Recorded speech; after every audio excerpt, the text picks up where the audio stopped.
Oh, yes. Oh, yes.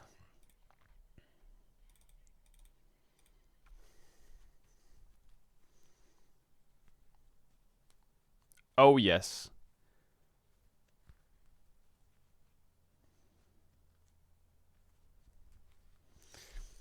Oh, yes. Today goes fucking crazy hard. Some would say it goes ballistic. That's what they'd say. That's what they'd say.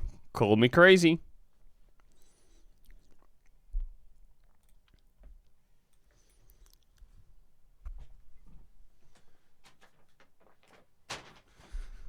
That's what they say. They would say that. They would say that. They would say that. It's freaky time. It is freaky time. NA fans are up early for the games. NA fans are up early for the games. Good morning. Good morning, good evening. Actually, not early. What am I on about? Up early. Up late. Up late.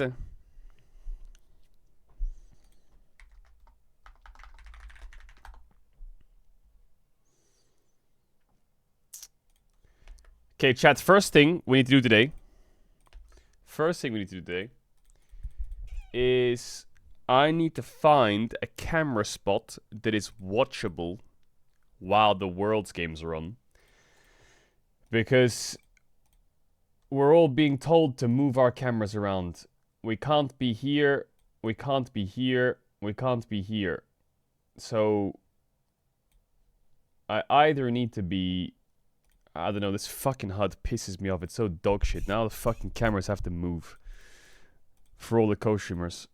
So I have to go either here or here. But I don't know if it just looks fucking janky and it's unwatchable. And that's what pisses me off. What about... I could go here, I guess.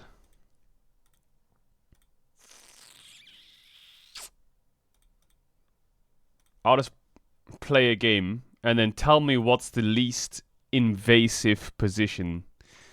I can also do this. I can do this, but I don't know if this is... This is also allowed. I've been given permission to do this, which seems... I may as well just fucking turn the camera off at that point. Like, what is even the point now? I may as well just fucking turn the stream off. This... Like... If I'm gonna do this, then I may as well do this as well. Like, just fucking turn it all off. Just fucking remove everything at that point. There we go. That's how I'll stream Worlds from now on, I guess. I lost my cam now. Okay.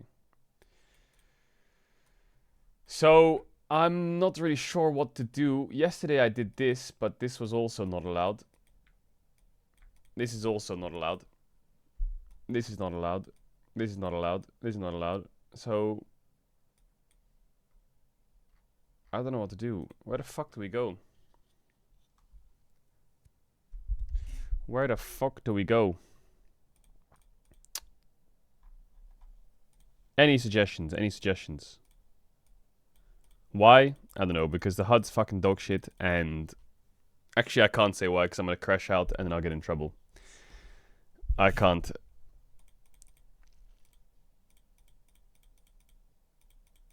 But all the co-streamers are getting...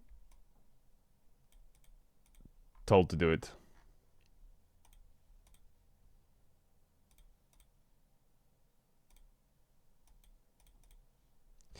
Bro, I feel like the most normal... Not even normal. I have to go here, don't I? Oh my god, it's so awful. I would have to go here.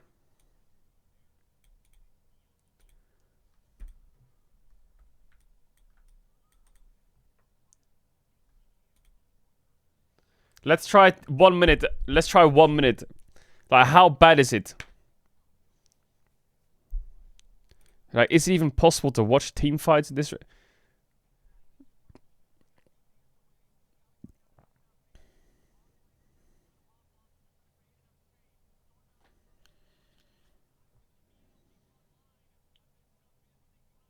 It's fine, you think?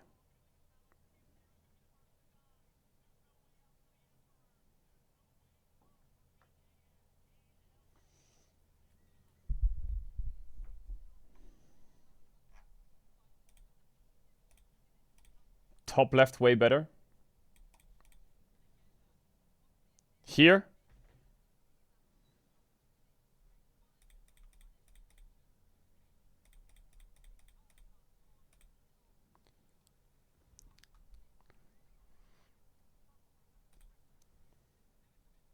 What if I like float here? Does that give it more of like an immersive effect if I float here?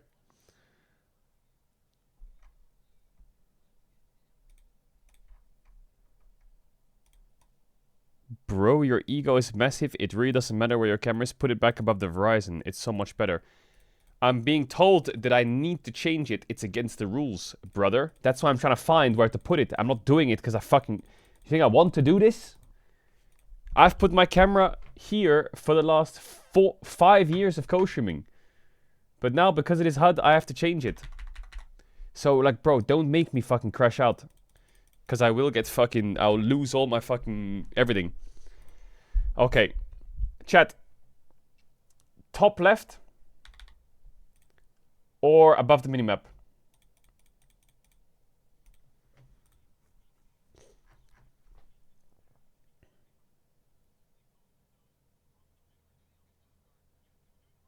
Top left.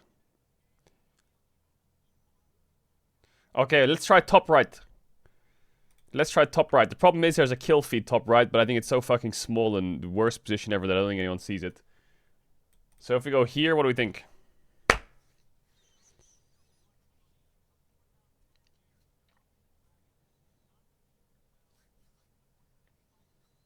Ew.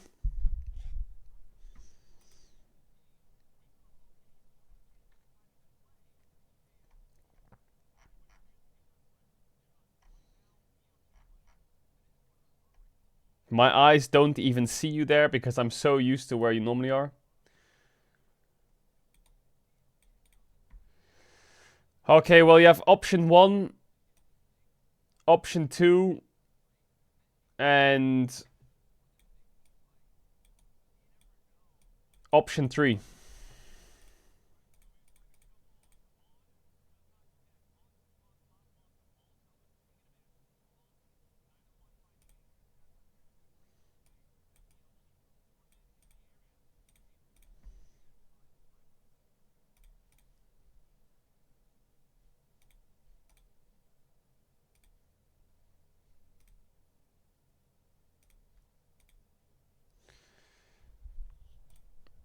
Okay, apparently I don't think I can go top. I don't think I can go here either now.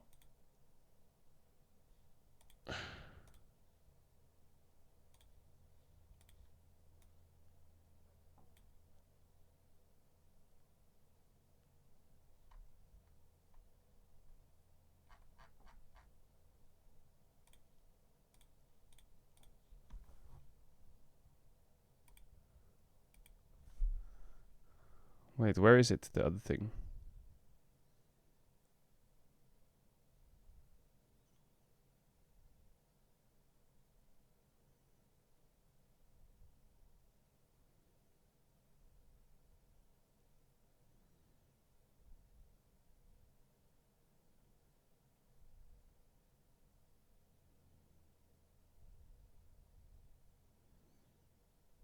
Hold up.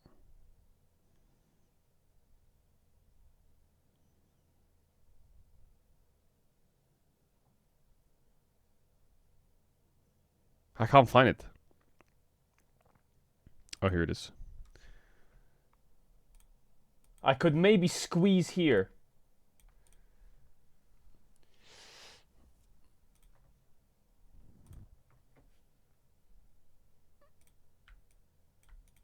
I could maybe squeeze here. I don't know if it's too small.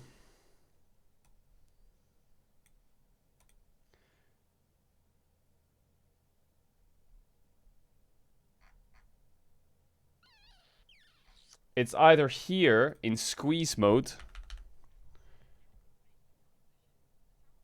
or it's top right. I feel like above the minimap is free lose. I don't know what it is about this place. I don't know if it's just because I've never seen myself on the right side and I always go on the left. But where I am right now, it just feels so fucking wrong. Like, I actually just straight up hate it.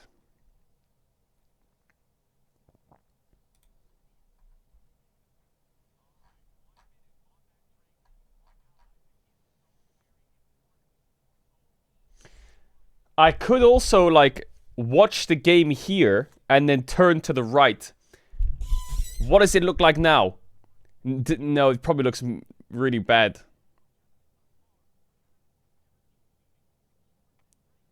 I could also then mirror it.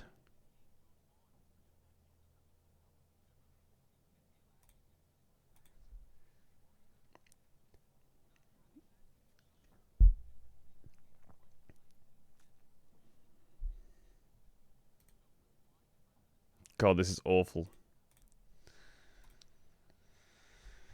Chat, I think we're just gonna have to go here. And that's just the way it is.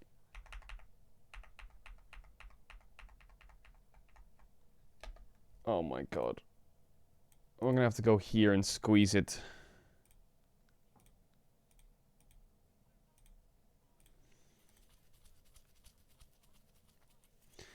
Okay, I need to remember this position.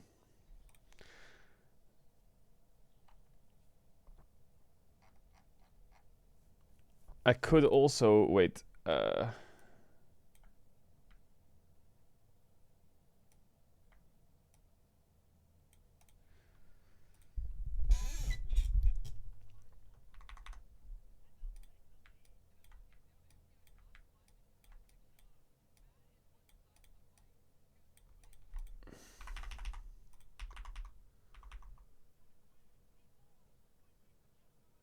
Where's that Coinbase thing?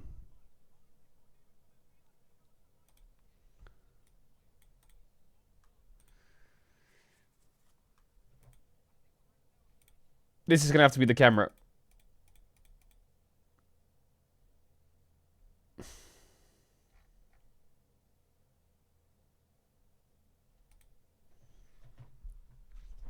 Which is gonna have to be the workaround, I guess.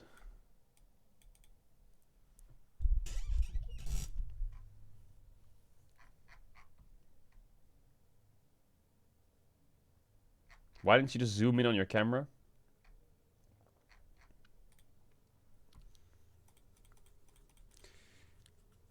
It's either here or it's here.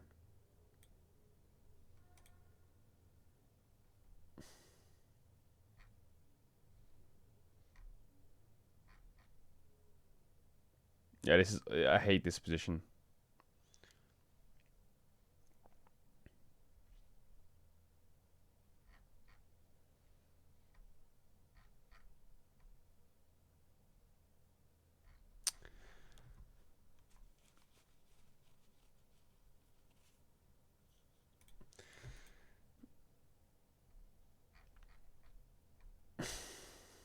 It's been 10 minutes of this. Yeah, I'm trying to figure it out.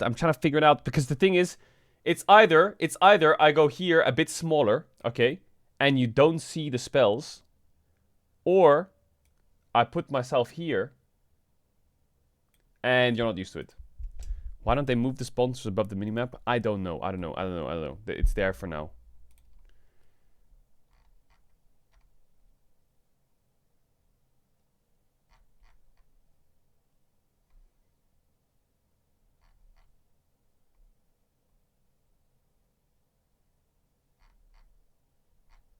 You always cover the spells anyway. Yeah, we're going left. Okay, we're going here. We're going here. It's final. We're squeezing it. We're squeezing it.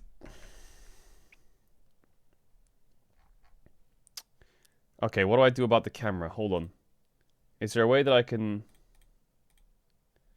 leave that there and then enable this one? Wait. No, there's not.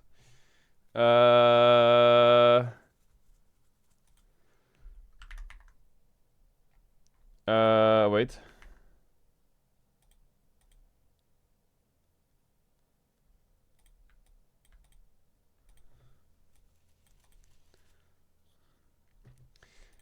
Okay, well that's gonna have to be the camera.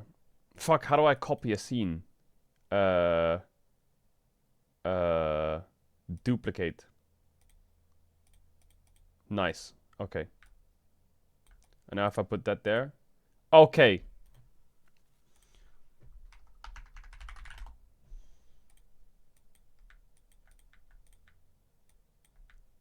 Okay, sorry about all of the delays. We've fixed it all now. Everything's fixed. Knock knock, who's there? Who's there?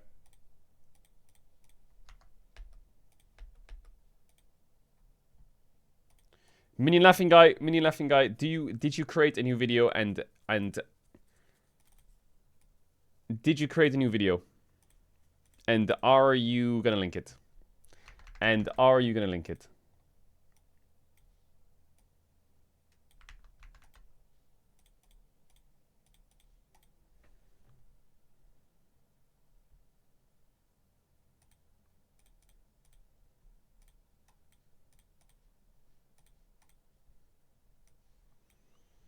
This is how Nemesis plays League.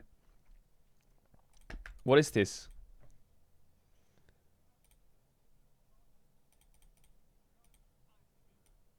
Capachangas Deluxe. Stay jealous. Oh, it's muted. Hold up. The biggest misconception that is that Boss is the Messi of League, when in reality I'm the Messi of League. The Messi of League does not only play 5 champions and then says he's half as good on Sion. I'm the Messi of League. Capachangas That's Deluxe. fucking right. I'm the Messi of League. Bro, my this is gonna be clipped. What the fuck? Brother, we can't be doing these songs. We can't be doing these songs when you're asking for a DMCA strike.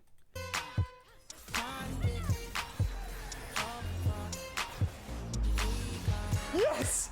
I'm not gonna cancel it! Oh my god!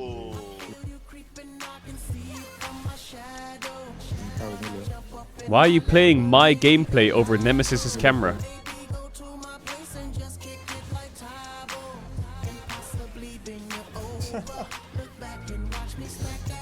It's a bit of a freak, no?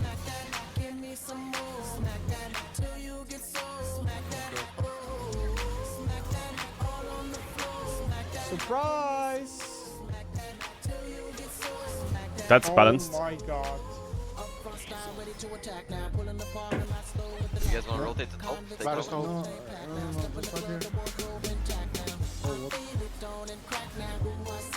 Caedrel is legendary. I told you, you've just been putting my gameplay over his camera.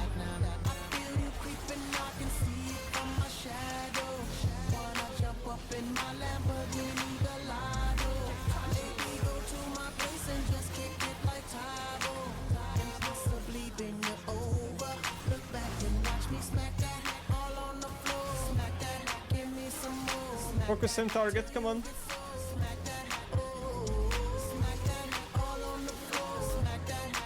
Need some,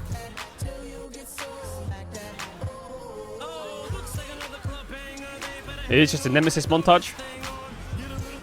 The Vagar skin is so weird.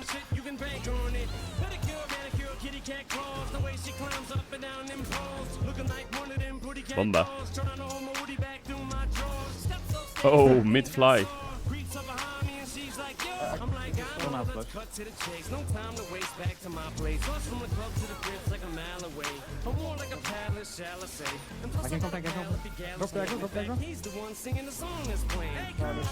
Aw, look at Nemesis smile. It's so cute.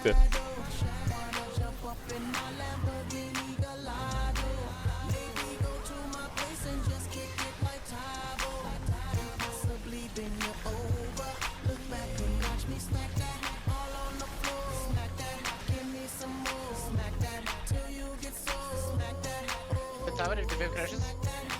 Yeah. Try to hook you on you.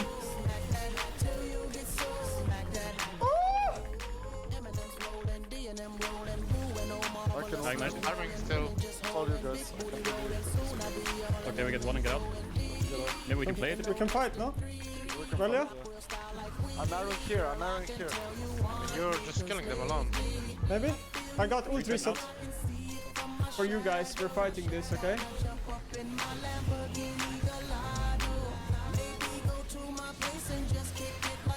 Come on! This is just his Viego mid arc. I got it. No flash, okay?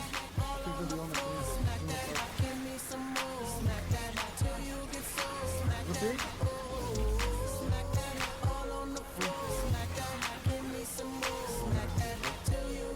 That's a penta. He got the penta. There's a guy in your chat called Minion Laughing Guy. Can you just ban him real quick? Why? That guy's funny. Because all he's gonna do is spam lol. Yeah. Chat. It's completely toxic. It is toxic. Chat, I woke up to Oh look, and Minion laughing guys up. Thank you so much. will you sub to him? What?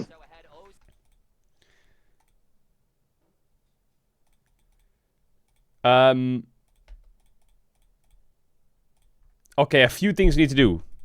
What message do you have for the European teams you'll be facing? We're not even trying to be you.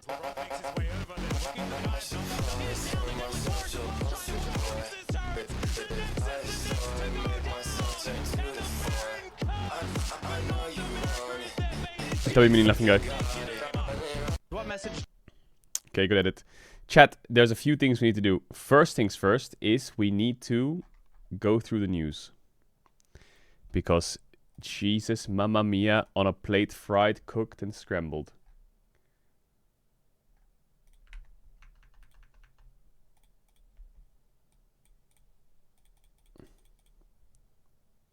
Wait, Riot Games is live. Hold up, Chattermans.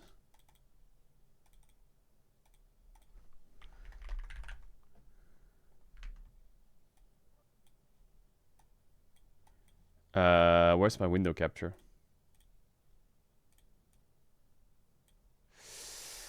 Here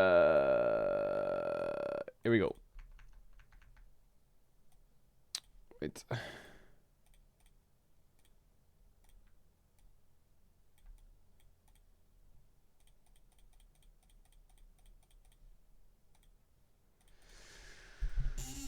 Oh my god. What is going on in SK Gamers?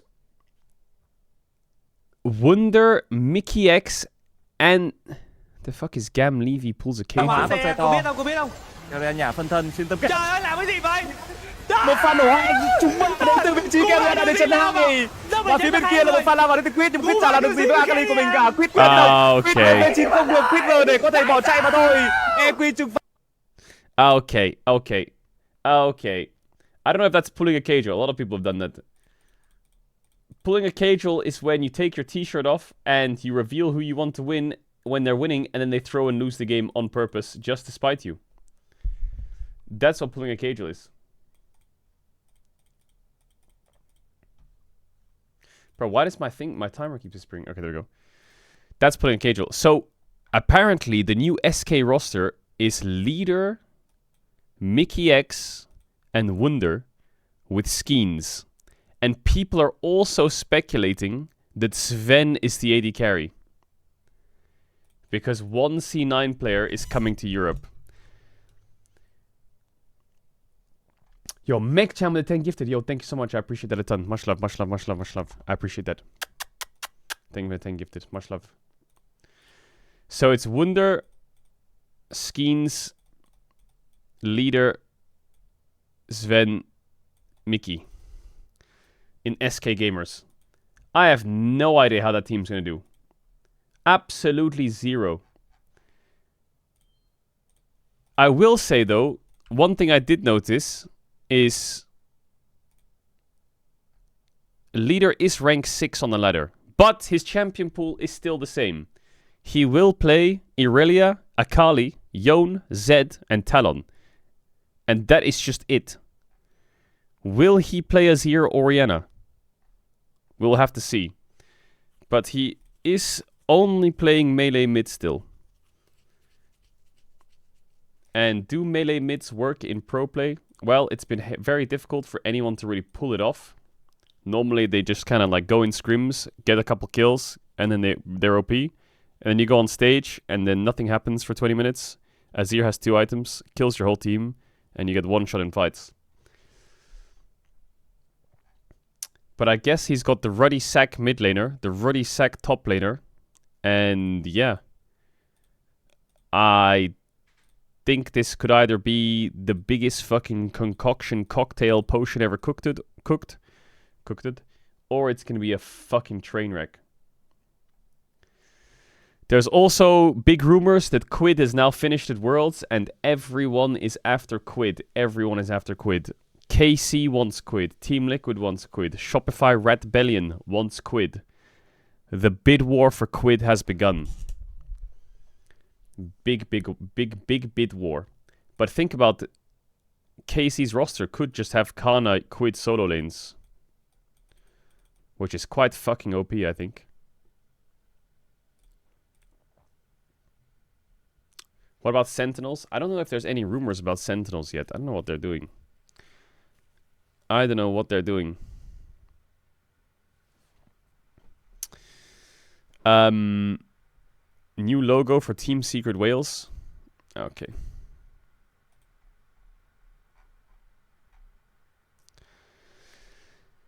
There is also a new G2 vlog that we need to watch.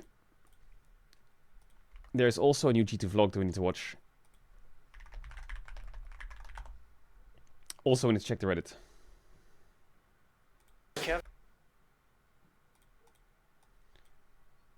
This is how we beat BLG. Also, what's on the Reddit?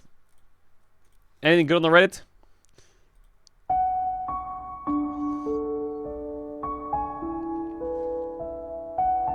Oh man, I hate seeing the players sad.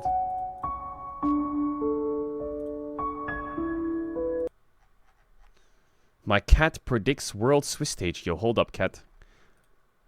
Wait, why is it NSFW? Domdrell spoiler block. What the fuck is that? What is that? What are we doing? Bro, what is that? Yo, we can't be making these things, Dom. Hey! Domdrell spoiler block. Top 5 matches of World so far from peak viewers. Well, there is a popular team in the world, and it is called Team 1.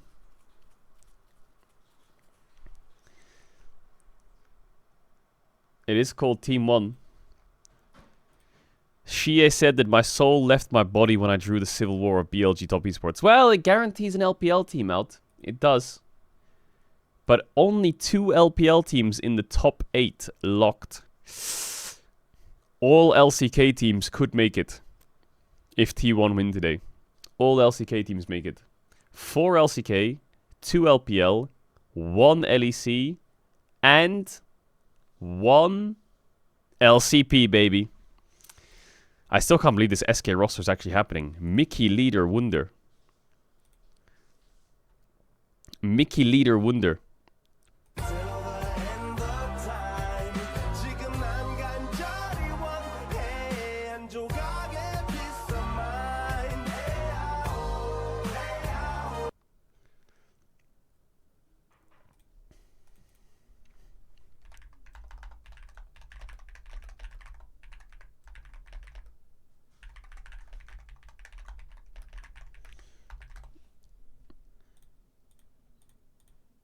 Chad, how do you get a chiseled draw? How did you even do that?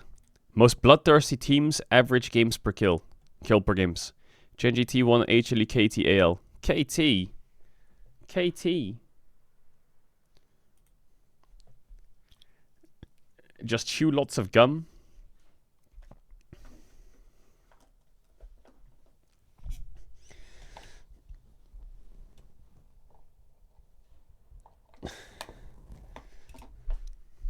Chew lots of gum.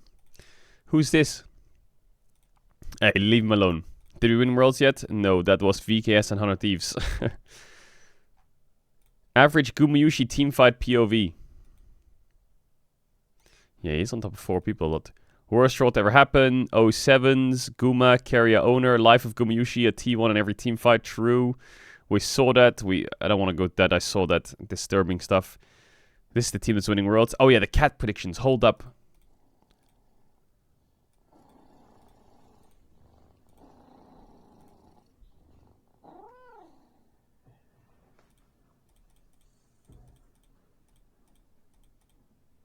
FlyQuest to win.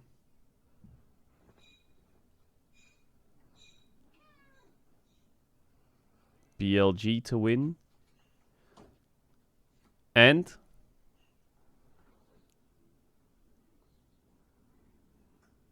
I'm going to call rigged here. I'm going to call rigged. Now, I also think T1 will beat Koi. However, the amount of spread on the papers makes me think that the scent is stronger. And this attracts the cat to certain biases. Please, in future, refrain from bias in spreading the snack.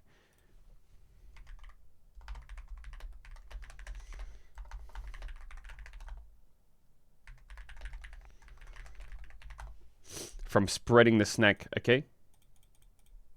Why does my Swiss station keep... Wait. Okay, this one I just can't prove it. This one, again, more evidence for the court. More evidence for the court. PLG played really well. They were so disciplined. Kind of like peak T1. This year they can make it up for the regrets of last year. BLG, Jayo, LPO, Jayo. Oh, right. I haven't watched any games for so long. Which LCK team was VKS? Ah, so they won against Brazil. Nice. We saw the Levi thing. The dumb gel thing is disgusting. Only beating FlyQuest 100 Thieves and MCOI to get out. Fraudulent in front of BLG. Hoopoo Reddit. Just gotta wait for it to load. Historical. Is Baus playing next year? No, he's not.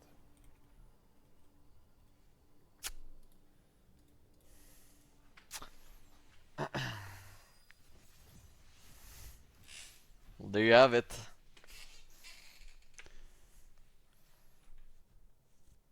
There you have it. Yeah, there's an announcement in a couple days. I've never seen Kenyon more confused in my life.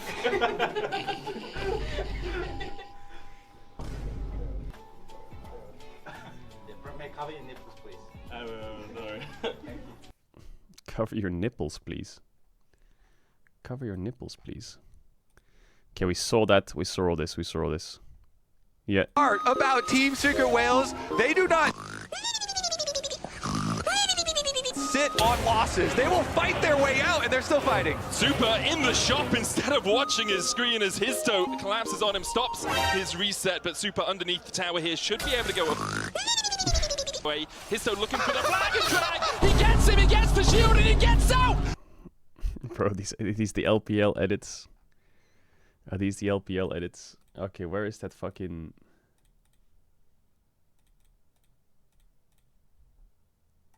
Careful what you say, guys. The room is right here. Oh, I'm not going to talk. 1, 2, 3, 2! E2! Okay, you wanna know my second theory? Is that he gives the wolf to himself. No.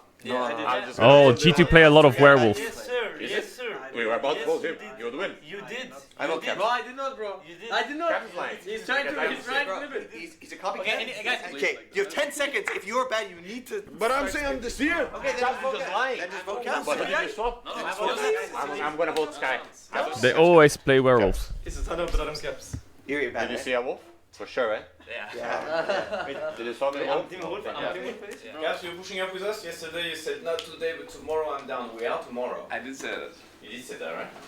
I don't remember. You don't remember? There's no tomorrow, bro. There's no tomorrow. Come on, 12 push-up Caps, you can do them. 20 push-ups, I feel like Caps? they're talking a lot for people staying on their chair. Huh? You want to show us how it's done, Rudy? Come. We just do them slow. Can you do them slow? Look at Roman's fucking arms, man. Anna, and we push up. We go Dio, and we push up. Dio, and let's go. You push up. Good shit, boys. Rasmus Borga Winter. Holy Roman. Good. Excited to play against North America. North American team with the North American players. And I talked to the referee. They're changing the rules today because Zinzao is the world skin. It actually won't be fearless on Zinzao because they want to sell as many Zinzao skins as possible. Okay. So we could still make the dream happen. Yo. Who's winning? Caps plays TFT before the game. Yeah, wake up, bro. I'm below the stage right now. It's because I'm going for the late game strat. I tell myself at least. We're doing this. Really doing this today. We're just gonna film me playing TFT. Now everyone's gonna think that I'm a fraud. Nice, bro. Nice tanks. Who the fuck is this? Dylan Falco. It's me. You're gonna get fucked. Why is there only 4 of them in the lobby? Right next to us. Be careful what you say, guys. Their room is right here. I thought it was 8. Actually, you know why, right? It's for sure because we're always loud. We're always loud next to the feature. It's actually, that's why. That's why they moved us here. Because we're always loud to the next to the feature. I have a suspicion. If you do this, you can. The classic. Yeah, no, but you need to talk this one. It's fine. Oh, Heimat in top. Das? I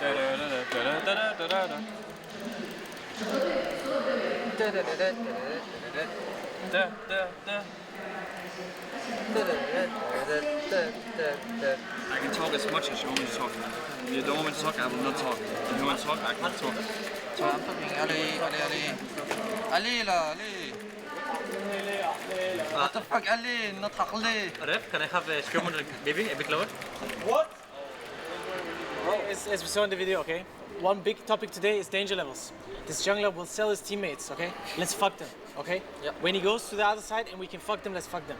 But when we need to play for skew, let's play for skew, okay? But connection, that's the most important, guys, okay? The game starts from level 1. Let's put it all from level 1. Let's do it, boys. G2 on 3, we go up. 1, 2, 3, 2! Here comes. It worked, right? Next try worked? Yeah. Oh, let's go. They're getting one for sure, but I can late contest. They might get all of it. We completely understand. Just like push away and make sure you but I think we can get through for this. Okay. They got all the guys. You got chunk for all the HP, right? It's okay, it's okay. Worth it. It's okay. They lose the entire. There's no first blood. It's okay. Good mental though. Dylan Falco live reactions. There's no fight. Yeah, just leave. Oh, Victor just got killed. Oh no. Get Dove here. You won't kill anyone here? No, it's fine, it's fine. We're pressured. There's hell to survive. They'll take me top tower down. Yeah. I thought someone should die. Go behind, you need to be good. I like the match. It mega worked. We were mega fucking them. I think, I don't know what. Wait. How we dropped. Oh, this is against FlyQuest. For some reason, I thought this was against BLG. What the fuck? Okay, hold on. Huh? All of our tempo, like around grubs and after, but I feel like the lane assignments just got fucked up. Lost game 1. I'm surprised they're... Okay, this might call me crazy, but normally, I know it says how we beat NA. Normally teams don't release these kind of things until like weeks after. And if we're there, 2v2ing, 3v3, we'd win those fights, no? But if you're just picking us off into objective, pick us off into objective, pick us off into objective, and then all of a sudden in the game we have full control over, we're just down 5,000 gold. Just like at some point, if they really want a mismatch, they get the mismatch, they have TP. I feel like I was matching like Rocky 2 times, and then like third time, oh. Like, I don't think the drafts are bad today. I think they're going okay. That could have gone way worse. Let's go.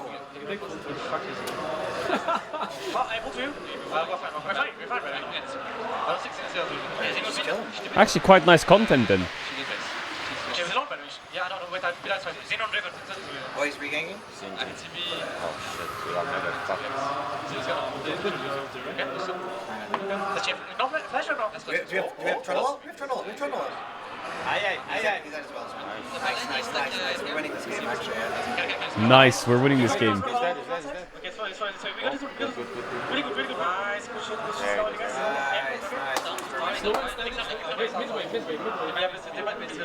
Just take the drink. Don't trade, yeah. Sorry, I moved after, guys. Be confident.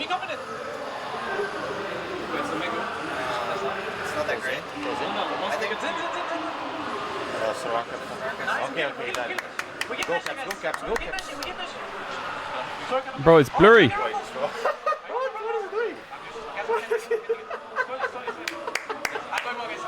is he doing? we kill more? Oh, yeah, it is that. Nice, time. We got some confidence in the building. Nice, we got some confidence going, boys. Let's go, boys. Sit down. Go to my there and a bit closer. That's good, that's good. Okay, And a get few closer. things good about this game is like, I thought we were actually very precise on like punishing the Inter. Like, we were just playing fucking stupid on Rumble, which, you know, if he locks another carry champ, like let's say he locks in Swain random next game, he will play the same way. But we didn't do it in a way where we just dived into them and overcommitted and went horning on it. We were very precise. It was good. And I think we also did a great job of playing around your timer skew. You got ahead, and we just didn't take random deaths that weren't around our jungle timers. Go guys, go boys, let's have fun. So Dylan, it looks like Dylan after every game he sits there. What I like, what I don't like, and then they go into draft. But not too big points, not too detailed, just small things. Nice! Nice! My God! That is the one thing. Jack's killing Renekton is like the best transfer that could happen in this game, you know? Go, okay, photo back. Oh, they're gonna grief. Jackson's TP here. Guys, Jackson's TP here. Jackson's TP. Jack is not here, Jack is not here. Survive. Wait, Survive? I don't know. I can't tell. We win! Let's go! Let's go. Holy, we are screaming it. Yes! Oh, wait till they throw though. Judging by these reactions, and I don't want to sound like that guy, but it sounds like they had a meeting and they said, guys, Bwipo will fucking int the game. Let's kill him when he ints the game. Because that just seems to be the biggest celebrations they have. It's all just Bwipo running it.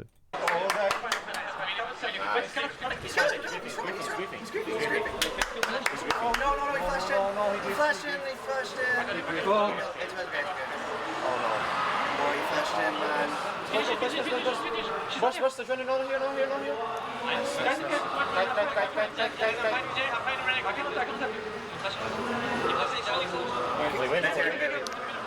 Oh, nice. Renekton solo kill. They're all dead. Renekton solo kill. Let's go! Go! Renekton, they got solo killed by Jax. Oh my God. And the Bunzo Jax come back! Fuck them up! Nice guy. Let's go! Finally. What do you mean, why can't we see chat? Finally. Fuck them up, man. What chat? You mean in-game chat? Nice! Wait, this is wrong, go! Oh my God,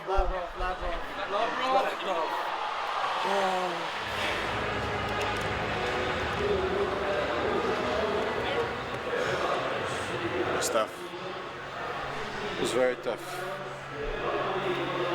But we made it. I really thought it was going to be a free win. It was not. But we made it. Let's fucking go! That's no way, that's how it ends, you know? Mega thriller, Oriana ult into flash in like crazy. Yeah. That's like such a good ending. Oh, this is Japanese, yeah. This is Japanese. This I'm not sure. Like the big, but this thing, yes, 100%. This is Japanese. This looks Chinese. Has he got a one-piece box? Where'd he get that from? Gifted by a nice fan. A one-piece card box. Thank you, Violet. Hopefully I get some nice pulls, you know. Made it, guys. Going to Shanghai, it's really cool. It's really fucking cool. After 4 years of having to do the shitty meeting because we eliminated 4-1, we can go next. Really happy. I'm really happy for G2. Happy. It's really nice for G2. They put in so much work. Also, small glazing session. Small side glazing session. Dylan Falco. Massive props to Dylan Falco. That guy's probably lost his fucking mind hundreds of times trying to do it with caps. But he's finally made it work. Never gave up on them. Just kept finding ways, and he found the ways. He's done it. Alright, apparently the teaser's out, and you know we like to watch the teaser early. We do. We do like to watch the teaser early.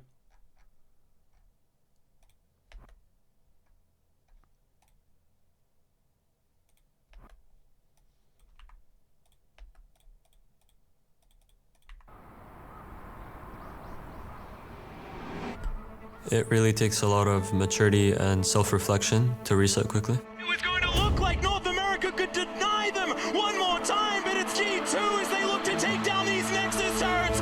Inspire the stun knock. This is our last chance to qualify for the bracket stage. There's no more room for regrets. 以往我们赛区打世界赛都会打得绑手绑脚，然后被碾压的感觉。然后今年的切磋带给大家越来越晚，感觉都是军事的样子。CFO smacking down the LCK's T1. Both of us are at a point of no return. FlyQuest won't be leaving anything behind. That's game 1. Genji made quick work of top esports. A lot of people will wonder, could this series have just been an email? 目前我们来说，现在成绩是2杠2吧，然后最后一把机会嘛，所以说我们最好把握好这个机会。S13和 S14 BLG 都在瑞士轮打到了最后一场 BO3，最后都进入了8强，觉得今年也不例外。我们会去上海，我们会去成都拿到最后的冠军。我们的故事还没结束，我们会赢下这次生死战。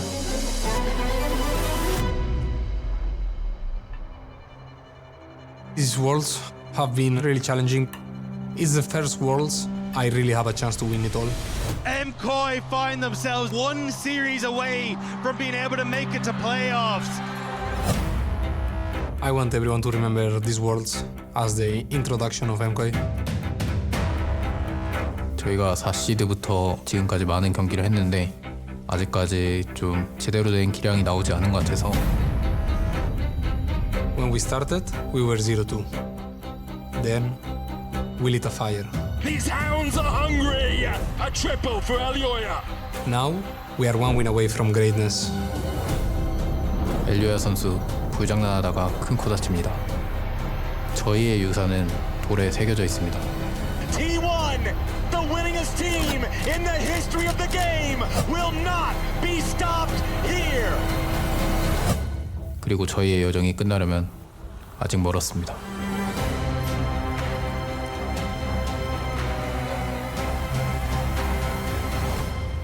Holy. Bro, is it just me, or is this world the year where he's just perma doing that? Not that it's a bad thing, but he mains it now.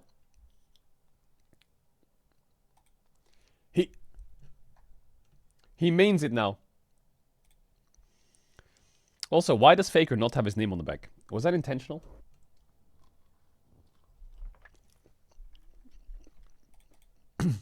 He's always done that? Yeah, but he always saved it for like the big stuff. Now he's just doing it on cooldown. How long do we have? We have 15 minutes. Chat, a quick daily dose? A quick daily dose? Or no?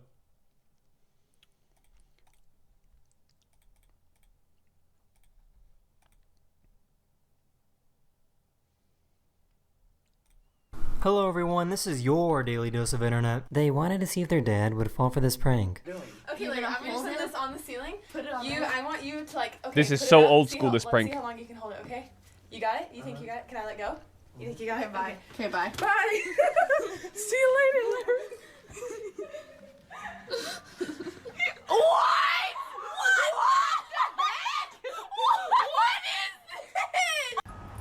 What? What?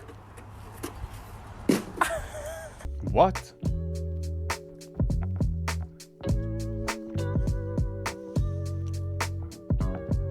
For some really weird reason.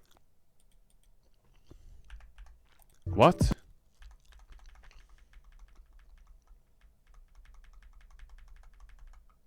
Huh?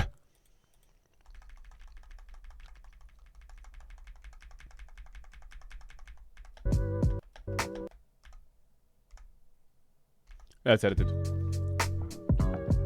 For some really weird reason, all these ducks lined up in a row. Look, my life might be a mess, but But at least I got my ducks in a row, you know?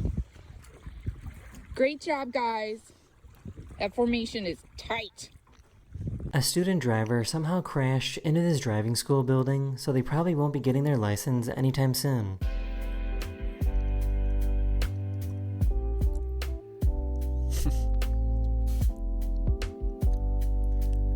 This woman went to the gym and fell asleep for 3 hours.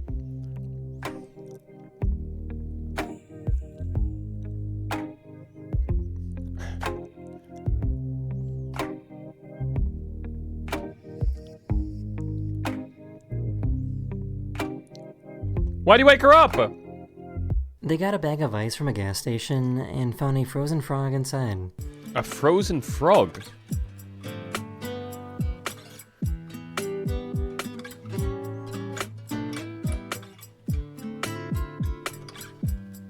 Wait, he's alive? What?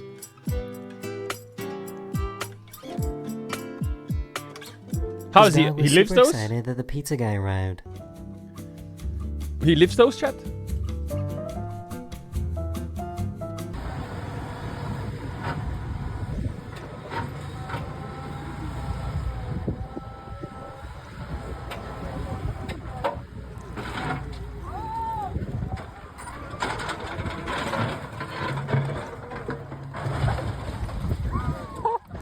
These guys spotted a security robot patrolling in a parking lot. What is this?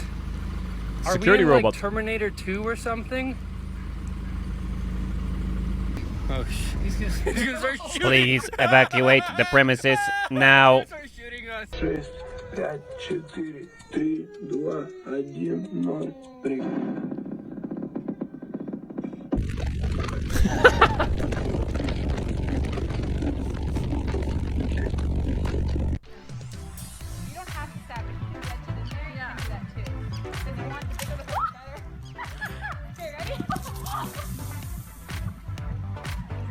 Do you want me to open your cage for you?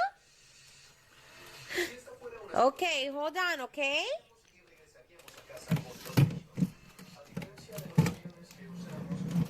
There you go, mommy. A little bit more?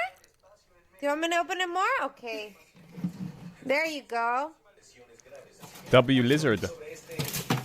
Here's a good video showing that avalanches can appear randomly out of nowhere.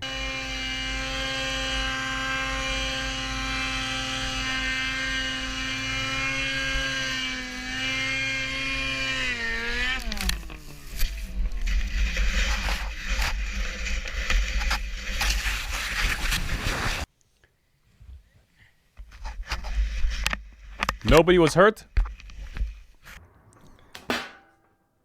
Ебанись! What the fuck was that? Стакан, долбоёбка, скажи что-нибудь. Тигруня! They wanted to get close to see some big waves.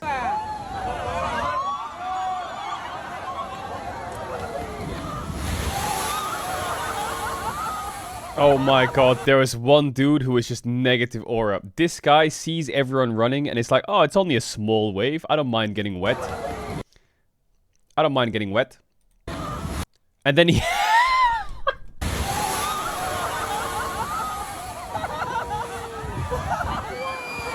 So, why is this bird so evil?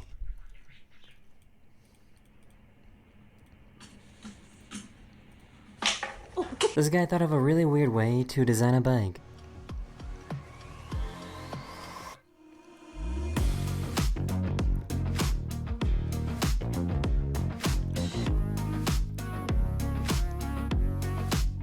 This trailer detached from a truck and started rolling away. Krascha in i någons bil. Han ska man göra åt dig. Se upp! Se upp för släp!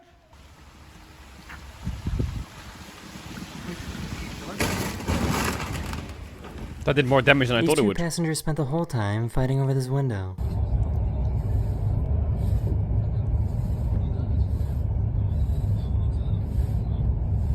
This guy managed to drink coffee out of a mug that is made of coffee.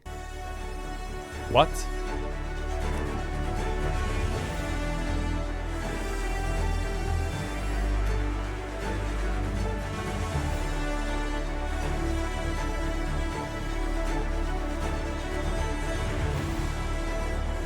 Imagine stepping outside of your house and seeing this.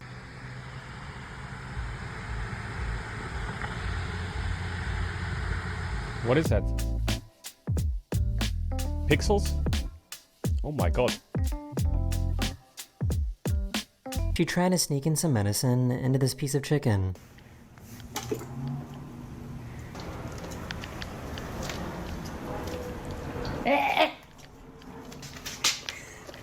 Oh, a few hell days no. ago, a giant piece of space junk landed in Australia. At the moment, they're investigating to try and find out where it came from.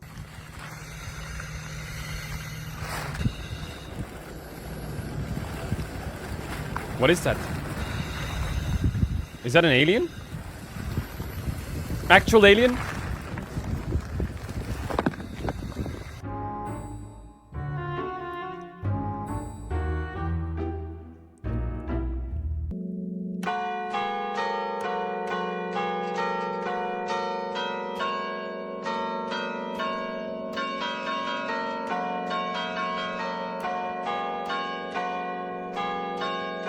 Their new kitten thought it would be a good idea to jump off the second floor.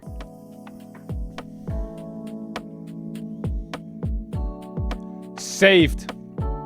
A few years ago, this bull destroyed this car that was on the street. Destroyed a car? What?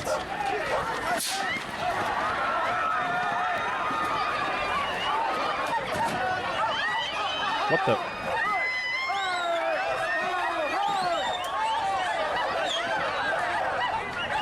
They were really confused because they have never seen a dog mermaid before.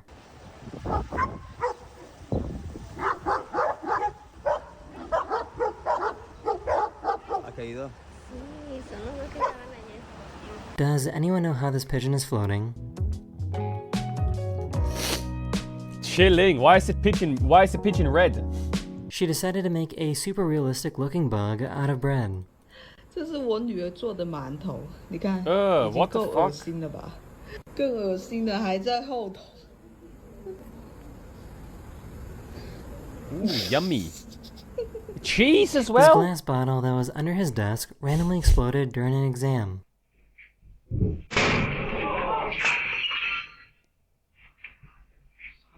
It was Dad's birthday, but all three of his kids wanted to blow out the candles. Alright, Ellie, you go. Okay. Your turn, Jack. Good W, job. Dad. Blow it. Blow pee-pee. That is the end of this video. Hopefully you have a wonderful day. And I'll see you guys again very, very soon. Later. Alright, chat, it's time to lock the fuck in. It's time to lock the fuck in. I'm gonna fill up my water real quick and then we can big face it. Hold up, 1 sec. 1 sec.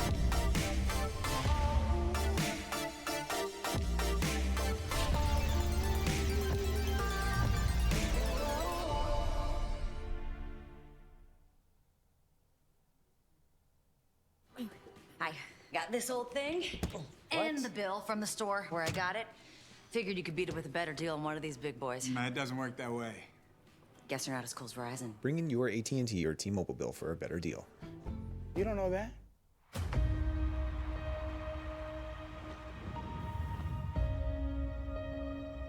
The loyal, the unwavering, the faithful shall be rewarded! It's at Worlds where legends will fall. This series a stake and a turn! And he still lives on! The stage is set, the curtain is drawn. Through all the doubt, through all the disbelief, they earn their place. Winning is not a matter of chance. It's a choice.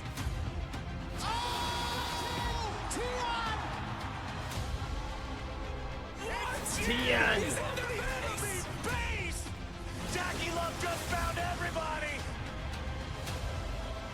Body block kick it forward! Who's he called? Pick it up!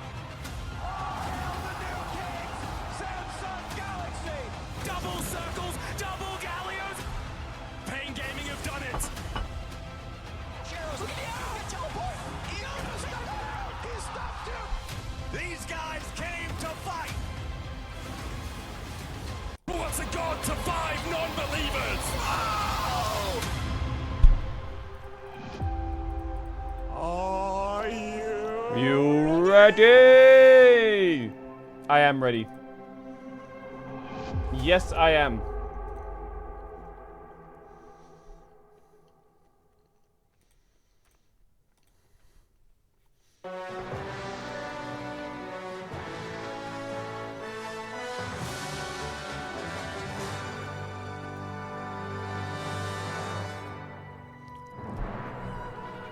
Alright, let me do my Twitter posts. Or my social posts.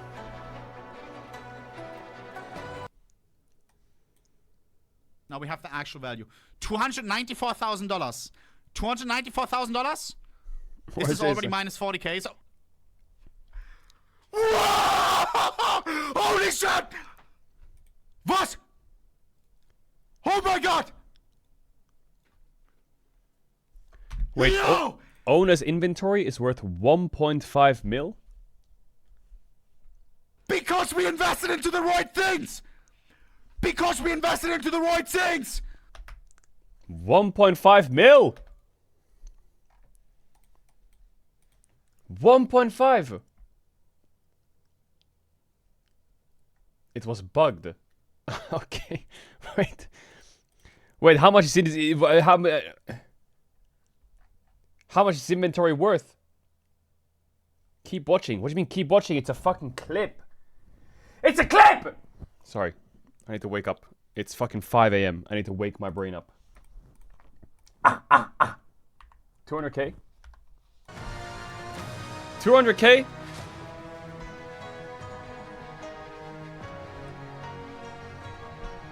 $200k? Okay, but how much has he spent on boxes? You know in League you can do that thing where you go to the website and it tells you how much you spent on cases? Oh, not on cases, on skins? Does CS have the same feature? Did you do something with your hair today? It looks really nice. No, I just woke up. I just woke up. Prediction for tonight. Bro, you're really horny for it, aren't you? What the fuck? Are you like... Are you betting on my predictions? Yes or no? Say it. Say it. Say it. Say it.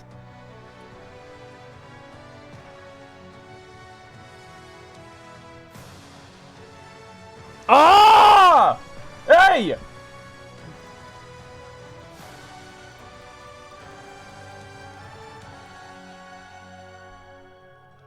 FBI, open up.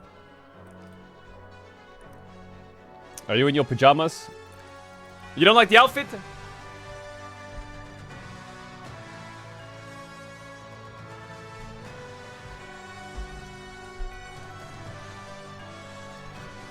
It's just some pajama pants and a shirt that's like made of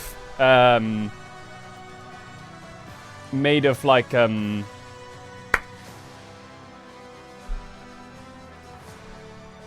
I don't know what it's called.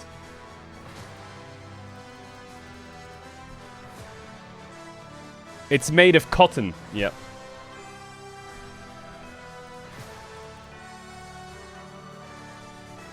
You look like you're wearing a straitjacket.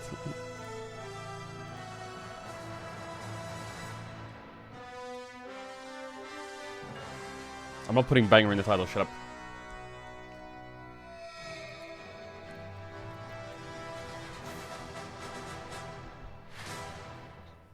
Let's get you to bed, Grandpa.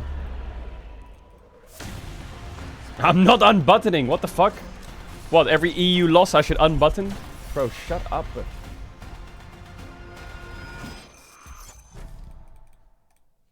Why is my mum DMing me? Why is my mum awake at 5 a.m? Is she tuning in for the streams or what? She wants to watch FlyQuest lose? Mama!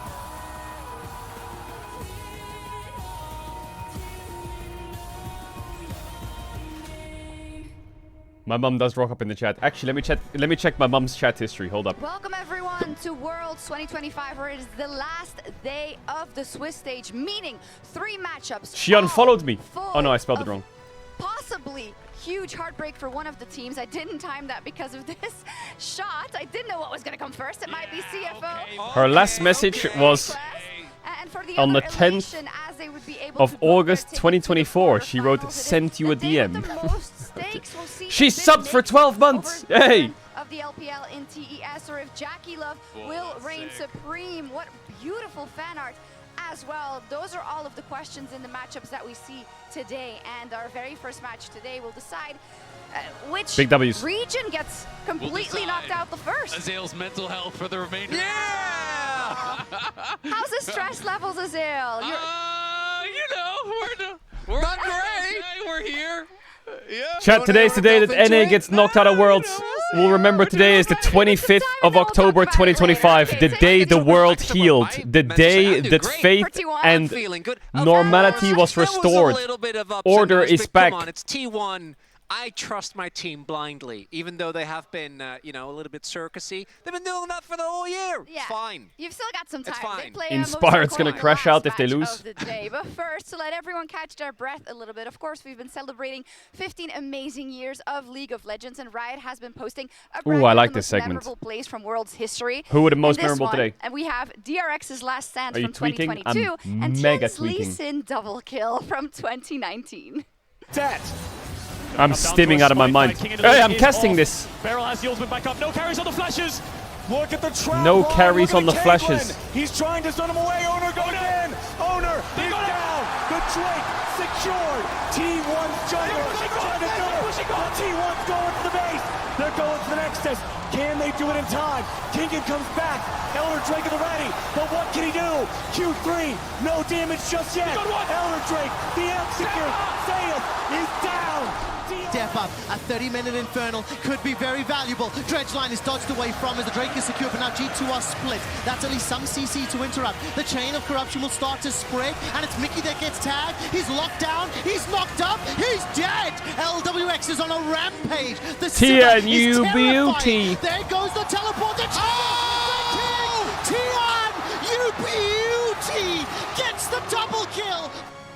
There we Holy, go. Quickshot's voice has power, man. I want to win, and luckily it won, because I don't want to see that Tian double kill ever again. I think it's so hard to beat DRX. That Yes. still is my favorite Worlds of all time. The entirety of that storyline feels like it was custom written. If that was a movie, you'd be like, it's a little cheesy. I don't know. unrealistic. I don't know if we Let's can tone pull it that down. off. This can't happen. I remember being in the room where it happens. Like, you just feel it, don't you? And you feel it when you see that clip again. I think it'll be very hard to beat. Perhaps maybe a Zero Shuffle versus that one. Could be. Could be. That could be indeed. So we have the Swiss stage coming to a close. It's the third time we had our Swiss stages, and there's been a lot of talk about the groups and the draw and how everything's played out. So Hold up, I'm we doing put my together a little quiz to see if Instagram. you mayhaps have remembered some of the iconic I'm doing my groups or iconic Instagram draws. posts. So guess the world's run. Which team drew these teams and did this? OG, LGD, TSM, Coup. OG? This was before my time. Oh, so I'm gonna. yeah, this is way back. This feels is like- before my time. Doesn't too. this feel like if OG's in it, it can only be like 15 So- or 16, right? So It's an Yeah, LCK It's team. got to be like 2015 or 2016. Well, It's an especially LCK because team LGD's from getting 2015. 2-0, It's so it has to KT. be the Oh, run. is it the that? world's. It has to be that run. It's that group. It's that I don't know, I'm group. guessing like T1 or something. T1. T1? Let's see. KT. Oh, yesterday's desk would have known that one. Yeah, That, they're mauling Sorry, I'm trying to do my backstage. Okay, let's Instagram take a look photo. at the next one. That is actually looks pretty rough. Rocks, G2, versus CLG, Rock Tiger HTK. 1-1, G2 Samsung 1-1, Galaxy. No. CLG oh, you 2-0. got Albus Nox, Albus 3-0 Nox. by HTK. Yeah, Albus Nox. Albus Nox Luna. No? No, because that's who they No. played in the. That's Oh, who they right, played right, in the right. knockouts. That's true. So, oh yeah. Yeah, it is. Oh, what? Oh yeah, because it's the it's the run. free It's the zero. run, Oh, it's it's the counting run. the Yeah. quarterfinals. I was thinking this was their Yeah. group stage. Yeah. Never forget Albus Nox Luna. Let's go. That's just some fun Mad history. LNG, People may not be TL, aware of TL, that. Mad, The World's C9, Run EDG. versus Mad LNG, DK. TL, Mad C9, EDG. No. Rio C9. Oh, I know this one. Oh, It's is this? I the know Mad this one. LNG I know TL this one group. because of DK. the Yeah, loss DK, to right? I EDG. said This is DK. Yeah. Worlds 2021. I think this is Gen G. Gen G? Because they got that EDG. What was it? Semi-final was kind of a mess. And Maybe it I was know Gen G, everyone actually. was saying Oh, it that was the dumb Gen one G. versus Let's see. T1. Is it Gen G? I think it's Gen It G. is Gen G, yeah. 2021.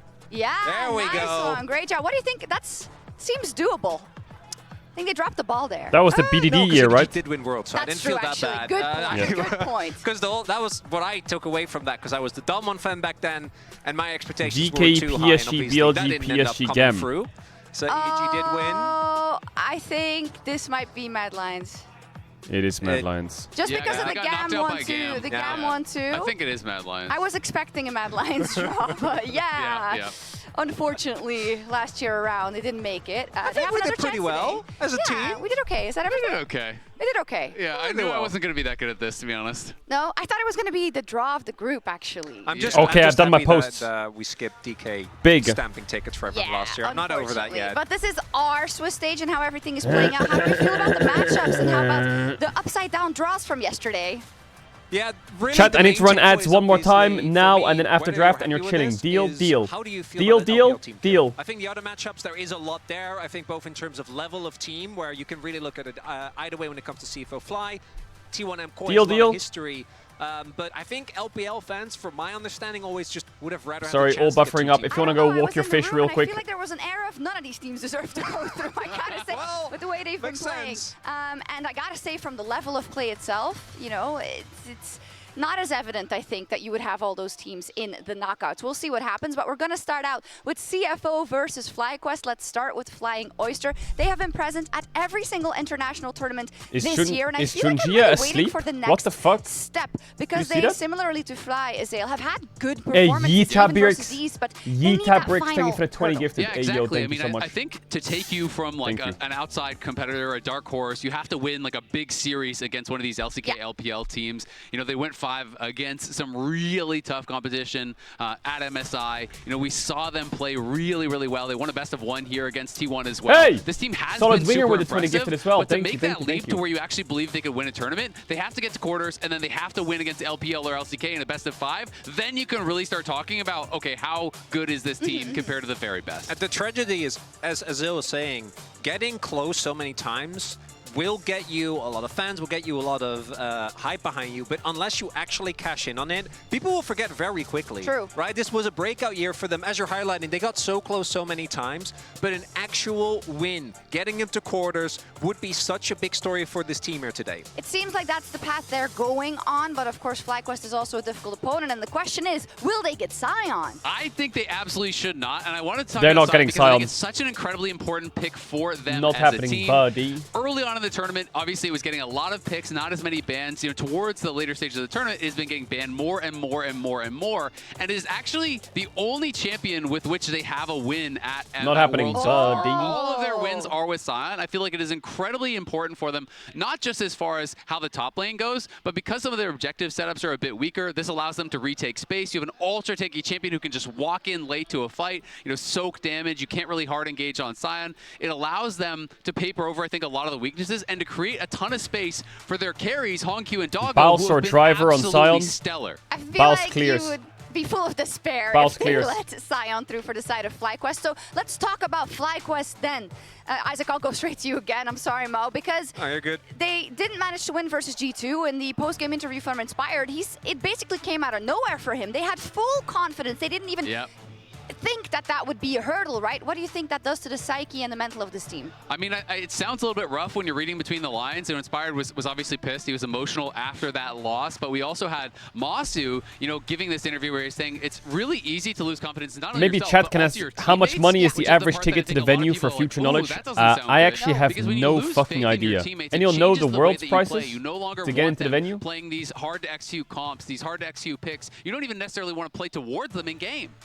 And for me, FlyQuest, it's going to be a test of how they can bounce back, because this is not the team, even though the lineup has stayed the same, that gave me nightmares last year at Worlds. Don't right? ask And I chat think they a question are at the ever. risk of kind of You having just the issue we talked about with CFO, where you just can cannot get ask close chat many questions. times, It's but impossible. if you don't actually take that final step over the finish line, you're going to be looked at in a very different way. And nothing matters, right? And it's up to the coaching staff to really get that team together. Illness but we in also this chat. have, Illness. Here, he's on screen right now, and earlier Lord was able to catch up with Busio to get his thoughts in the Verizon Game Day interview.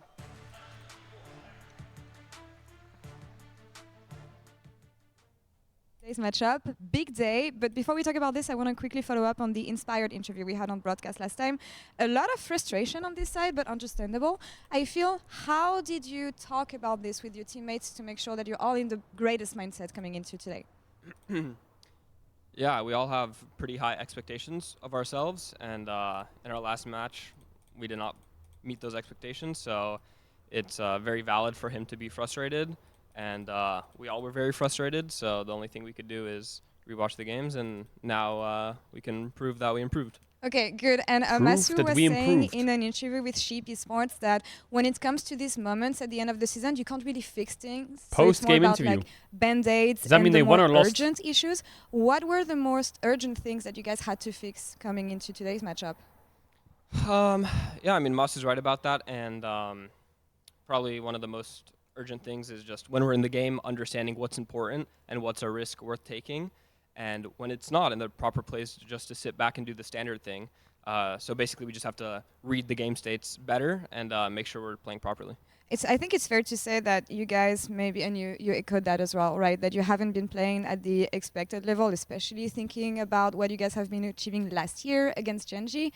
What is going to be something you really want to focus on today when you think about CFO? I just want to make sure we're focused on the game and not thinking too much. Just play naturally. Don't get excited. Also click more, talk less, think less. Just play well. Yeah. Okay, one player to keep your mind on. On our team? No. On the opposite team. Yeah, of course. I don't know. Definitely, Doggo's been getting a lot of hype. Okay. But yeah, we shouldn't think too much about Doggo has been frying. Ourselves and the champions in the game. All right, focus on yourself. Thank you so much. Best of luck today. Thank you. True. It's the only thing you can do. Also, rightfully calling out Doggo. He's going to be in the lane versus him. It's really interesting to me, this matchup also, Azale. We had a lengthy discussion on the shuttle ride home the other day. Because for me, I feel actually, like I think both so. of these teams are I think on the the brink of draw is something. today. And I actually put them on the same level currently. I'm not saying that maybe FlyQuest last year at this time was. Do you know what the beautiful thing about this Worlds is? True. I don't think that's true today. I'll tell you what the beautiful thing about this Worlds is. There's Swiss day, final day, off day, quarters, semis. Next week is every game until finals. Next week. Quarters, semis. All in the same week. Just fucking send it. Normally what happened was they would do quarters starting on Thursday. They do quarter, Sunday. Week break, semi, week break, Sunday finals. But now it's crazy, you know? There's only a week and a half. There's 2 weeks of Worlds left. There's all of next week, and then there's the finals on the 9th. That's it. And then the roster's gone, and all of a sudden no one cares, right? So you have to take advantage. You have to strike when the iron's hot because you don't get very now the long real in pace Modern starts League for of Worlds. Legends. Rosters Today break up, and the quarters forever. are insanity. And for both teams, this might be the final opportunity, right? As you were highlighting, we don't know if the team's going to be able to stick together, if these players are going to play in the same configuration. And I think that even though what Busio was saying is what I think every player is aspiring for, right? You want to be in that flow state, you want to be able to trust blindly, you want to be able to follow up together without overplaying. With all that pressure coming in and this being the final series of Worlds for these teams, that's a lot to ask. That's a good point. It would also be whoever loses is the one region that's not represented in those quarterfinals. So let's dive into our predictions. I can kick it off. I'll hold the best for last, which is usually Azale. But I am giving it to FlyQuest a 2-1. I just want the dream draw of GT versus Phil FlyQuest in Choi. the best fives. I'm just going to say it. And I think they can recover because I don't believe that the FlyQuest we saw versus How are they going to make 5 was teams the in a row? level that we should expect from them. I 6. think they're better.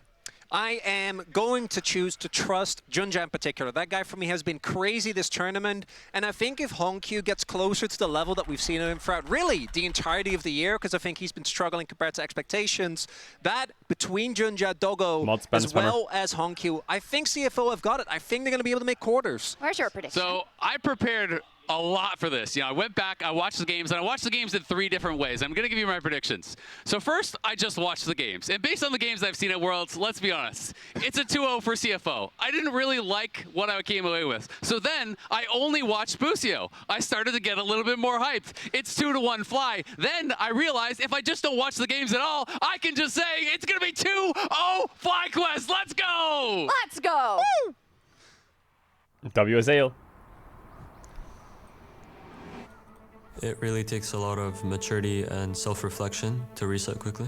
It's going to look like North America could deny them one more time, but it's G2 as they look to take down these Nexus turrets.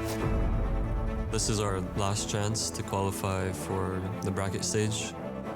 There's no more room for regrets.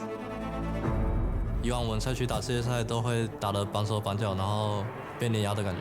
然后今年的CFO带给大家越来越晚，感觉都是军事的样子。CFO smacking down the LCK T1.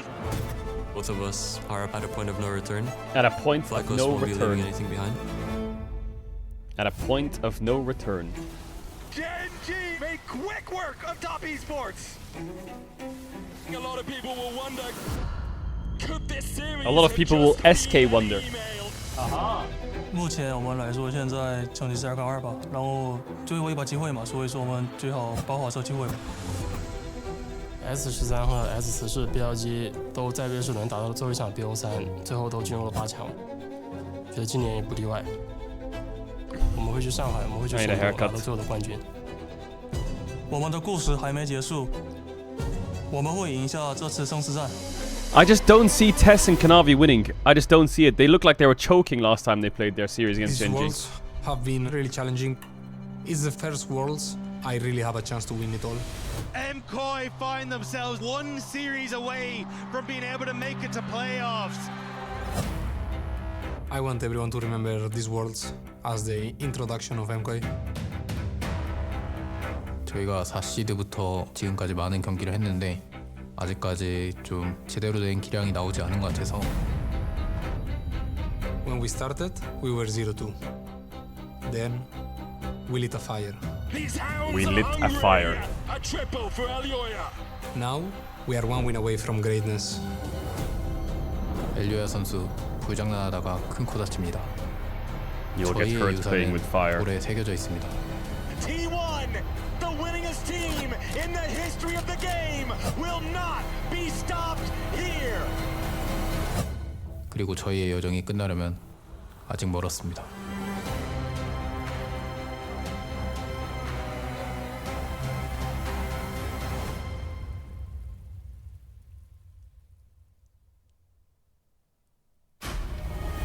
Would you sacrifice it all? Okay, get me in.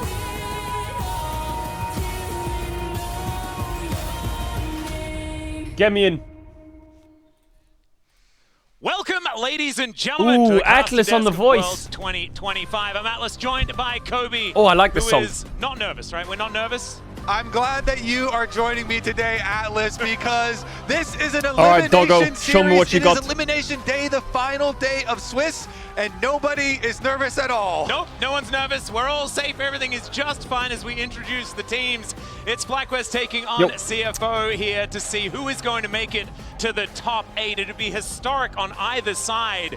But my heart, I'm sorry, Kobe. I feel like the Oysters have kind of stolen it this Worlds. No need to apologize. I think a lot of fans will agree with you. The Flying Oysters, making every international event of the year, have really impressed and gained a lot of fans. Meanwhile, FlyQuest, they have built up so many expectations, and now is the time where they have to live up to them if they want to keep those hopes and those dreams alive. Yeah, and things looked a little bit rocky the last time we saw them. Oh, baby. NA, this is your last chance. I was just kind of baffled. Your last chance. Normally I have pretty good attunement to the tempo vibes of the game. That one, 2 Barons, and then the game was over. And it was G2 that was heading to the top 8 and not FlyQuest. Feels a little bit like they could rectify some of that, but I think mentally it's going to take a lot. Yeah, I really like the interview with Busio, ahead of the match where, he was talking about how they really have to clear their minds and how they think about the game, focus each game one at a time, and do not make any more mistakes. Both sides. I mean, the tension is always crazy on the last day of Swiss because the rewards are huge. You can see huge It's 1 a.m. in NA, is it? On stage. Respect when they for win, staying and up. They get to move on to quarterfinals. Respect for staying up. Your entire year coming to an end, and you will be eliminated if you lose. And will there be a quarterfinals draw today? I think so, yeah. I think there is a quarterfinals draw today. To win. And so it's a lot more that you've had to prep for and be ready for in previous days, and then to immediately come back and do it I just all want to see again. It is a one big thing. expectation. First of all, don't give driver Sion FlyQuest. Mishaps, perhaps, if we look And also, I towards think the very FlyQuest first needs to game be really that careful of FlyQuest giving went into, Doggo Corki. when it comes to making sure I think they his get Corki rid is of the fucking dangerous, man. Are you perhaps I was insinuating. I was alluding insinuating. to a certain Bard player's Bard that was let through by FlyQuest? Okay. I think when you watch FlyQuest, they HLE let play, Bard go through to carry a cardinal sin. The question the is, Corki will ban they on let red was quite Sion good, actually. go through to CFO, because I feel like that is almost Giving equally Doggo as horrendous of a draft the mistake. Corgi So skin, hopefully, GG. you know, we'll see the respect given. Gonna need a shock between collar for that these two one. teams, and for CFO themselves, they started the tournament with back-to-back wins, getting themselves up into the upper bracket there, and then having to play the best of threes versus AL and then HLE, and getting now knocked down to 2-2, and it all coming down to this final best of three really does bring the rest. That's gonna be a bit cooked. That is gonna be a bit fucking because cooked. it is the reverse sweep mentality. Once you get to that 5th game, if you're about to get reverse swept, it is quite difficult. And let's see how this one's going to go as we get into the picks and bans for game number 1. And Mordekaiser ban on blue. you mentioned this already. Wasn't this seen in the stars? Sion ban, no shocker there. Yeah, so Bwipo, again, you know, he showed early on in the tournament, he really Wukong likes ban, Mordekaiser. He wants Azir to pick it open, into Rise people's open, Sions. everything's so, open, really. Sexy Blue side, ban that Mordekaiser. Atlas, Poppy all open. the North American fans breathing a sigh of relief as the Sion is then answer banned. Can FlyQuest draw G2? Yes, they can. If they win this series, they can draw G2, yes. We could get EUNA quartered. There is a certain pigeon and a lady that does pirouettes. It's unlikely, but I'm a possible. little bit worried about. Never mind. No, she's still up. That was a test. Passed it. Absolutely nailed it. Aurora though, and the They ban Kiana. Okay, so Corki open. I think Pigeon Man might get snapped. Azir open. We'll see where they do decide to go. Yeah, the power of the Azir is Kiana definitely ban. worth investing in. It does mean I wonder that what you have CFO to play first a little pick. bit slower and invest in that Corki Azir is a and get very money neutral into it. pick, So and I'm very... I want to see I don't think they'll do it. CFO I think wanna they'll just grab take that Azir, early surely. and do a scaling composition around an Azir. Okay. It's definitely a tried and true strategy. Some teams have been hesitating a little bit if they want to do that, or maybe a more early game focused setup for themselves. Why does it look like he's laughing? FlyQuest knowingly give that up to CFO. So this will be interesting to see the Kiana ban makes me wonder if they're doing Jarvan 1-2. I doubt it though, right? Surely not. Poppy's open, Azir is picked. Quad will just answer with There's more control mages. Vi. He has not this year, played like that Kali spicy pick into it. I was thinking this, Talia because Azir is a you've got classic Talia trade, yeah. Pantheon up if they'd like to pick it. And I know Talia Pantheon, a thing in the past that we may have been waggling our finger at, but this Could is deny not a the- bottom lane duo. This is very powerful. Ambessa is... What would driver blind? He would blind Cassante, right? You could take it away from him. Okay, they're going Vi. I feel like CFO could just go Poppy Cassante here, and they're pretty happy, aren't they? Isn't that just their style? So you have that guaranteed setup for the seismic shove for sure. We'll see if they can actually punish. Now on CFO's side, let's see the response here. Obviously, Sin's our Rumble. Are we just going as stock standard as possible? Could go Sin's our Rumble, yeah, that's true. Zin for Is Driver a Rumble here, player though? Do they want a bit more structure to a scaling 5-on-5? Maybe Driver. They I think probably teams are still really want sleeping on this like, Poppy front champ. line I mean, some teams aren't, like, I think heavy Gen G and stuff champion. aren't, but And he I doesn't think have to Poppy pick here it is early insanity on, with but Azir very well into Vi. could. They are going Rumble. Okay, let me check Driver's stats on Rumble. Then they happen. So I need to be very careful. I think I'm gonna stop Bwipo's doing very that happy because playing I into didn't Rumble. really wanna say it. So he has 0 games in summer. Oh no, he has 2 games in summer. He has 8 games on Rumble. And he has a 50% win rate Rumble. Even though CFO have a 73% win rate this year, he has a 50% win rate on Rumble across 8 games. But historically his Rumble is decent. He could actually let the pick for Bwipo I drop definitely all the way don't. to All time 4 he's got good here. stats. 75% win rate all time. Absolutely amazing on this Alistair. He played so many games. What is Bwipo's third champion? There's Ornn, Galio, and what? Cassante? I'm looking forward to seeing what he can do here. They pick Alistar. Rakan's a great ban. Again, Poppy support is insane against FlyQuest champs. This is the way to do it, right? Because he's been so reliable. Get right back in there. Yeah, I mean, he has been a huge playmaker for this team. Yeah, I guess he has Renekton and Urgot and stuff. The star for the okay, team, we're banning honestly, Poppy. God bless. Summer, in the second you see, if you went half of the Poppy year. on 2-3, it also blocks Alistar never on likes 3. playing into Poppy. Neither does Vi to some degree, so the Poppy ban is very I really hope Kaiwing doesn't play Greg as support. Has really been crazy thus far at the tournament. For CFO, they could just ban the standard Rumble answers of the Ornn Galio. Yeah, Ornn Galio or easy bans, but you know he's going to play something fucked up. He's going to play like Set or Renekton or Urgot or... But I don't know if these champs are useful in their comp. And Bessa. Okay, so he'll get one of them. So we'll see whether they do decide to get rid of something else. They take away the Ambessa first, and now we've got... Are you going to ban Xayah here, FlyQuest? Because if they go Xayah Rakan 4-5, you've lost the game, I think. Because otherwise, CFO in draft at have least. Very many reliable ways to start a fight. I believe it was Skumon that was playing the engaged Xin Zhao, which actually I think Xayah Rakan into Vi Alistar is so good. So maybe a little bit of another option. So they don't need to worry as much they ban about Kate. there being like a Sivir I think CFO should just slam Xayah Rakan if they can. And I think that that's pretty smart, given the fact that they've already locked in the Alistar, which can leave. Why are they so? Why do they? Caitlyn already taken away though. Yeah, 100%. I mean, they definitely need something to keep people on a Rumble Ultimate. Yep. And that's going to be Kaiwing's job. Gonna have it's to Leona, isn't it? They're just going to play Leona. Yeah, definitely a possibility there. See about the protection bans here again for the Rumble. Is the Ambessa all that they're really worried about Bwipo going to? Okay, so they. I mean, they could go Ornn here, Corki on 5, but they could also take the Corki, or they could. I don't know. I think Xayah Rakan is monstrous for CFO here. Does Kaiwing play Rakan? We're electing to cook, or whether we're just going to. I feel like every support plays Rakan, right? I would prefer the Ornn because Ornn plus Vi plus Talia, has Doggo has 0 Xayah games, really? Possibilities there, but Bwipo probably prefers. Actually, he does have 0 Xayah games. What the fuck? Okay, yeah.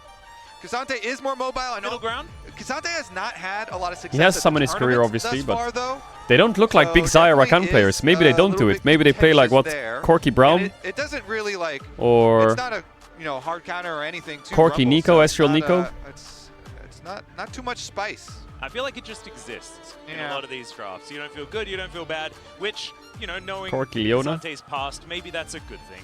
So let's see what Doggo is going to be playing here. Just need could to go round out the Lucian bottom Brown. lane I mean, they have so many CFO, options. Basically just taken away their top side, and we'll I still think Xayah Rakan is great. Some picks for Doggo and Kaiwing. There's that Leona that I was talking about. See, they're gonna go Ezreal or Lucian or Corki now, I guess. And therefore, we can keep up the suspense. You've manifested the whole draft. Yeah, for CFO. What is that image? Polska Gurum. I will have to apologize to everyone. That's going to be like in my DM saying like, dude, please stop. It's probably Ezreal or Corki. No, I mean, honestly, this is the meta, though. This is the straightforward meta here for CFO, and that's a good line to take for game number 1 of a series. Doggo, of course, I feel like just has been such a star here for CFO. He's been playing very aggressively, and I really like Doggo Corki game 1. Holy. When he does have advantages, I mean, Sivir really on 5 here is pretty Double good. equalizer comp. I know package isn't there anymore, but Valkyrie still kind of works and well buffed since the removal of said package. It's all right. Busi are going to be hovering. Azir is a bit annoying though, and you're a bit short range. But it's the right era for a Corki matchup. Yeah.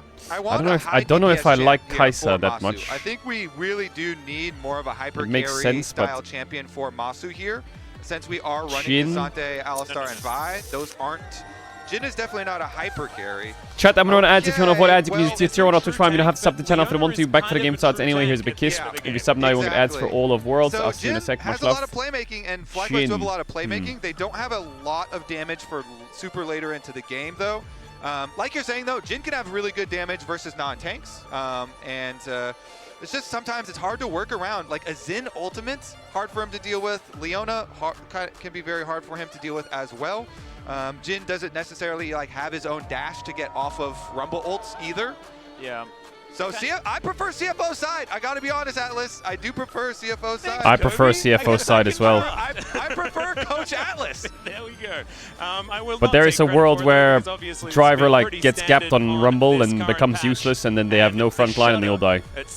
But I still think that CFO's draft is better. Understand that even though I groaned, that is largely to do with bias against They're gonna time the dun on the just, fist bump. Watch this. And 3, kind of feels like you're 2, playing, 1. Think about this in card terms. Oh, you've got like timing. a ramp deck, but then your top end is 2 drops. You know, it just doesn't feel like it's working. So Is Rumble frontline? No, I'm saying that Cassante and Alistar will be unkillable. We're just not really doing too much more afterwards. I guess 4 drops is probably what I should have said because it's Jin, and that would have felt. Why are you question marking? You heard it, didn't you? You heard the dun. Like, if you can get an accelerated Jin in this game, he will still do work. And I still have nightmares. You know, it was T1 that was at the front of it, I'm pretty sure, earlier on. Did you not hear it? Dun. Okay, you're just fucking, you're triggering me now. Anyway, let's get onto the Rift here for game number 1. CFO on our blue side to start us off. First Dragon going to be that Infernal. Chat, I have to get real cozy down here in the corner. I love Gyos, by the way. This is so cool that it's also like, there's not a, you know, like, it's not an LPL team on the Rift right now. And we're still getting the Gyos. It's just super cool. Yeah, you can actually feel the energy, feel the excitement. Last day of Swiss, making or breaking dreams. And we are going to get the makings of a Raptor Ward. Well, we already audaciously charging on top of Quad here. Does get taken down to half health, but he doesn't drop. And speaking of drops, a reminder, the drops are active all worlds long, so be sure to log onto your accounts at lolesports.com for a chance at earning some digital loot. 250 HP lead, Atlas, in mid lane. Yeah, that is a pretty good level 1. I like that. Now it's 300 HP lead. Hongq here on the Azir having a really good early start. Even small things as going for a Raptor Ward and Jinja camping there with Hongq, so once you get vision of the enemy mid laner just jumping over for that early trade, can have huge ramifications for how this lane does play out. Okay, they've lane swapped. And it used to be such a contentious lane matchup, even Driver when missed the first minion, and they got double knocked up. Right, as far as Doggo, how are you on concerned, his side of the lane already? Azir taking the most recent nerfs, but Talia really lost a lot of power. And so I think Hongq's going to be pretty happy about how this one's going, because a lot of our Azirs really learned how to play this It's matchup. literally 2 minutes in, and he's in his fucking tower. Are going with the Doggo topside strategy again. Doggo has proven that he is very good at the AD carry, you know, 1v1 situation on top side of the map, and Corki is a very powerful 1v1 champion here into Cassante. Yep. You just saw there that we had a look at Hongq and Quad as well. Their shared champion pool, a lot of control mages that both of these players do like to play, but it feels like Hongq has been allowed to Doggo have is more just fun. monster trading in this top side. He's got the, like, Aurora and Akali, which are kind of missing from Quad, you know. So the fun of the mobility of those champions definitely can be on stage later in the series. Currently, though, Quad going for the early recall, so is just going to have the early tier purchase. Now, he didn't have any extra money, it looks like, for any potions. So this will be a Talia. God, Corki is such a nice champ to play in a lane. Azir with still Biscuit in inventory and both potions available. Oh dear. Well, that is an aggressive Valkyrie here from Doggo. Remember, he's already done this to Doran. So it is going to be Bwipo able to walk his way out, but you know that he's always going to be aggressive. In goes Skywing, speaking of aggression, as Quad, you mentioned the lack of potions. I think that was a point. Yeah, Quad's in a bit of a weird spot. He TP'd back very early. He lost half his HP already. Well, and does come on Hongq. down here as Masu. Decent deadly flourish. His driver stands still for a while, but does have the scrap shield. He'll be all right. We'll just be convinced to go home. Okay, so we have teleports available for both Driver and Bwipo. Bwipo did cancel his recall. There's and no he's way there's a dive here. I don't want to repeat of yesterday. HP, as Jinja decides to call off the long play there. Leona was still coming over. Still no dive here. Still seems to be making his way up as Jinja is Still no going dive to, here. at the last second, cancel that recall. Still looking for a way in. Yeah, I think if you delay it too long, though, the defense gets here. Vi is on the way. Busio's actually not coming up here, though. He cancels another one. Another audacious charge goes in. Wind becomes lightning, connects, but hasn't seen Inspired. Finally does now. Looks like they were still considering it. That was very CFO of them, but they are going to back away in Junjia needs to be. Hey! We paused. FlyQuest are like, no. CFO would go for that dive. These must be different players. We get the sepia tone view of Summoner's Rift for a while. Nice Did Kowing's PC turn off or what? All right, we'll update you on whatever caused that issue. He does not look happy. Since we just saw them stick around, so you know the cost of sticking around and threatening a top lane dive like that for Jinja is going to mean that he's pretty far away from second respawns of his camps. Since he actually cleared from bottom side up towards top side, he now should probably just recall. Why didn't they dive? Because they will die if they dive. And then go re-clear from Krugs up. but they he's will going to lose die. a few seconds of tempo. It's and good that they don't dive. Never loses a few seconds FlyQuest of in a tempo good on spot, his I second think. respawn. He is like always like, as soon as they respawn, I am up there. I am re-clearing. This guy is always trying to keep up his own farm. So we'll see if that ends up, you know, actually deciding anything in the game, because sometimes you'll get like second respawns of Scuttle Crabs. If you're there a little bit early and Vi does have like brush advantage, it means the difference of a Vi getting a full charged Q, in which that actually does give you a chance to beat a Xin in an early scrap. Whereas otherwise, if they're just staring at each other on even timings, then you usually favor the Xin in, you know, starting and creating a lot of the plays around those early objectives. Yeah.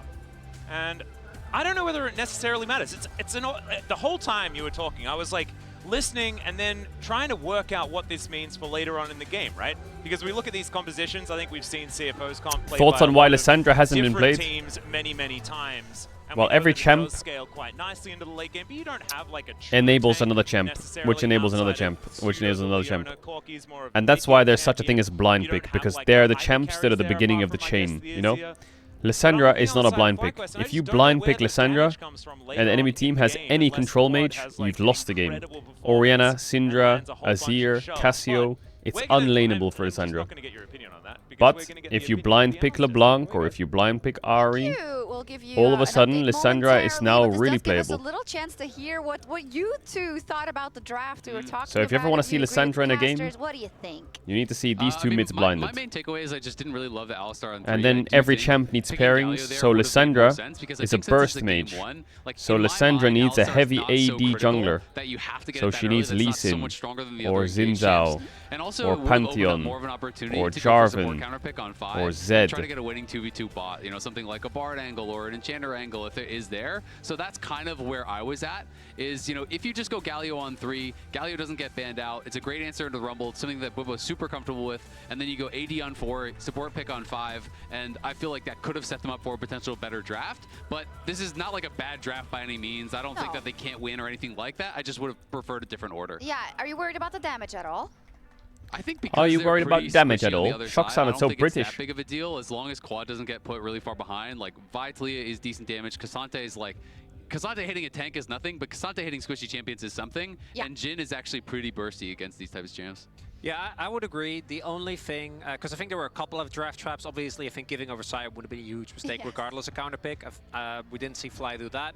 For CFO's end, I think their draft is just as Atlas also ended on. We've seen this exact draft a million times. Like, it really does kind of everything. I think it skills decently well. Your front to back is solid. You can play for a couple of early skirmishes as well with that Leona and Xin Zhao combo. So what happened? I think Kaiwing has a tech issue.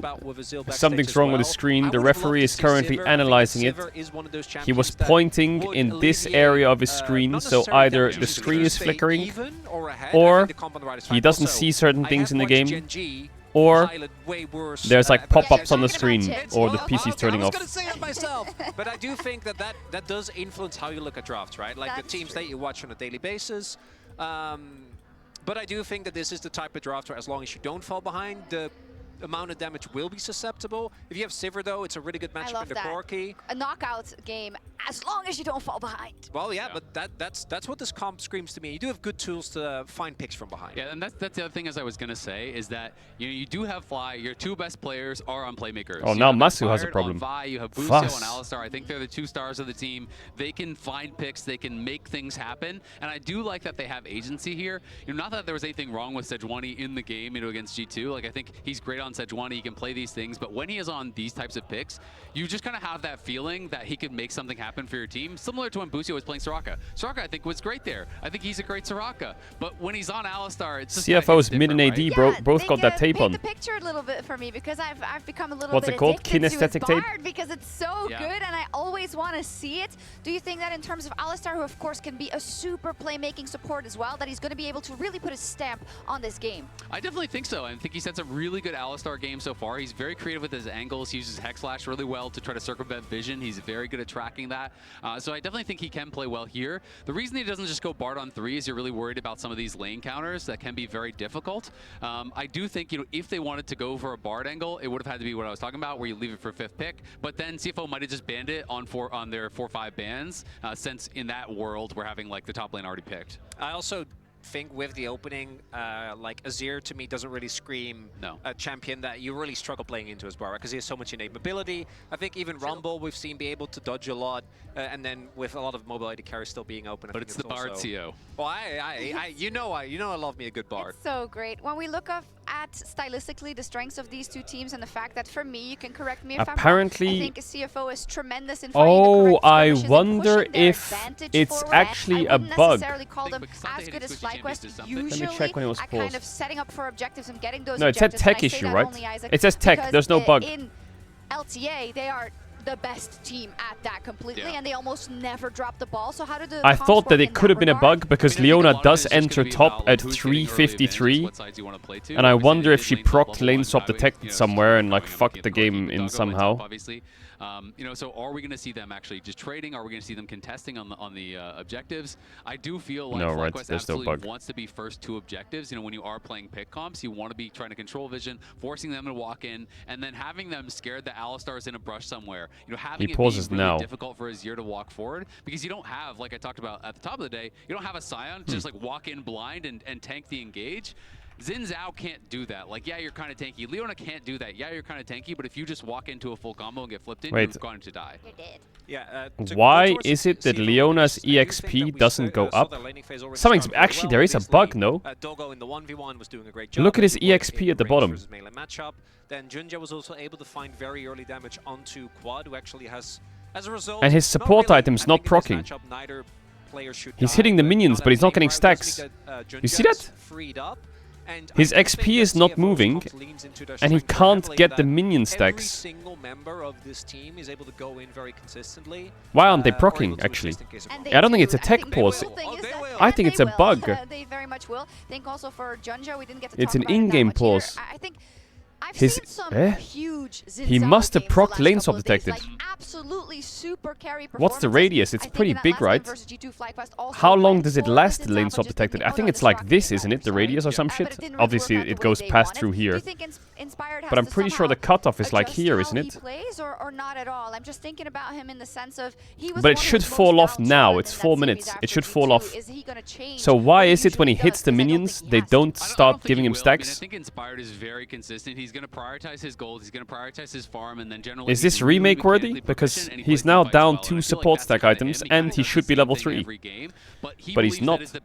I think he gets level 3 on that wave, right? Surely. 6 minions and he's 75% It's XP. enabled by Busio. You know, this is something I talk about a lot in NA. Is that Busio is kind of. I their think that's jungler remake, often by the in way. The early minutes, right? Busio is often That's gonna fucking roam. bugged. He's going to leave Masu by himself to help Quad push out a lane, to help Whippo be protected on a dive. You know, not that I don't Inspired think ever Chrono does Break will but fix Inspired it, will is it? gonna prioritize camps, prioritize objectives, and really try to put himself in. What are you that gonna do? way Chrono Break and he ahead stands in the so bush he and can just really doesn't kinda run be that top? back Like, layer what of if it just defense. happens Yeah, again? it's true. We don't have an update yet for you. We are still in this tech pause. I think something we didn't talk about yet, and maybe we can now, is that Whippo didn't have a good series versus G2 specifically, right? A lot of situations where I was thinking about. I was thinking that there was a lane swap detected issue because Leona was level 2 on top dive, but it said tech pause, so I was like. Player who sometimes does tremendous in lane, but even if he doesn't, he'll always find I think it's remake worthy, by the way. The whole lane swap is kind of cooked now. And then I just felt like maybe his mojo was a little off. So if he resets today, it's going to be super important. And on the Cassante, it's definitely possible. Yeah, absolutely. I mean, to me, I was just surprised that he played Rumble. He's not known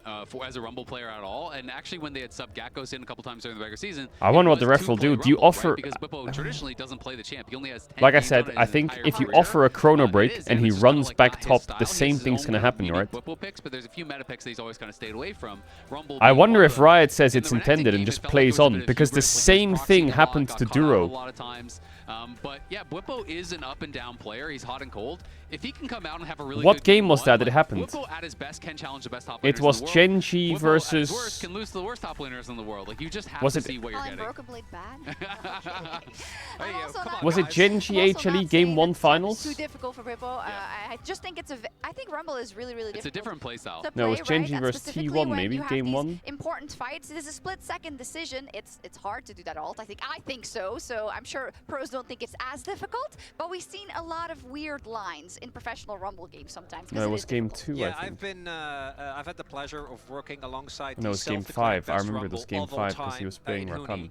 Oh, I thought you were going to say Finn. No. In Huni, who The same thing happened to Genji a month ago. So Duro runs top level 1.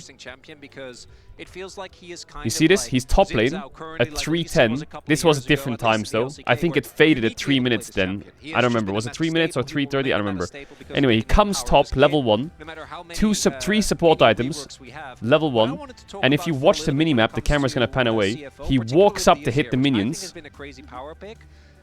He gets 0 CS. His level doesn't go up, and then he pauses. And Azir to me is kind of, as a champion, the and then obviously the VOD doesn't have it, but the pause went on for like a while. They resumed, yeah. I don't think it's something. It's a feature or some shit. Something's really weird there. Oh, thanks, Chronicler. And here we are. We're back in. I think it was 3:15. Yeah, it was 3:15. I think, right? The top one. We saw it before. We just got to have a little bit of a timeout and a little bit of a chat to our lovely analysts. Yeah, so it's happened before. I don't know what the ruling is. Kaiwing went a little bit early to the top lane, thus triggering the lane swap detection. I think the lane swap detection thing, it doesn't just disappear at 4 minutes. If you've activated it, I think it stays for a little bit. In the LCK, don't you worry. Yeah, so to the best of us. Kaiwing just missed out on a bit of extra, experience and support quests there, but ultimately it will be okay. Yeah, I believe we're just resuming. So they just explained the lane swap detection. Yep. And because it's now a little bit later on this patch, what? We are going to be paused once more. See whether it's going to I think that was a fly quest pause. Or whether this is going to be because Busio looked at Masu when they paused. We'll make sure we keep you updated as quickly as possible. Should be over the CFO side, assuming that they feel like the issue has not been resolved. Yeah, what they expected. I think all the explaining about the lane swap went down smoothly. So this probably, I would assume, is something else. It'd have to be something else, right? Yeah. Unless they're like, no, but like, look, there's this thing. That's what I expected. It went, as soon as the pause came in again, I'm like, no, they're failing to accept that that's how it works. And now we are well past 4 minutes. Yeah. So it might be that it was the another tech pause. The fact that you like get the debuff and then it lasts afterwards, maybe they were still a little bit confused as to, but I still wasn't getting experience immediately after. Okay, never mind. That's not a good sign right there. What? It might have been bathroom break tech toilet issue? Oh, another one. Busio just went to the bathroom. I mean, sometimes if there's something more meaningful, then they're like, okay, this might take a while. You are allowed to get out of your seats and then go to the bathroom, and then, like the cause of the pause isn't necessarily the bathroom break. Yeah, it's more like you now have a window to use the bathroom. Because we just started, guys. Yeah. yeah. I'm thinking like, when you're nervous, sometimes it can just, and maybe you just forget to use the bathroom, Make sure, maybe a bathroom check, guys. For everyone watching at home, take care of your kidneys. Yeah, honestly, I think everyone should take this moment. Yeah. Except for us, of course. And if you don't need to go, maybe think about the other side of the spectrum, which is hydration. And perhaps we should all have a drink of water. You know what? True. We should all do that. Kobe, pick up your water bottle. It's time to have it. Just drink the water. Yes, sir, Atlas, sir.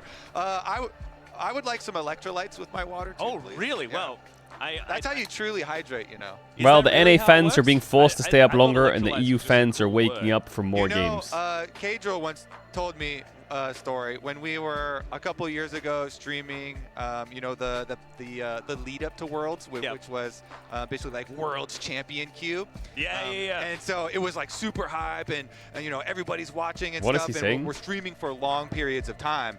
And I was streaming and with him on Discord. Yep. And I was like, oh, I really have to go to the bathroom. And then he was like, don't go. It actually really increases your focus. It's better if you have to go to the bathroom. And I was like, wait a second. I mean, it does increase your focus because you're thinking about it and you're worried. But it does. It's called. It does. It's bro. You got to piss max. You do. If you edge your piss and you have to like really go, you'll lock in harder. Yeah, no, let's steer clear from that. You got to piss max. It did increase my focus. I was alert. Maybe you were too focused on not what you should be focused on, though. You know, he recommended definitely focused. He recommended that and matcha. It was really big on matchas at the time. Matcha, green tea, matchas and green tea. Really that big on the matcha. This, clean caffeine. By the way, guys, just to update you, this is a different issue. This is more of a peripheral-based one. We should be back into the game very soon. Peripheral issues, we love those. They're solvable. You can see the thing. And then piss max, and then you're gonna play better. I told him. It's true. Very easy. Yeah. Don't have to worry about stuff going on inside the computer. New mouse, new keyboard. We'll figure it out. Yep, whatever it needs to be. So now we can talk about hydration and stuff like that. And by the way, I do know what electrolytes do, but I have always thought that the word is good. Like, you know, I just liked it. And whenever I like looked at the bottles and they had it all in like really big letters, I'm like, they made that up. Yeah, like you're gonna get some sort of superpowers. Yeah, that's what I always thought. Maybe like it'll turn you into Raiden or something. All I'm saying is, don't bash it till you try it. Okay. Kombat at the time. That should be a life slogan. Sure. It's because of the electricity that like snaps on his eyes. Yeah. That's made just know when we're leaning against each other in mid. When he was walking you're leaning in your chair. Yeah. You're not holding piss, and you haven't drank a green tea, and I have. I'm absolutely on it. Progress towards our Unk status. Yep, and the Unk status is purely. I'm clenching lane face. You're getting gapped. About the remake of the movie, and everybody else is like, that's dumb. Because I know I am. The first Mortal Kombat movie. Oh my god. Quality movie. Extraordinary. Quality movie. Your brother's soul is mine. Oh, it's just so quotable. So many brilliant moments. And we really are deep into this pause. That's what we've decided that we want to talk about. Honestly, though, Alice, that's what today is all about. Yeah? Which of these teams will deliver a fatality? Is Bussin still in the fucking bathroom? Oh no, he's back. I was gonna say, is he taking a doobie mid-game? Fatality is, you know, what do you do if because the ref has to go to the toilet with you? So what if you're fucking unleashing on the toilet and he can just hear you? Do you think it got a little bit too much when they started moving on to like babalities? Because he has to go in the toilet with you, otherwise you could just whop out your phone on the toilet. But it is huge. I mean, this and is just check where the pin cords are at. And then he's actually poop maxing. Wait! He's like one step ahead of me. Both regions because I mean, it's massive on either side, and I think FlyQuest wanting to make it back to that former glory, being able to get to the top 8 like they were able to and got so close against Gen G. If they can't even get there, it doesn't feel very good. But this does, because now we can see the video game, and it's all in color. Okay, we're back. Like that. We don't need to worry about the okay, now pause again. And everything is all good. So after all these pauses and after all the swap, let's evaluate what went down with the experience. Chat, if Busio ints this game, we all know why. He should have held. Top lane having a full level. Don't held, chat. It's unhealthy for your bladder. Oh, man. Is huge. Cassante ultimate. But Busio might run the game down. Definitely very threatening. And Driver suffered more heavily in the CS with the lane swap, with the 2v1s. Oh, nice flash quad. Does get the flash out of quad here. Nice little attempt from Honky. That means that another visit, they should be able to get a kill. Meanwhile, Inspired got to the second Scuttle Crab, getting him to the level 6 breakpoint as well. So they are going to have experience, slight experience lead for the Driver is extremely behind in CS because Lil Pup decided to walk up 1v2 level 3 and got insanely chunked. Honky does avoid the seismic Honky kind of smurfing, actually. by hoovering up a whole bunch of rocks, so that doesn't whoa, exactly Honky's kind of smurfing. Does, holy though, shit. Wait a second. Really starting to hurt. Enemy mid is completely cracked. Hold up. Yeah, I am. Inspired also showed here. So every time you show. Did Koi win? Brother, they aren't even at the venue yet. To your opponents you are early. CFO know that Inspired cleared up towards that side, and so by showing mid, they can now guess, all right, presumably for the next like 30 seconds, he's going to be clearing the rest of his red quadrant. Your red buff, your Krugs, and then re-clearing down.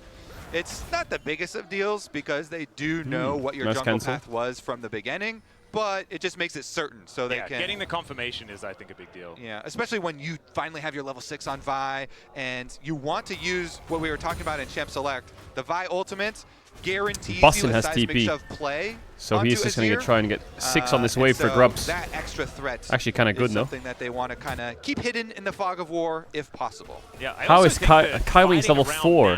Bussin's going to be level 6 when he TP's top on the next wave.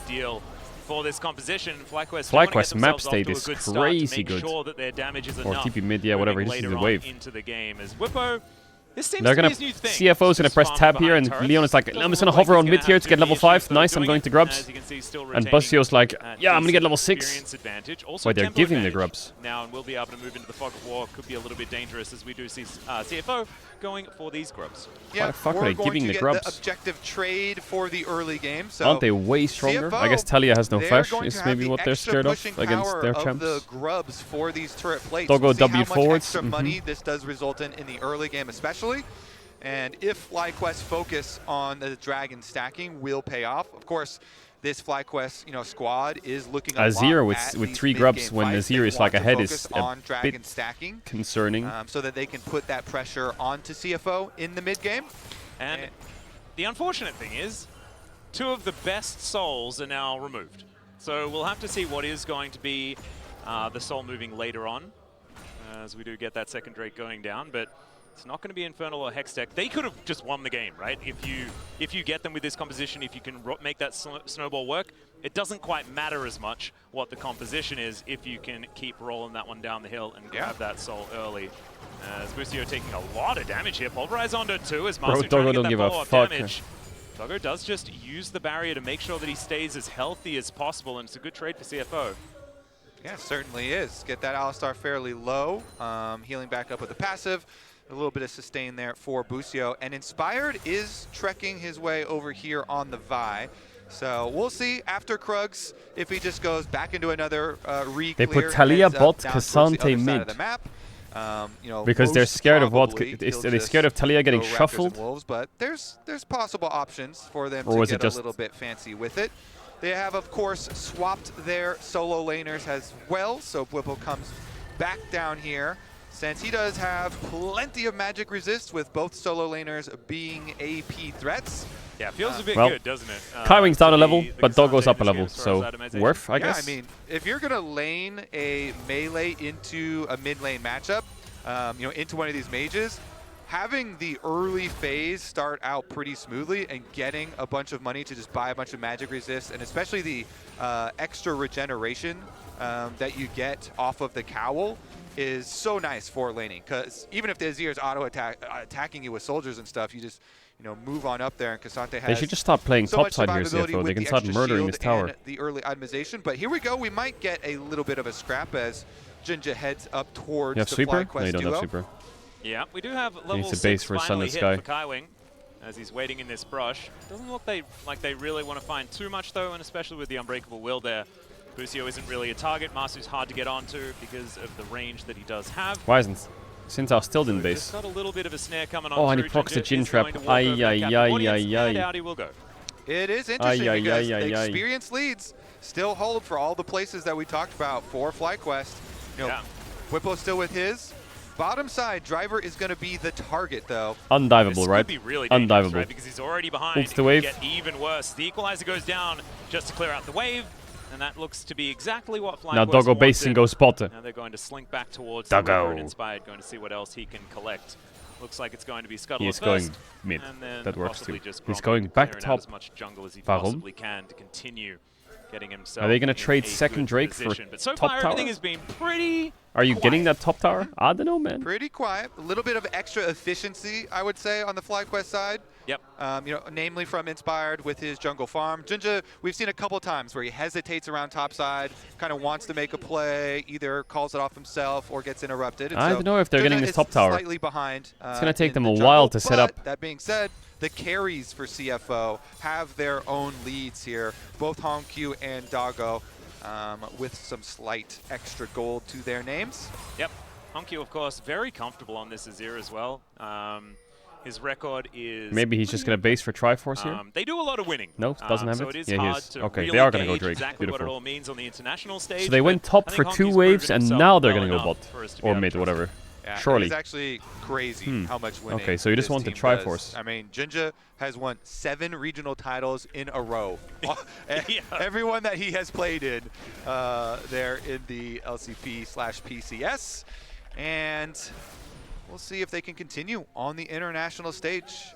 Again, in the early game, experience More pauses than kills. valued a bit more than gold. Chat, it's Like, elimination small gold point. differences don't usually result in a full item break I'm a bit point. concerned about And how so the useful this extra Rumble is. value of a full level Yeah, is a base lot of... stats are much more important. Exactly. That's the guaranteed power that is going to be there. But we haven't seen anyone use it yet, really.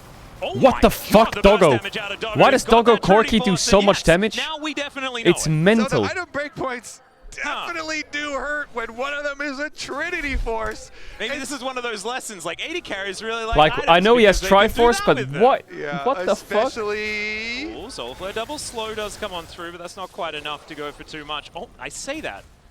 Honkyu's Sand Soldiers, they've been training hard. Corki's busted. This could be problematic Yeah, he Oh, is for kinda FlyQuest. busted. This is CFO really making a good effort to interrupt the Dragon stacking. Inspired is on vision. Yeah, and Doggo saw him, immediately clicked towards him. As Where's my homie he's Inspired going? going? His way around. Looks Is like he trying to CFO stall are them? going to get off this Dragon as teleport. Oh. He's going to bring Bwipo in. Junja actually just going to waste no time. Flashes Wow, away, I feel but like there's a Bwipo kill might be here, able to get on surely. top of him. Okay, nice. The There's a kill ulti here. not going to work out because Bwipo ate the CC, and that is first blood. Over to Inspired here. FlyQuest on the board. As the turret plates fall, a 14-minute first blood is not exactly the earliest, but the fact that they get a second Drake is huge. They could teleport Quad to go answer the top wave as well. If they don't want to drop the top wave, send the Talia over there. There's the flash out. Curtain call comes Yeah, on W? in as Wow, just dead. Monster's just gonna be able to pick So that one up FlyQuest because get the Bwipo second is Drake not and 2 scared kills. of turrets. And again, it's such a critical time. Super winning game state for FlyQuest. They have to keep Dragon stacking. Hold So up, 2 because Western bottom teams in wave top was 8. pushed in, Wait a they minute. don't teleport Quad What to if we top draw side. each other? They keep Quad on A bottom side to rematch catch that best of minion 5. wave, and it is going Deal? to cost FlyQuest a lot of damage on the top turret due to the Void Grubs as well for Driver. It barely stands. But again, it's so critical for FlyQuest, you know, with this comp to How did actually they keep not the just Dragon get Drake stacking. there, So CFO? I'm so I do confused. Did they really just like waste them time contesting chasing on it, Inspired when they could have had a forcing free the play, Dragon? using Is that what Bwipo's just happened? teleport there. That plus the CC from the Jhin, and now... Oh, Quad could be in a little bit of trouble because Kaiwing does have... That was awful. That Zenith Blade does connect, but even through the exhaust, Squad will be okay. Busio comes in and just says, get out of here, with a little bit of a headbutt, so not too much else to worry about. But CFO, they've been so good at being able to actually make things stick in the early game. They haven't been able to at all here. Well, there goes so Herald, far. I guess, as Still well. don't think it's end of the world. I still think their composition I have is no ult. going to I'm feel just TPing bot. fine Give moving Herald, further I on. guess. But with all those experience hiccups, things like that, the fact that the gold is now well and truly sitting in FlyQuest's favor and those 2 dragons, man, like everything is coming up FlyQuest here in this game so far as Quad might be the first sign of it. Oh, not that working flash out from as Quad, despite rough. The flash Honku Very rough. still able to pick him up. The redemption comes down as well as we do Wait, see picture are in they picture contesting that it Herald? should They're not, still right? No be way. This Rift Herald going down. I like Rumble's So they will getting be able to gold, but I collect just that don't think one, Rumble's and carrying that this is game. also going to be some feats of strength almost Bussin'. coming towards as well as Busio could be in trouble. Level 7 here, so he does have the unbreakable will, but he is still taking a lot of damage. These Sand Soldiers, man, they are God, really Alistar is the most hurting. OP champ in the game. Not quite enough to get the kill onto the cow through the ulti. It's Really first good blood early tower to flash CFO in from top though, Honku. and bot. Preemptively It's 2 flashes the towers to game CFO. Turrets immediately? Yeah, they take that one down. Topside's going to go to Honku as well. But really good early flash from him to create the play. And Ooh, Quad small still misplays from flashing Fly. and dying is really going to put a bump here in the FlyQuest path. I think CFO, huge gold injection into those solo laners is going to be exactly what they want. Yeah, and have a look at Honku's lead now. 1.3k, 1.4k. That was FlyQuest's lead prior to that play. And it is now just on their superstar mid laner. Super. Young man that has been the talk of so many Supermarket. this whole year, as CFO have been there every Well, single time. Honku might carry the game alone. That's definitely the champ to do it on. Still, He's this is too. only Oh, going to what? equalize He has things, right? Like, Nashor's gold, not Leanderis at something minute that we're gonna be too 16? worried about. What? And Hey, still feats of hey, strength what the on fuck? Enemy table. mid is Whoever makes it to that third one broken. is going to be able to collect it here. See whether FlyQuest can just get one more kill to get some. When he bought Haunting, he had a Haunting guys. I was like, oh, okay, it's pretty strong. Such a promising He has 180 6 CS at 17 minutes. On the world stage. He has top tier 1, we'll see about a kill. The next Azir play. There were a lot of people converging on mid. Yep. But after the wave gets cleared out, I can see you were tensed up. You're like, hang on a second. Both sides, you can see almost immediately, both of them kind of spread back out to go catch their side waves. Can we just keep the camera on mid waves? Those side waves Actually, how do you play Jhin into for Corki FlyQuest. on Both mid outer waves? You towers can't, are right? Down, so This Corki just W's forwards and fucks you up there to get on the cooldown. Push. Yep. Does mean that there's some standing gold here for FlyQuest, but unless they're able to take these turrets down, they're now just helping make sure that CFO has as much control of the map as they can at this stage of the game. Man, this next Dragon fight is going to be such a big deal. 1 minute and 30 seconds on the clock for that one. FlyQuest Soul Point in their sights. Mountain Soul is a big deal. Like, I mean, I think FlyQuest might have to give Drake, but actually they're gonna send it. There's no cross map. You can't take top tier 1. They're getting outscaled. Just go fucking fight. I think Hanku might have some plans because he's 2 item Azir already. We were talking about, oh, how meaningful is gold versus experience? Well, when gold is 2 items fully completed on your Azir, then gold is massive. So Hanku went back and bought a Leandri's, and Quad went back and bought a little book. Ooh, would you rather have a book or a cool mask? The cool mask, Kobe, every single time. Although some of the books, you know, are cool as well. They are cross-mapping. Yeah. They are going to give this Herald. Herald. This is a short story, though. Yeah, that's like a little picture book. Yeah, this is the first. This is like baby's first book. You know? This should be a kill. It's not quite the fiendish codexes. Okay, Driver could be in a little bit of trouble here as Quad throws a whole bunch of rocks into his back. The seismic shove connects, and I think Quad wanted to let us know that the book's pretty good. Actually, it's not too bad. Yeah, and he rides that one all the way to the pick. CFO though with 4 people. They're also going to answer with the last remaining outer turret that FlyQuest had standing. Yeah. And Doggo is, of course, Valkyrieing he's forward into Busio as the slow comes through. Masu is in so much trouble. He has to get out of there. Does have the curtain call to follow up if there is going to be anything more. Did he lose the cannon as well? Will now be able to head All right, CFO have another situation where Drake is free. They are just also, think about this. FlyQuest got a kill, over and over but they again, didn't get top tier 1. With the outer ring dead, the map is so they traded a kill for mid tower. Had a real tough time making their way over here to contest this dragon. I think that one is gone. That is an oyster dragon. What is an oyster Xin Zhao dragon should be useful because he presses his R button, like but the rumble is going to be quite useless here. Very similar to a mountain dragon. Did Doggo fake base just so he can W on Masu again? There is indeed an oyster. Exactly, you crack it open. Yeah. For some delicious meat. It sounds kind of sinister. No, he's waiting for an item. I think he needs more mana. I'm not going to mess with the oyster dragon. That's all right. Doggo and Masu back here in this lane. I think Masu knows now that if the Corki goes anywhere near him, it could be problematic. I think that sometimes in these games, it's kind of like solo queue. Oh, Whippo. Big misplay. We're going to try and take him down. There's the Whippo completely fucked this whole combo up. But he's still going to get him, I guess. Driver desperately trying to get out of here, but I don't think he's going to be able to do so. Oh my god, every skill shot missed. But they got the kill. I think FlyQuest have recognized who the Inter is on CFO. It is their top laner. That guy is absolutely bot mode. They often make, to be perfectly honest, as Rift Herald is going to be thrown into the mid lane. Shelly a little bit confused about where she is. We'll be able to wander towards... Okay, never mind. She is just going to be herded back down the river once again. Inspired will be able to just... Nice, we used Herald to do a lap of the map. My favorite part of this were the blue flying oyster question mark pings that were going down on it. They're like, where is he going with this? Regardless, though, the best thing that this FlyQuest comp does is make picks on the map.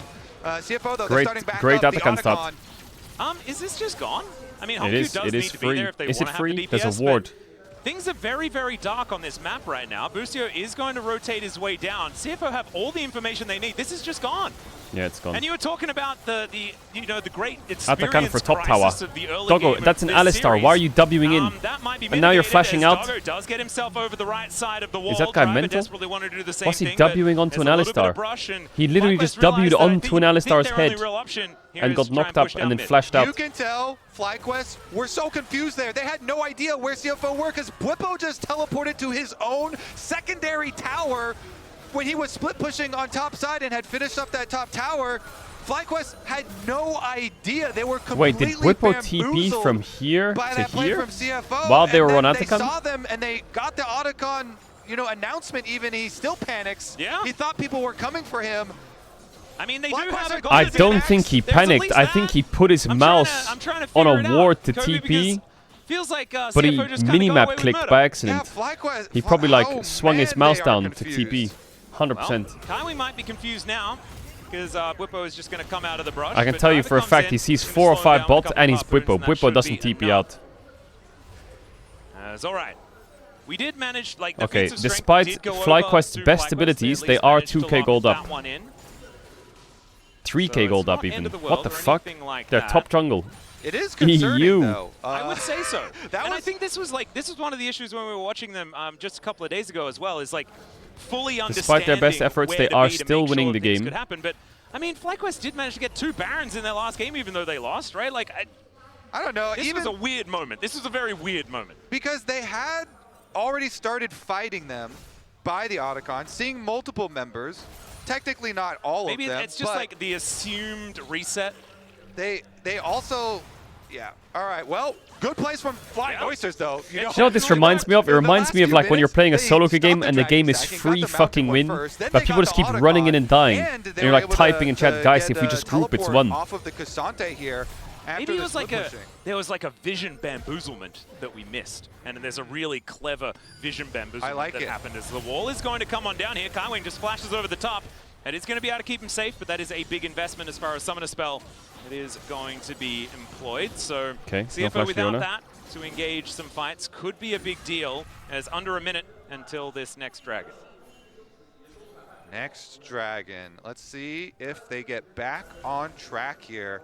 Because CFO have got to be so happy with this game state. Already having the Otacon with 22 petals. Yeah. Does Hongq really need a stopwatch? I guess he does against Fire, right? Dragons, you know, taking that one away, it just gives them so many luxuries here. And Hongq was already doing well in this game. The Azir is just so comfortable split pushing. Has an arm guard. We already mentioned the 2-item power spike, but this champion with flash up is so mobile at CFO. Have a lot of options here, and Hongq is even going to see the approach. Well, Sundisk is going to come on up here, and that is going to mean that Inspired will take a little damage, but not Corki's too much really more. spiking right now. CFO Like the carries of CFO are dangerous, their mid laner. but this Rumble is fucking useless. I don't think I ever want to see Driver pick Rumble again. They just want to take this inside track, move over towards this dragon, and they should be able to get this early setup. Masu already 50% of his health bar taken away as Doggo's rockets are really starting to hurt Quad. Wrapping around the side, doesn't have the Weaver's Wall up just yet. There's now Driver on that flank angle, checking for Inspired, who should be able to get himself in here. We'll see whether they want the turn or whether they want to get themselves the dragon. FlyQuest moved their way in though, Inspired biding his time to make sure he gets in at the opportunity. Leon ult was rubbish. Goes entirely wide as Inspired. Junjie ult's early. In there. Junjie having to flash his way out though. Seismic shove gone wide. Rumble ult is down. not bad. Too much though, as we can see, as the Drake already low as well. It's 1 for FlyQuest, I think. Whippo gets into that backline. Kaiwing's in a little bit of trouble, and down goes the Zinzao. That's going to be the Drake going over FlyQuest. Oh, they're so low though. But have they found the fight? Driver still wanting to try and burn them as Hongq gets on in there. There is Whippo looking for the angle. Emperor's Divide though will shut down to Doggo. And it's Doggo that picks Wasn't up he out there? Look at these health bars. Doggo desperately. They are so lucky to get away Valkyrie, actually. but he will not be able to get in there. Why don't they just get out? FlyQuest gets soul point, and they get relatively out of there. Yeah, they do. Whippo turns around. This is what I mean. CFO just doesn't have a front line. They just walk up and have the ult on Zin, run out, flash out, walk up, Leona's dead, run out, flash out. If they had a front line, this is so much more playable for Corki Azir, but they have Rumble. This Rumble just does nothing. Look at him. Kaiwing also misses his E. Thankfully for him, he doesn't get shoved in by the Talia seismic shove, but you know, they back off from the equalizer, reset with the redemptions. Inspired and Whippo inside the pit here is actually quite close. The fact they get a full combo on Azir and the stun is mental. Doggo W'd forward and blocked the 4th shot. You saw that? Are able to focus down the enemy jungler. Did you see Doggo's block? The objective. Here's where it gets very risky. Yeah, look at all these health bars. They're nothing. As Hongq dashes in though, Whippo goes in. He dies. Well, you Yeah, can he see should have just run. not feeling too happy about it, but I think it was a worthy sacrifice for what they were able to pick up. 3.5 minutes until a potential mountain Rumble, soul 4.2k damage dealt. will be What a the huge fuck? deal. Not to mention getting the Hey, onto the map. don't look Certainly damage does dealt though. help closing out the games. Let's see. Certainly does. I think there's a lot of pressure in the next 3 minutes. Well, Solarflare going to slow down Inspired. Doggo is, of course, Valkyrieing over a wall, as he will be able to blast going away to Don't my safety. fraud me. You Doggo can't only has tell me one if they didn't have a mode, tank this game, then they would have done infinitely more damage on their carries. It is so fun to Every watch. champion can be Draven, as it turns out. Especially when he has double summoners. He plays so aggressively with them. CFO, though, once again, they start up the Baron. They're trying to force FlyQuest into this early. My God, Honky was doing so much damage to this objective. CFO have just decided that they don't give a fuck or what? What is quad positioning? Can they not punish that? Equalizer goes down though, and quad is just dead. An overextension, as we can see, is now Junja goes in. Busio's not piss maxing. Dead. Masu no flash.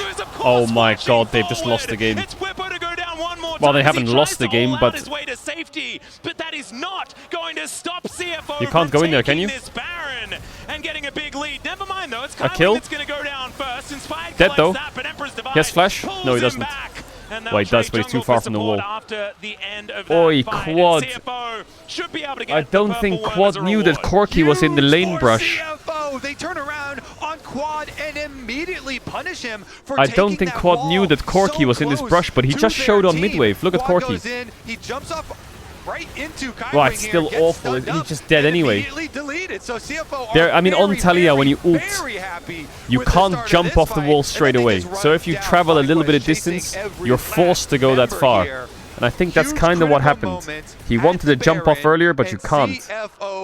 And he also jumped off the wrong way. You can see CFO pretty happy about it as well as far as the coaching staff are concerned. That is going to finally even out the kill score here in this game, but the Baron is the biggest deal. And keep your eye on that Rebel Baron power play. Currently at the neutral setting, which is 1500. This is here has some dog shit items. Surely he has something better in base. Seeker's Blasting Wand. As Doggo back in this mid lane once again. I feel like whenever he's on screen, I tense up. Okay, he just bought a Void Staff. No Good luck, FlyQuest. I was like, is he going to solo kill that nothing over there? He just might. That dog definitely has bite.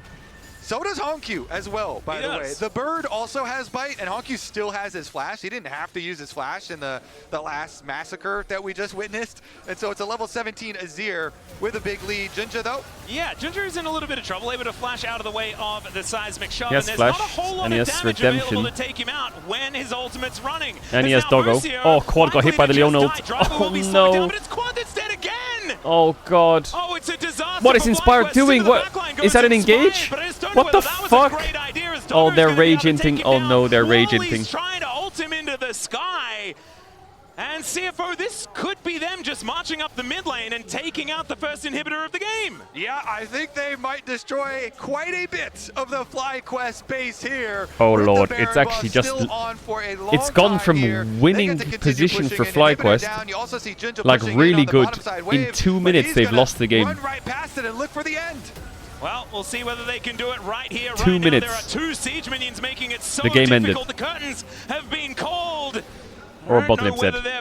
They're going to back off here and take Drake, right? They don't want to risk it. Stay alive. So FlyQuest, they do survive the 5,000 gold CFO lead. have broken open the base. They take an inhibitor turret on the bottom side as well. Honkyu deals with They were that one. 3k up, and now on their way out, FlyQuest. they'll be able to collect another Mountain Drake, meaning that soul is ever further away once again. And I would say 6k is a pretty good Rebel Baron This power is play. actually a We were talking generational about keeping throw. your eye on that one. Yeah, that's good number. Yeah, CFO here just... The problem with FlyQuest, it just feels like when one goes in and dies, Let's take a look at this as or they gets try caught, and the other one pick will go in off, as well Jinja for FlyQuest and die side. with them. And it's a good equalizer from Driver. Quad then, you can see on the Talia, gets nailed. Kai Wing, ulti him, immediate follow-up, and they just delete that Talia once again. Nice ult there from Like, Kai Wing to snipe him. the Talia dying is Inspired bad, then but goes in at the Inspired end. going in is They know they're awful. just kinda throwing their Why is he bodies going at in? CFO at that point? Because having given over to this team comp, the Otacon, as well as the Baron in that last fight, and all this gold adding up, CFO have a chokehold on this first game.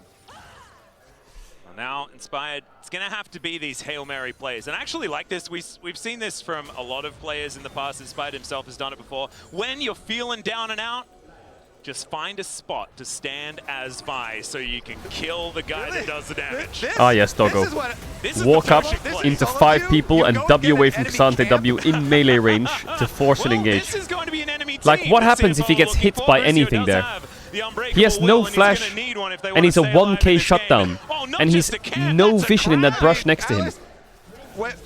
Like, what happens if Cassante just flash ulted him there? When I do that, it's a bit of rage. He's mental, that guy. I'm rage clearing enemy camps at that point. Oh, rage clearing is the rage counter jungle clear. Yeah, that's what I do. I think just rage clearing. I guess he has GA, but going to use that as Doggo. Still. Valks over the wall will be able to keep himself If alive. Doggo's on a champ with a dash, he is so fucking unchained. It might also be Driver going down, but he does spot him here. Inspired, not quite with the surprise play that he wanted, but it's the all-out to bring them underneath Jundia's the dead. turret. No GA. Doggo got knocked over the wall from the Vild. Wait, it's a monstrous Vild. You saw that? That curtain call is, my god, how did Doggo do that? He Vild Azir and pushed him over the wall. He is now dead. I think Fly is still alive. Atlas, rage clearing is a viable strategy. Nash is not up yet, though. It's a stroke of genius. But Corki has no GA. He just insect on Vi. What the fuck? The thing was, like, it set them off. And then they just went. They flew underneath the inhibitor turret. Inspire didn't even really have to do anything. It was mind control. It was extraordinary. Mind control. Like, he gets Q3'd into ult. Here we go, though. You can see on the minimap. But look at Doggo. And Whippo is able to get. He's gonna W the wall, and the Vild's gonna push him back. Yeah. And they basically create Oh my chaos. god, when what you the are fuck? Down like that, you want to create some more chaos. And Driver's dead. They found the continue to Inta. Yeah, Driver could be in a whole lot of trouble. The wall comes down. I don't think this Rumble is going to survive, and he doesn't think so either as he ults the wave to make sure that he can at least get something. But these little CFO are so cocky. These motherfuckers just walk up to you. Exactly, that's what you have to do. Continue to try and make picks across the map. Go through the fog of war. Do we have to have the freak conversation about you shouldn't take the mid inhibitor because you deny yourself gold and stuff? Do we need to do that? And it's been a while. Well, their wave clear is not the best. Well, let's see about the teleport out. I say just keep on fighting. Well, that's exactly what they're going to do. As Junja, once again, potentially in trouble, does now have Honkyu and Kaiwing in the area. As the knockback from Buppo, there is another kidnap, like you said before, but it's going to be flashed this time. Blast Cone makes things problematic. Oh my god, Honkyu he just inted it. Doggo might carry, though. How did CFO counter throw this? Are you kidding? They've counter thrown it. What did Honkyu just do? What is going on? They can't do Nash. Surely they can't do Baron, right?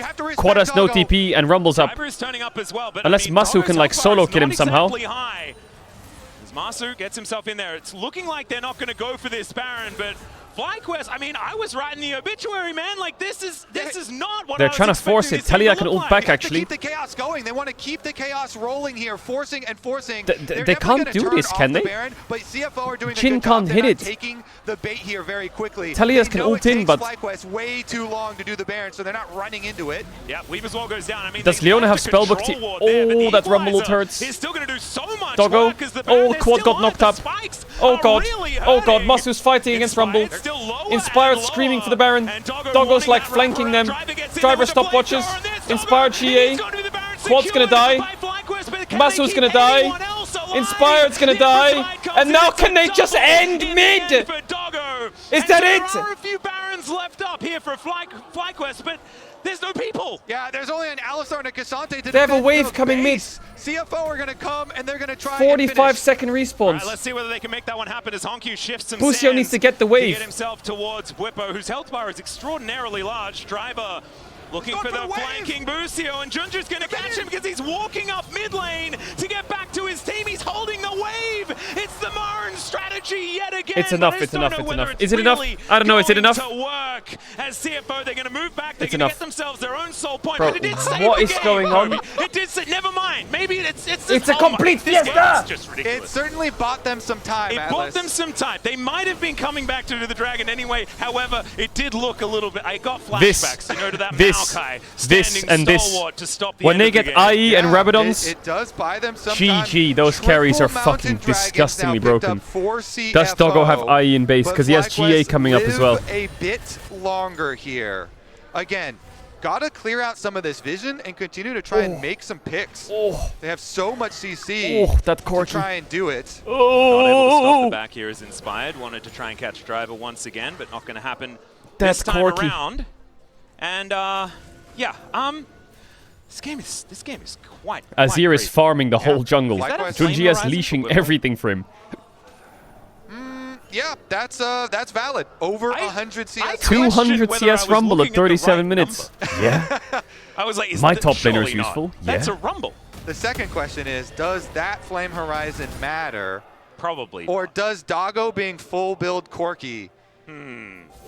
That certainly is a full extra item. He does have 9 times the amount of kills to his opponent. All right, well, FlyQuest, they have to continue to be Rumble scrappy didn't get here. caught. They're trying God to bless. play in the darkness Azir here, spacing for Abaddons but the Flying now. Cloisters All are right, so flying checks safe notes. now, 6 item staying Azir, on 6 their side item of the map where Corki. they have vision. And the problem is I feel now, if you were FlyQuest, you're like, well, this is definitely doable because the game was basically over.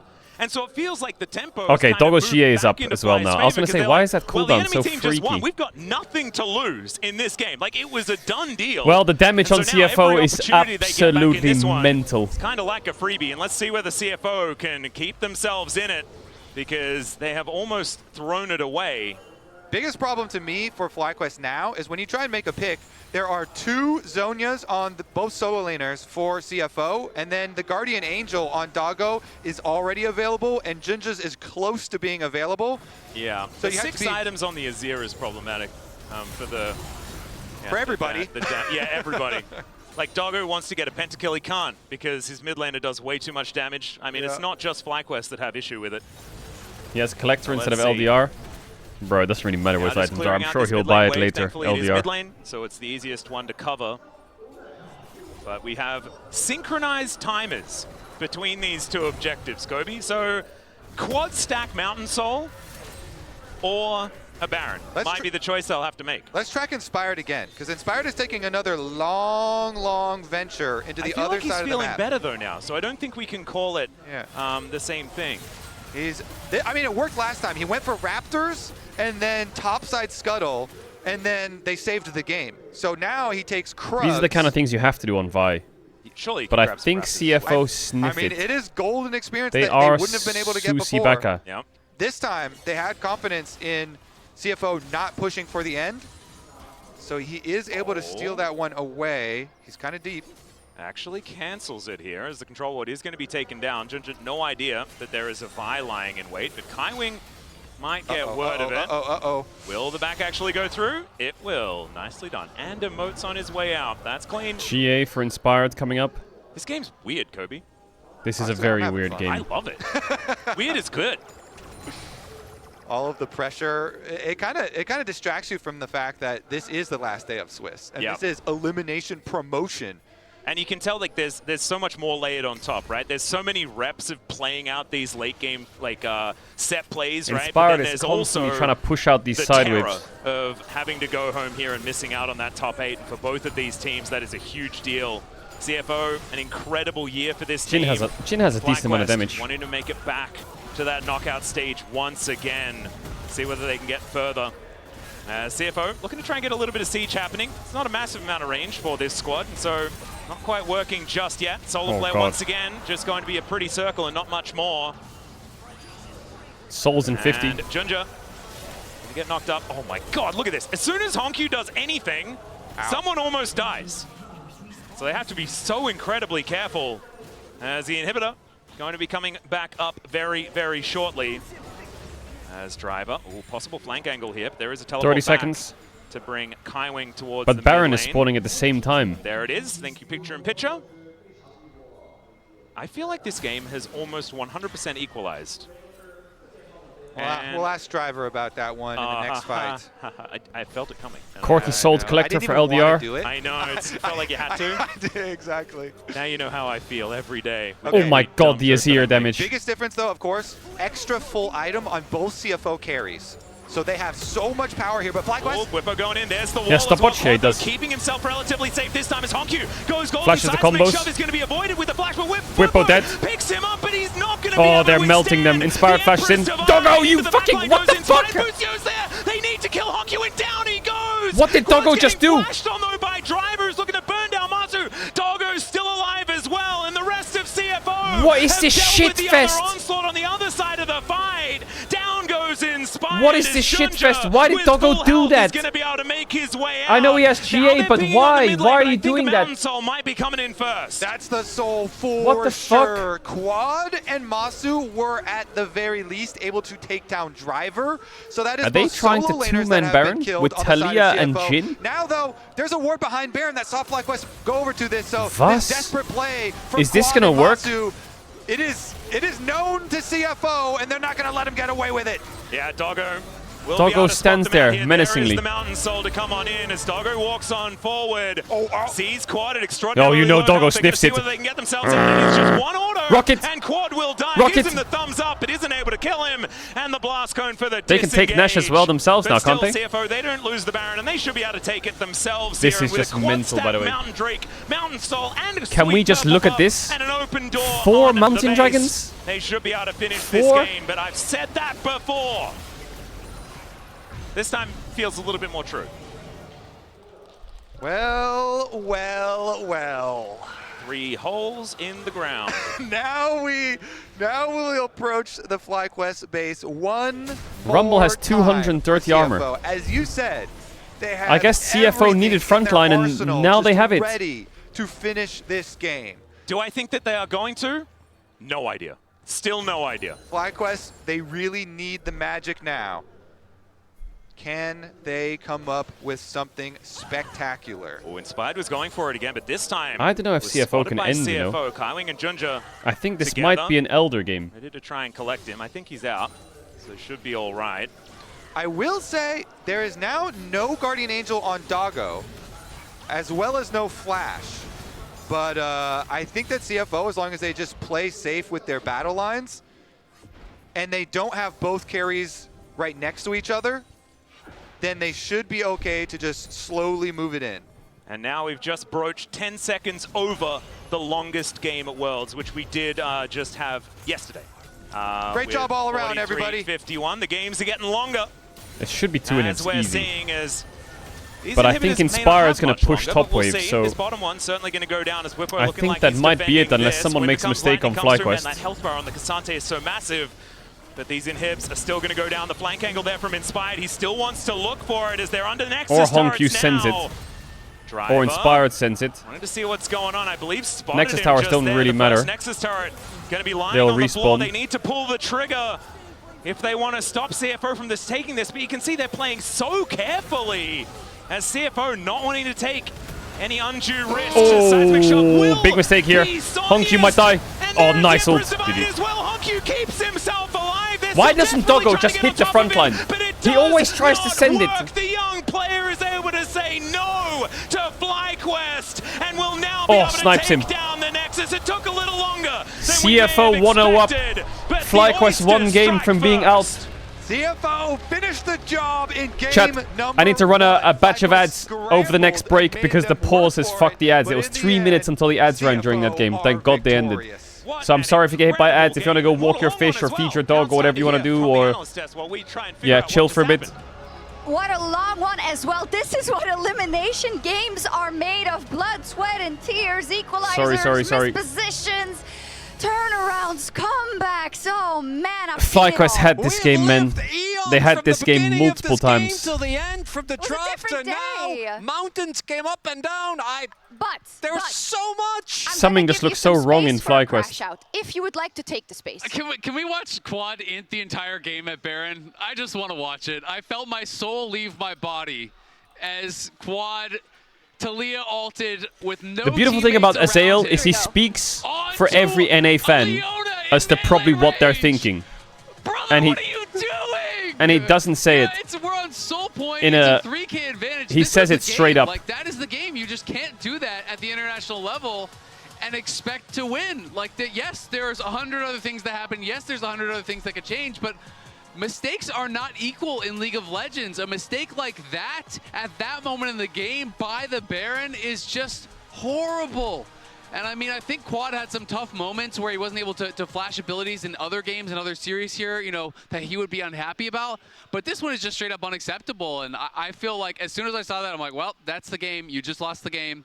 And the rest was kind of just waiting it out. But then it did get crazy. They didn't lose actually from that point. You gotta give them credit. But the thing is, it feels so bad to now go like, hey, you kind of came back in that game because you didn't. And they never. Yeah, I mean they kind of did, but they didn't get the Nashio's chest on like the 5 I mean, I think Inspired played an incredible game. They didn't get the Baron. Really clever. Him That's and the Masu problem, were the right? standouts to me. Yeah. I think really did well. I think Buppo, you know, he was always up in goal, but there was some head I think if they scratchers, got like the that Baron, it teleport would to his be own for team sure a lot better. They got super dizzy. That play from Inspired here, the fact that he's able to knock Doggo over the wall, like speaks to the quality of the game that I think he played.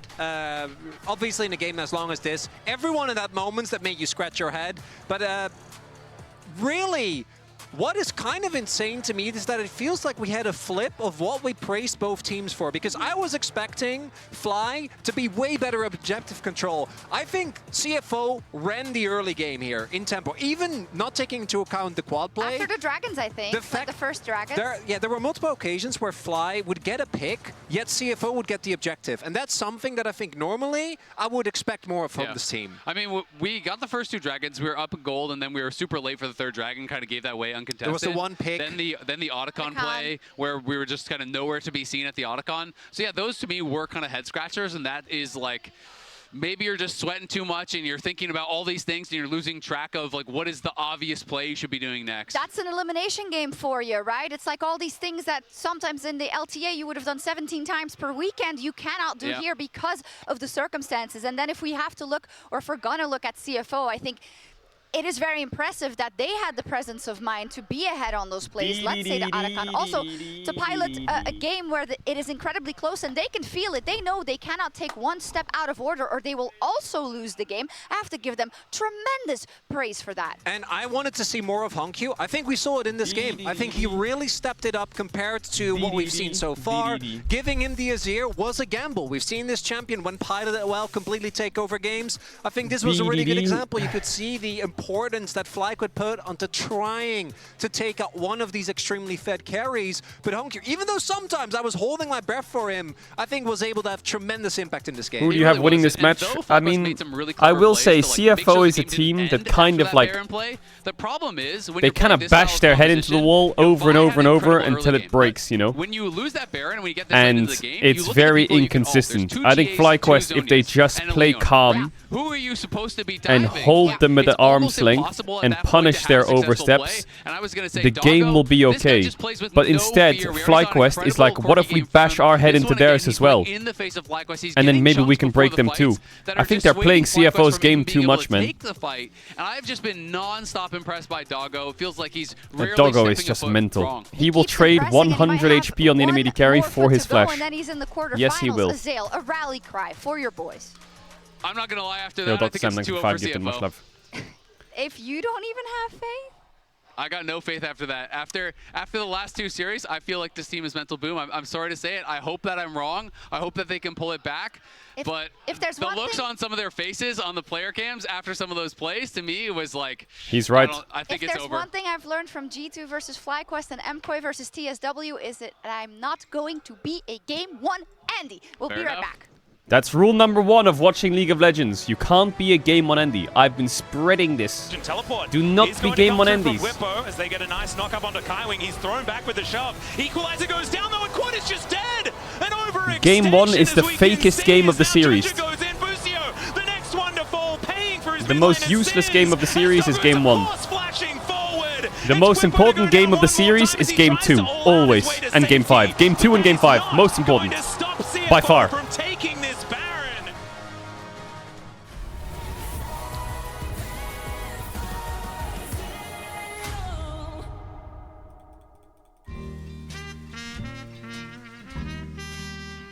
Bonjour, merci à tous. On fait voir les champagne. 여러 같은 분들께 행복합니다. 즐거운 수고요.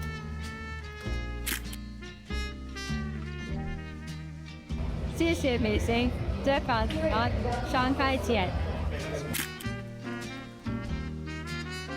Thank you, Beijing fans. See you guys in Shanghai. Dee dee dee dee dee dee dee. update is required. Financial system updating.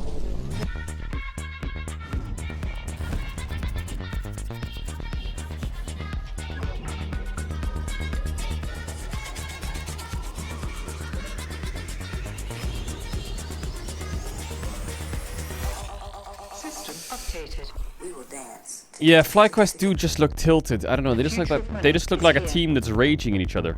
Feels good.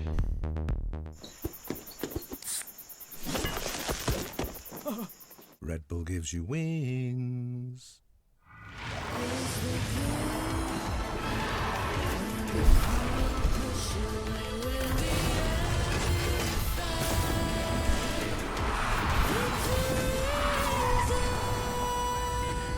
I wonder what will happen if they live stream their scrims now, or like their worlds behind the scenes talk, because they're probably giving it to each other straight. Because you're one game from elimination at Worlds, you have 2 games to turn it around. You need to cut the bullshit, stop being a bunch of fucking emotional freaks, work together and win the game. And getting through that in 5 minutes in a break is impossible.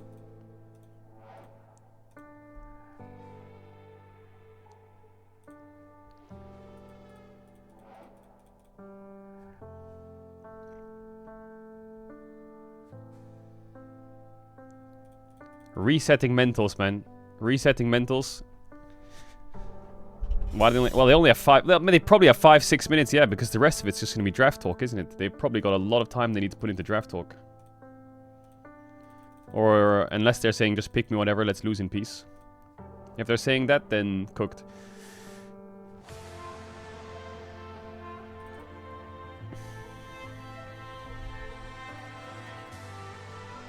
Chat, the ads today are kind of fucked from the pause. I'm going to try my best to fix them, so sorry if you get hit.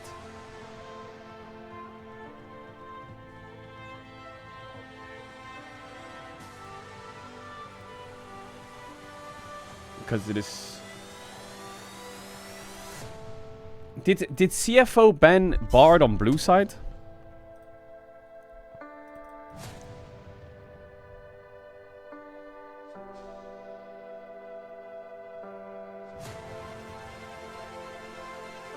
No.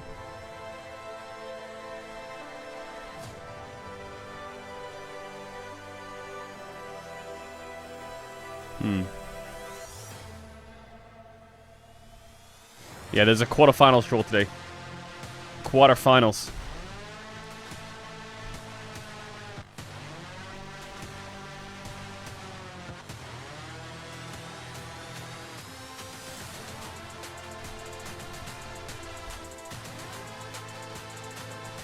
Bum ba ba ba bum bum.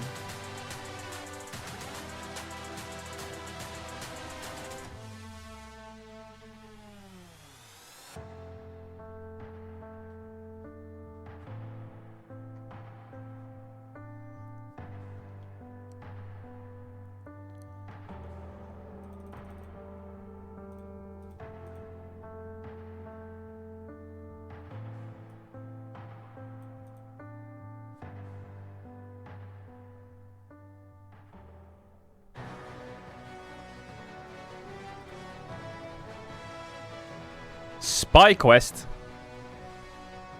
Papa Smithy, thank you so much for joining me during this series. Actually, I want to talk about the preparation you had coming into today with the few little time that you had. What did you guys focus on specifically? Yeah, obviously at Worlds, when you're this deep into the season, you're not going to be picking up a whole load of new champs. You're not going to be able to reinvent yourselves. True. I think a lot of people saw that the loss to G2 took a lot out on FlyQuest emotionally. So I think a reset there was important.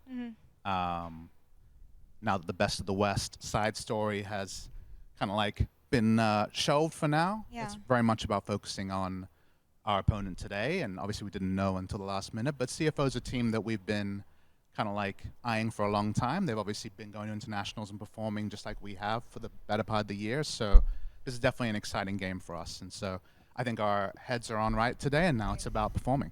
As you said, from being the best of the West to a bit more struggling situation as you're in right now, how did you readjust your players' expectations?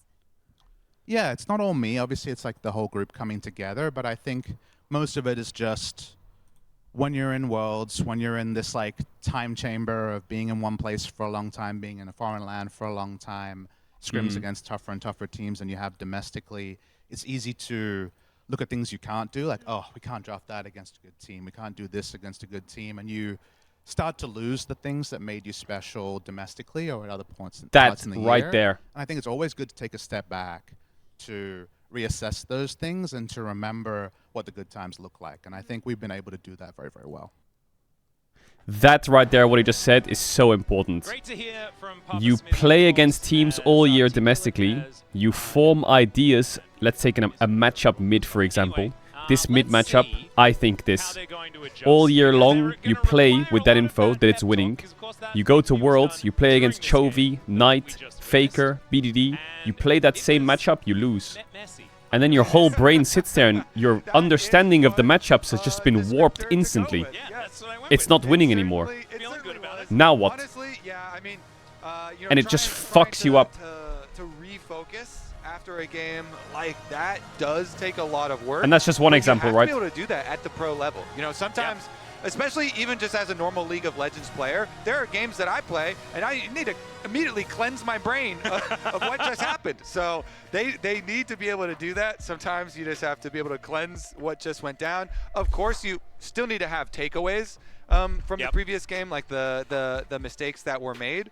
From honestly both sides, it was not clean from either side, but CFO obviously looking way better and performing individually as well as a team, much more cleanly. Yeah, Kaiwing making up for the lack of experience in the early game with all of the experience he's had in his life, which is was enough to get them over the line. But there were ups and downs on both sides, right? Because of course, not quite figuring out the lane swap mechanics effectively on CFO's side, putting themselves behind early. But I still think that the draft was problematic on the Fly side as far as where their consistent damage was going to come from. I think now we can see what's going to happen as we head towards champion select for game number 2 and see where the pivots are going to be. Yeah, what I would do is just go for comfort champion so you can focus all on your gameplay. Masu's with the refs again. Focus all on your gameplay so is this that you PC can reduce okay? the amount of mistakes. Also, small thing, small side note, I don't want to be that guy, but I do think that this FlyQuest draft, the Jhin last pick just ain't it. Masu needs a better champ. He needs a better champ. I don't know if he's like a Jhin main or something, but I am a slight hater of Jhin. But I do think it has very good positions. I think if you have double AP solo laners, let's say you have Rumble or Aurora, I think Jhin fits in that draft always. Always. I always like Jhin when you have double AP solo lanes. I think Jhin will fit 100% because he gives you so much pick with mages. But I don't like AD solo lane and Jhin together. Unless you have like a strong AP jungler then. Like Jhin Maokai is great. If you have like Cassante, Maokai, Azir, I think Jhin fits. I think Jhin just needs 2 AP champs on his team. Otherwise, his like dynamic just doesn't work. Like Jhin, Cassante, Vi, it's just fucking disgusting, you know? Some humps to get over here for both of these teams. I think FlyQuest putting their best foot forward until the one big whoopsie that we did see out of that gentleman on your screen right there. But I think that they're going to have to rally if they want to stay here, right? Because if it is one of these situations where, you know, I hope FlyQuest reset. I hope so. Is in it, then I mean it's only going to get worse from here, right? I mean the semifinals, the quarterfinals, the finals, they are all the most mentally strenuous things you can do on a League of Legends broadcast, and so therefore, I mean, if you can't handle this, what are you doing? I think if you're picking an AD carry there, it has to be like Sivir or Kai'Sa maybe, or... So let's see who will be able to perform under pressure. Always talking about the poise on MF, stage maybe. here. This big stadium that we have here, compliments of JDG, filled with cheering fans, putting the extra passion into the day that we are seeing. And it is going to be a long day, by the way. Remember, this is just so rest is in, yeah. Of 3 best of 3s we have in store for you. Yep, and we're going to be casting all of them because it's kind of like... He's a liar! I'm a liar. We don't do that here. Because we know that if you get to a 3rd best of 3 and that it's been all the way, then you get very, very silly commentary, and we do not want that on the world stage. He says after... talking about Oyster in the last game. Straight from minute 1, Yeah, baby. I was like, I have to make up for this. I'm going to pretend this is the 3rd best of 3. As we can see, Chowie starting to get a little bit animated here, so I think that's telling me that we might be getting closer and closer towards a draft starting. And you have some confirmation because yeah, chat, sorry about all the ads in the break. Apologies. It's good now for the rest of the day. Just ads after draft and you're chilling. Sorry. I think when there's a pause, I should just be like more on top of things. Because that was a long ass pause. All good now. Chilling. Vi's been banned a whole lot this Worlds as well. And so a lot of things are going to change as far as the ban list is concerned. I think Oriana's. Why do you look sad? I'm not sad. In the last game, CFO had I'm a not sad. good It's just read of I enjoy games more when someone does something to bring the game back rather than someone does something to throw the game away. And it's just painful, you know, because I can like I put myself in Quad's shoes and he probably just feels horrible. FlyQuest team, they're at their best. And then I put myself in like Doggo's shoes where he like gets fucked W's in and dies. I'm like, bro, what are you doing? I want someone to like do something that changes the game in a good way. Of course they do, but I simply feel like that is. All right, reset blue side. Ambessa ban. Is FlyQuest first picking Sion? I would just ban. I would still ban the Sion because. Unless you want to first pick it, but then I guess then they can trundle you. They can trundle you, and Jinja is a really good trundle. Do we care about Trundle though, Bwippo? Do we care about Trundle? Is there ever a world where Sion's open and you just first pick Trundle? I just don't see it. I just think Trundle is a fake counter. I'm not gonna lie. Cassioban is Ryze, obviously. So the pretty weird thing here is Ryze is open, Yunara's open, and Sion's open. So if you ban Yunara, they could ban something, and then they. So it's Ryze. Oh my god, I just spelled something disgusting. Sorry, it's the way I'm writing. Sorry. Sorry. It's because I was right. So Yunara's out. So now what CFO will probably do is they could just leave both Ryze and Sion open if they want. But Ambessa is banned, and Ambessa is banned. And they could ban something else. Answer into and trade. Sion. And they could go Sion first pick, they go Ryze Trundle. And if they go Ryze first pick, they go what? Sion Trundle. And if they go Trundle first pick, they go Sion Ryze. That's the three-way trade they have as an option right now. So you would ban something that's picked here, which is probably because Shantae's out. Wukong, yeah. If you are banning Ambessa right now, you gotta first. So now here comes the three-way trade. I think you still do it. And we have seen what do you first pick? Picked, even though it's trundleable. Trundleable, fun word. As we'll see whether it is actually going to be the decision. Obviously, the Kaiser Hover is going to come in first, but then Bwippo, will it just be? Okay, is that the little grin? You know. Sion. Okay, so they get Ryze Trundle on red side. It's like enough funny business, enough funny business. And if they go Ryze Trundle, they have to be ready with what? Jarvan, Victor. Let's see what the answer. Okay, and then they have to be ready with. Imagine if he did it though. Yeah. A top laner into Sion. I don't know, Aatrox. Who has been a fan of this champion? Isn't it ridiculous? They're not even smiling. You know. Yeah. It's like. I mean, should be Ryze Trundle, right? I mean, Ryze Trundle feels pretty good. I think they have to go Jarvan Victor into it. Range, so I don't know what other options Quad has. Like. Expecting the Troll King. Expecting it, but what would they then be worried about Inspired doing? Like, theoretically here. Okay, yeah, just do it no matter what anyway. Zed. Yeah. The Zed into Trundle angle. I don't know. Inspired, of course, has a lot of could go Kiana if Inspired's feeling it. If we go back I mean, he could Ivern. So, if I'm thinking about it theoretically, he could Ivern. Ivern is quite good into Trundle because you make it hard for the Trundle to move around the fights. And it would be a FlyQuest classic of doing the front-to-back team fights I was talking about, where they build for just a crazy 5-on-5. Okay, Kiana is the other way. You can go for the extra mobility here. Kiana. Try and dance around him. And I think he needs to play like a roaming mid then if you're playing Kiana. Or like Annie, you know? Something that actually enables Kiana. Annie, Ahri, like Victor Kiana is awful.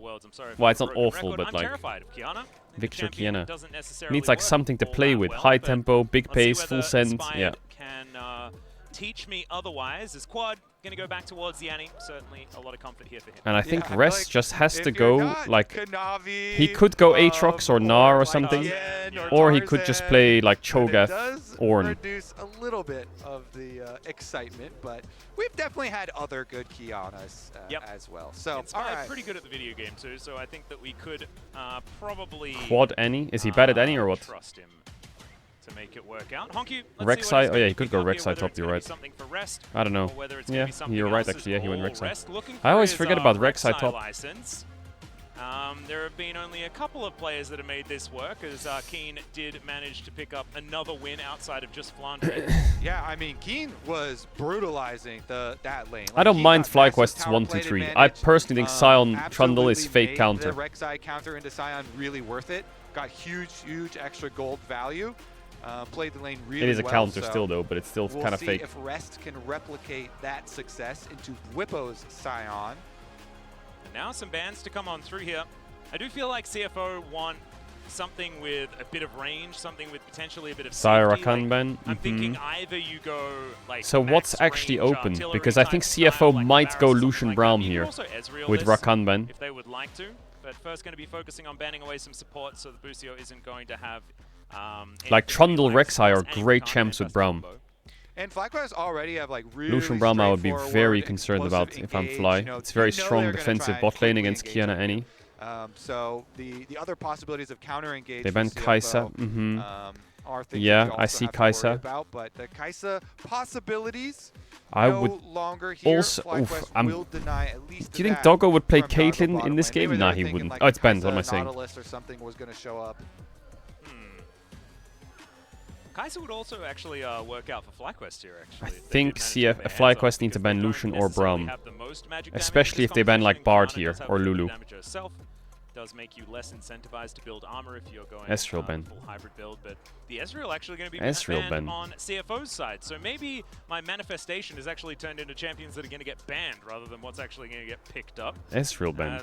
They banned Lucian Braum. Big W. Going to get rid of that one. So now I guess their option is... Yeah, and then you're looking at the engaged supports like Rel. Is MF? No, I don't like it. Some of them have been whittled down here. Rel looks pretty good because there's no more. They can't play Rel because Poppy's in. It's Poppy, Nautilus, or Bard. Maybe Bard counter engages it's Bard. Well. Extra safety there if you don't want to. Okay, like, pick a Busio. Xayah or Oh, it's Nico. But I mean, they could go Severe Karma here, 4-5 FlyQuest. I think that's absolutely chilling. Most of Worlds, but into Trundle Nico. Under the radar in this one, but I guess that does make sense. A bit of a shapeshifter. Yeah. Masu, let's see what we're going to be rounding out this Fly composition with. And they have the radar on their team with the Rek'Sai. Yeah, true. So they control the radar as well Lucian Nami. One that will slip by. Okay, here we go. I think Severe Karma is really nice here for Fly, but sure, Lucian Nami works. Year on the line, and we get North American Lucian. Do you think Doggo plays Kalista here? Nah, it's completely troll, isn't it? Do you think he goes Draven into Lucian though? The entire year for FlyQuest here, such high expectations. They are going heavy engage, and they are going Lucian, Nami, must win into CFO. There is so much follow-up as well from all of Fly's comp is strong. Can land, right? You get an has a lot of good synergy together. Yeah, he goes Draven into Lucian. Chat, I'm gonna run ads. If you don't avoid ads, you can use the tier 1 or 5. You don't have to sub to the channel if you don't want to. You back for the game. Tots, big kiss. I'm sorry about all the ads. If you want to sub now, you'll get no ads for all of Worlds. Apologies. If you want to swap stream or do whatever you want to do, I'll see you in a sec. Much love. Of course he goes Draven into Lucian. Of course. I'm sorry. I'm sorry. Of course he goes Draven into Lucian. Mentally ill Doggo. Mentally ill. Psychotic. Gonna swap streams, come back in a sec. All good, whatever you want to do. And that makes me feel even more worried because we saw what he did there on the top side of the map. We'll see whether it can be another early cash in here for Doggo. As CFO, they are not messing around. They want to finish this up 2-0 so they can focus on the best of 5s. Oh man, so much extra pressure too on the scouting for level 1 to play the guessing game of who is going to go top, and are you going to guess? I don't think Doggo will go top this game. Yeah, how far deep do you go on guessing I like swapping Draven into like Rek'Sai and Cassantes into Sion. He may have had some discussions with the coaching staff in between the series, so I think that one will be shored up, and that's if indeed we do get a lane swap scenario. It could just be that they're willing to go toe-to-toe and see whether they can win out in the early stages of the laning phase. But I kind of like FlyQuest's composition a little bit more than last time around. I think I can see where the damage is going to come from late game. I can see that there's 3 threats that are legitimately terrifying on this squad, and then a lot of CC to back it up. And here we are, onto the Rift for game number 2. Fly desperately trying to stay alive here at Worlds 2025. CFO looking to knock them out right here, right now. I don't think anyone will go top from bot lane. The lane that might determine it. It's 2v2. Could very well be that mid lane. 18-year-old Hong Q, massive year for him, so much hype behind him, and you can see the progression from him over every international event that CFO have been to this year. Meanwhile, Quad really had some really bad plays, honestly. I'm just gonna, in the previous game. I was waiting for you to sugarcoat it. And yeah, I was thinking about it, and it was just How bad, is Doggo here? We'll see if they can clean it up here. Doggo is deep. Doggo's behind enemy lines. The axes are spinning. He's dead, or? As the Blooming Burst comes on down. This oh, is a Doggo flash, went right definitely. instead of left. Does have a blast cone there as the rest of CFO. I mean, if you Okay, knew well, that no they were sums looking Nami to and get as Lucian much Nami information versus as Raven possible, Nico. Bot lane you is weren't expecting like, all of CFO I think to maybe hanging out there's not much FlyQuest can do about this because they have Kiana level 1. But just understand that right now top is a dead lane. The map is split and Nami has no sums in the most fucking World War III Armageddon bot matchup in existence. Draven lane for bottom side. You want to split Like this bot pressure. matchup, you have to fight them to the death on every wave. Well, post level 3, I guess. And you're poking each other to the ground. And you're split mapped on with no sums on support. Early damage that you're talking about, burning through. Like Inspired has no choice. He has to do 3 camps and go here. So for the next 4 minutes, this is just FlyQuest have to survive as best they can. But I think CFO has got Nico right. They're gonna do the bot dive. Inspired. But there's no cannon minion yet. This wave's gonna crash very early. Is he just gonna accept the split map here and just say, Masu and Busio, you just have to defend for yourselves? And right now, they do have a lot of vision around this area, so no dive They is going can't to stack come 4 in. anyway. But as you say, it's not so not about this the wave, dive. it's next about wave, just which is making scary. Sure that this 2v2 will always exist. See if without CFO do it. needing to worry Doesn't look about like it, any actually. Sort of Kiana making her way down. Yeah. It looks like it's going to remain the case here as Doggo and Kaiwing continuing to lay down the pressure. Inspired now on those Raptors and is at a decent clip as far as clearing out the jungle. Yeah, and you kind of just have to accept it because it is a Trundle. So they stack 2, crash the 3rd, or fast push the 3rd, stages. and then they leave the 4th. Both those junglers, though, have really dominated their regional leagues. As you can see, Junja, we talked about him, 7 in a row. And Inspired, I mean, he's been talked about as the Western GOAT for a really long time, and I think he's had a decent Worlds as well. I don't think it's necessarily going to be on him, right? But certainly they need to come together, and we'll see whether they can utilize some of the aggression from Inspired to make things happen. Because Kiana, if she's going to work, she needs to do stuff. You know, you need to get that ball rolling. As Ardent Blaze, with a little bit of a double tap there, is going to Inspired's in time for bot. There's no play bot. Still here towards the bottom side. Inspired skipped Crab to cover this bot dive. He might have just won them the game if he can be there. If they dive here and Inspired doesn't show and he can like surprise them. They know that this is a possibility. They're going to try and counter. You can see they can actually see the rise as well as the bubble. Yeah, there's the cannon minion swap. CFO. It's such a bad dive. Yeah, it's not going to work. Inspired didn't do top Crab for this though. Utilize some of the cannon tech, but it's not quite. He will see that Inspired has 23 CS, so he's skipped top Crab. Play to make sure that his bottom lane stays alive. But as you can see, as far as the CS numbers, it's almost 2 waves that Doggo has in advantage. As now you can see Rest actually going very aggressive onto Bwipo. The Soul Furnace is going to be there, but not for too much more than just keeping himself alive. Yeah, Rek'Sai sustain really, really advantageous up there in the isolated lane. Ooh, Tangle Bob's going to miss. Probably keeping Masu alive there, as we can see. Doggo not off to as good a start as he got last time around. His squad taking a lot of damage. Inspired has smite, but he can't fight him. A big deal, as level 6 is ticked over here for Quad. Could fight his Gromp here. And CFO, I feel, top push is really good for CFO. Yeah. Victory in the last game. Inspired Pink will spot it. Their advantage over the top lane and go for a dive possibility here. Honku helping with the Honku's going back to mid a bit early. He's going to steal away Gromp. Just get guaranteed value there. Yeah, Pillar goes down. Inspired trying to dance his way out of here. But I guess Junjia wins. But Sion's TPing back. Junjia needs to be a bit careful soon. Might be a little bit over enthusiastic here by Junjia. Yeah, I mean, for smite fights, Doggo is diving bot lane with Nico cannon minion. The flash forward from Doggo, but I don't think it's going to be enough. Masu, he flashes away. Quad just got solo killed. Doggo just dove bot with the cannon minion tanking forever.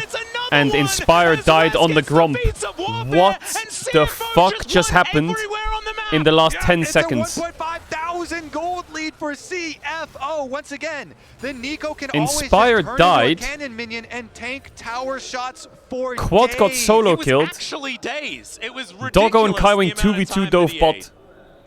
Regardless, yeah, you have to knock him out of the cannon form. You gotta get like a bubble or something on him if you want to put a stop to those dives. And so Doggo does get the kill early on Damasu before it goes down. So he got the kill. There's 3 replays we need to watch. So he was able to cash in on those. Draven getting paid extra. Good luck to the observers getting those replays. Extra gold lead here. But so here's the first one, Quad. I'm guessing, what is this, just flash W? Auto, QE auto? Q? Yeah, okay, that was pretty easy. Here comes the bot dive, where Kaiwing will just Q the Lucian and then turn into a cannon. And then stand there for 2 tower shots, 3 tower shots, 4 tower shots, 5 tower shots, 6 tower shots. I'm pretty sure. And then bot lane's dead. And then what happened top? What happened on Gromp? You don't have a tremendous amount of stacks super early on, but you have some, and so that is a really crazy mechanic, by the way. Over 700, the gold lead for him. That is a big deal. We'll be able to potentially see. That's just the way it works, chat. Just the way that the Nico cannon minion works. Because cannons take a lot of tower shots. I want to see the top side one. Towards the bottom side of the map. It might be somewhere that we're looking. 50 seconds until the grubs are up as well. But Fly well and truly on the back foot in this game. They are going to be swapping Masu towards that top but side. I'm not sure how. The port of call going to be this bottom when lane you, how do you break the Nico out of it? So CFO you can't, right? You have to CC her, and then she comes out of the cannon, or no? In this game, and like how do you stop her from being a cannon to tank? Of controlling the early game map as so I guess the only way out there is if they can just bubble the Nico, but. And make the extra move on FlyQuest. In a dive. We'll see how this continues towards Grubs. We're approaching the 8-minute marks here. So this is kind of the break point of do FlyQuest actually get to change something since they have a Scion, but no ultimate. As you called out, the ulti was used to get back to bottom lane. So Bwipo's actually just using his time to walk full up shifting for Grubs. as FlyQuest start this out. There's no teleport either for Rest. So he's in that bottom lane as well with the fact that the Scion is here. FlyQuest should be able to guarantee these grubs, and that will be exactly what happens. So they're going to sacrifice bottom side turret plate money to the Rex side then, and Junja wants to come in and use his smite. Well, they're looking for an angle. Supreme display of talent does come down as Junja Trundled, quite keeping tanky. himself alive there with the ulti. They'll get Rest of 3. CFO move over, and that is going to be all 3 of the grubs in the hands of FlyQuest. Nicely done. Standing their ground, making Okay, they sure lost that top CFO wave good and they lost they're bot not wave. allowed So to they just have. lost 2 waves for 3 grubs. Though, Rest is able to answer with that cross map in the bottom lane. Yeah, that was 2 turret plates that the Rek'Sai is able to earn, as well as minions that were denied as the tower killed them off with nobody around. So FlyQuest investing decently heavy into getting these Void Grubs. Well, Doggo still trying to fight here as the Blooming Burst comes on down. Tangle Barbs is decent on Debussio. Doggo has the problem with that, and he has to use culling there to disengage. But Doggo has Vamp Scepter, right? So he's in a lifesteal, and now all of a sudden FlyQuest bot lane is maybe diveable with Rise ult. They could do a roam from mid. Honku has Realm Warp. If they Realm Warp over, that could be 4 people diving FlyQuest, and they're going to do it. The Realm Warp is going to come in. Buzio will die. Looks to turn up. Honku. That's so TP much in damage from already. Annie. Why is this Rise doing so much work? Actually, Kaiwing has butchered this dive. Double kill for Draven though. Oh my god. The TP takes so long to get there. It takes like 6 seconds. It's looking real good here in game 2 for CFO. I thought Kaiwing butchered it because he went in so early. Buzio can soak level 6. Buzio on the Nami, still no ultimate. So he didn't and now have Rest that is going to stop Inspired on Drake or what? Quad to come in. Quad's teleport gets nothing. Inspired trying to finish off the Dragon in He time, should get but it. Yeah, it's a 2v2 here. Dragon Okay, and FlyQuest Rest have against objectives. Inspired Wow, and he had to Whippo. flash. It's the flash out from Inspired to get him to safety. But they're getting pummeled in their Rest just feeling lanes. like he can do anything that he wants here in this bottom lane on this Rek'Sai. Tunneling around. I really like this skin, by the way. Full party Rek'Sai, absolutely fantastic. Don't look Draven items, just don't look at bot lane. That is the It's best Caulfield's pickaxe versus regardless, Bloodthirster. CFO are very rich. Like, what the fuck? CFO, investing a lot in money, whereas FlyQuest are scraping together some of these early game objectives that don't Could Draven give ult the you space. much power outright. Or E, I guess, and take a tower CFO shot. are really well positioned to just steamroll over the rest of this game with Well, he Draven ulted as well. keeping up the pressure on every Turn- single lane. And Nico's gonna they do cancel him just again, I that. think. They're Oh gonna my god, push in Whippo towards needs to this call an tower. Uber to go More back to turret base at plate this rate. money. No. Stop the recall for extra tempo advantage. It is just so well done here for CFO in the early stages. And that should be this outer turret falling down here on CFO's side. Unless Quad is going to be enough to deter them. It's a large wave coming on in. Quad might be able to deal with this, but Doggo gets another 2 axes. I mean, he's got a Bloodthirster already at 11 minutes into this game. So just going to wait. They're going to get first blood tower at 11 minutes with 0 I grubs. think on this wave, this turret is going to be dead, and I don't think you'd want to push your luck, and that's exactly what he considers as well. So that should be that first turret falling. The last plate picked up as well here by Doggo. And it's already a 2,000 gold lead. Make that about 2.2 just for the Draven alone. All right. They're just getting turret plates all over the map at the moment. Everyone lost lane. Well, Whippo lost lane because the matchup is pretty annoying for Sion. Here, but maybe they can kill Whippo at the same time. He gets knocked up. Junjun turns up as well. And now, Pillar is going to be put down, and the ulti comes on through for Rest. Tries to get himself out of the way. Junjun was tanking the turret. Mid lane lost Whippo from the solo kill. tanky. Bot lane lost so they're from... not going to be able to kill him. Great Bubble is going That's a kill to for catch the FlyQuest. Rek'Sai as he tries to flee. Big shutdown to Masu. Okay, a bit of pace. He's still 1.8k down, but... down the Rek'Sai. FlyQuest answering back. Putting a stop to this snowball that CFO had been creating. They do get the extra money countering the dive here Junjia's after it was Triforce. unsuccessful. I mean, the good news for onto FlyQuest, Whippo. even though they're Also allowed them 3k to down, push is they have out on 3 the rest grubs of in the map, first so Drake. They gain a little bit of breathing room. So their from cross the maps are good. onslaught that CFO Why is that had good? been Well, delivering. CFO's probably going to That focus on the takes next care Drake. of the And with the Rise 3 grubs, you can teleport, start but it taking is still towers. Extra teleport back and available for Rest as well, so they catch the mid wave as well as the bottom wave. The one good thing is What is that Trey it's from Master building? that's able to benefit, right? And so that gold lead that we were just Is talking he about is building 500 gold.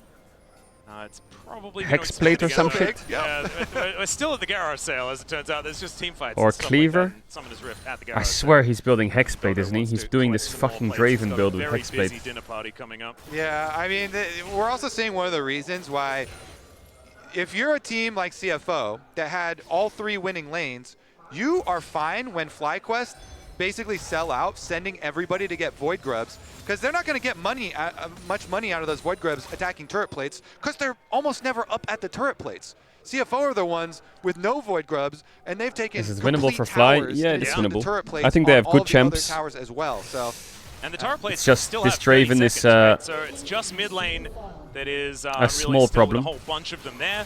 Doggo is, of course, now parked in said mid lane.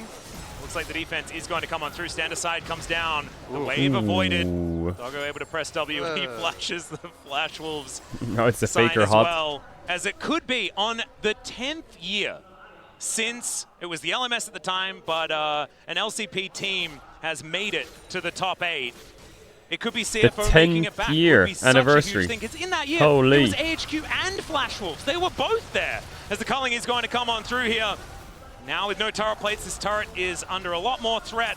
And especially with a big old Draven there, they will be able to take that one down. Second turret here for CFO as they keep this snowball a-rolling.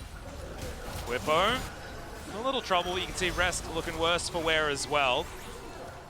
And the defense going to continue as Whippo is just clearing out all of these holes that this Rek'Sai is The way digging. Doggo plays is so fun. well, he's also digging the graves But of it's a small FlyQuest. side rent, Yeah, but like, with this actually maybe massive Honky's lead. dead here, And because I Inspired's do jumping the love wall that now. Doggo is showing You know, I remember seeing an interview. I don't know if it was Rookie or Chovy who said in an interview. Being so proud of Flash Wolves. Wait a second. Yeah, the flash in from Inspired still gets the stun onto Honkyu, but the phase rush. Oh my god. As he gets Wolf. out of the way, Supreme display of talent is what Dead. he was looking for, but Oh, he big fails kill. to dodge it. Massive and kill. The shutdown money goes to Inspired. Massive kill for Inspired. FlyQuest scraping together some Massive mid-game kill. kills. This does not close the gap, but it does get them Wait, who some gifted money subs? to work with. And the door was opening, and now at least they've moved it into the direction of starting to I can't see it. close. Who gifted subs? As Rift Herald immediately going to get started up as well, trying to snowball the play into something else. Without Honkyu, it's going to be difficult for CFO to fight, but of course they are going to fight. They have They no have a TP very on large Rise. Draven and the will to do so. Should be this Rift Herald going down, Yo, and that is the eye collected Tata. by Inspired. Tata gifted 111 subs. What? Again. Now back Yo, towards Tata, thank you so FlyQuest. much for the 111 gifted subs. What the fuck? Hey! CFO, I Wait, feel can you like add they him are in chat? just, they know what this comp wants to do, He just right? writes They are Ta. playing with so much Are you gusto. okay? Everything Why are you gifting needs to be, 111 subs? We're moving into What the the enemy fuck? jungle. We're ready to dive. We're ready to try Chad, if and you get got gifted kills. subs, say thank you. Yo, Understanding I appreciate the that shit longevity ton. of the Much comp love. isn't I'll thank you after the game, and sorry, I'm they're trying to focus thinking up on the game. As Much that is love. going to be Junja, able to even Much out love. these It's dragons. You're insane in a that turret. CFO That's of so much money. insta Over to cross-mapped CFO, the it's bot collapsed tier all 2, this isn't game it? as well. We love to see that. Insta cross-mapped the bot tier 2 and FlyQuest Drake. unable to Thank you again, defend. man. I appreciate that a I'll lot. just leave Whippo to deal with Here's the rest Giz. of these minions. Yep, CFO keeping up the pressure. Ta. Nice rotation from them, seeping Sorry, into I the saw an bottom interview side. Again, once. the Rek'Sai So when I was a player, answer okay, this time around. sometimes I played against people, and they played like Doggo played. But they played like Doggo played in a way where it didn't really have any thought behind it, and they were just inting. But then I played against like the World's players in solo queue, Oh, this player has great and they played like they played, but with a brain. They played like the way Doggo played, in my face, but the timers that they're in my face, How about this one? they were actually really insane, and their trades were insane, and all of the aggression felt different. Some of the European player aggression felt like they were faking it, you know? It felt like they were dashing in, making it look like they were going to win the trade, and if I just hit them, they lost the trade. But then the LCK and the LPL players, they dash in the same fashion, but they do win the trade. And some, I don't know if it was Rookie or Chovy said into you that, or even Apto, I think, said it, or Dopa, that some players play with confidence that looks like they're playing the game in a way that should be aggressive, but they're actually just dashing in to dash in. Whereas some players, when they dash in, it's fucking scary, and you feel it. And Doggo, you can feel it. But I hope people don't look at Doggo and are like, ah, okay, if I dash in more, I'll be stronger. No, you're gonna int. You need to find the balance, and that's limit testing. Another quick kill for FlyQuest. Okay, so they just dove Honkyu again. CFO have kept up the pace and They're have still cashed down in, a taking lot of all gold. these towers. 4 towers for CFO, 0 for FlyQuest. A lot. FlyQuest are, well, now Whippo is in a bit of trouble. Yeah, Kaiwing is He has going to be ult able to find and him here, flash. but it's a fight on multiple fronts. Pop Blossom Does he have mana? invested, Yeah, he does. and the flash and ulti will be in exchange as Whippo is able to make his way to safety. The fight didn't eventuate anywhere else around the Raptors, and so we are going to have a bit of a stalemate. But still about 4,000 gold the lead for CFO, but they need to keep their foot on the gas. Yeah, I mean, this 2-item Kiana. Inspired does a lot of burst damage. He has no more ultimate now. I've seen this movie Ooh, I don't know if he should... the one that's happening in the top lane, so we are Another dive on Honkyu, again. Inspired is just farming Honkyu. It's on repeat. CFO really need to start covering him. For Kiana. That plus the Umbral Glaive. I mean, these are some cheap items. Profane Hydra was reduced in cost, so even He's though, getting no vision, you know, FlyQuest no have hovers, been behind, Inspired individually, and he's walking up on his teams in base. sole gold lead for the team, level 12 on the Kiana as well. And if you make these quick bursty plays, is exactly how you want to try and abuse this champion. Of course, they also have the Rift Herald to work with. So next time when they make one of these quick bursty plays, they could cash in on their first turret of the game, and start to make more and more headway towards closing this gold lead. They have taken This is a really important series for FlyQuest. If they lose this series, I think mental boom into roster change. If they win this series, it could be like a massive mental turnaround for them for the tournament. Wow, Whippo is giving up cannons for the pick on Honkyu. But having a dragon advantage is always so incredibly valuable. But Honkyu ain't even there. They're gonna force Atakan. Towards his top side, looking to steal away this blue buff for now. Honkyu's decided that he just wants some bodyguards. They should just take bot tier 1 quick. Based on what has happened over the last 6 or so minutes of this game. I think his Azir was absolutely phenomenal. Well, Honkyu's down a level, but his Roa's about to proc, so he'll be even with quad, which is pretty good for any. Being even in XP with Rise after Roa. Looking for him again. Stun. Nah, mule. Stunned up as the tidal wave comes in as well. There's bubble. A great Flash. Flash out of the way from the bubble. Okay. That is still Honkyu once again under a whole lot of threat as Masu. Culling and cleanse. Masu's trying to force his way in a bit. Stop the Atakan. Inspired. No. Trade splashes with Doggo. Also able to get into stealth. That will be able to keep him alive against Doggo and Rest, but you can see that CFO, they want nothing to do with this fight. Yeah, that is Flash on both Honkyu and Doggo. So FlyQuest have a very important play here, and it's any Flash up on Atakan. Doggo no Flash, Honkyu no Flash. Quad needs to really step up here. They have nothing other than any Flash ult and Sion ult. If this is contested, Doggo's above them. Quad needs to be quick with this. It'd have to be a steal as now Rest looking for that angle, trying to find the oh, he stuns Trundle. As out he goes as Doggo just takes down Quad. They're all starting to explode, and now he presses W, runs forward. Masu trying to get out of there. Oh my God, Doggo is juggling it all. And he gives the thumbs up as he looks to chase out Masu here. Oh my God, Doggo. He stood above them, waited for Annie to Q, so the stun was on cooldown, and then he just popped up and one-shot them. The Realm Warp Nico ultimate. Beautiful engage from CFO. The Realm Warp Nico ult was crazy.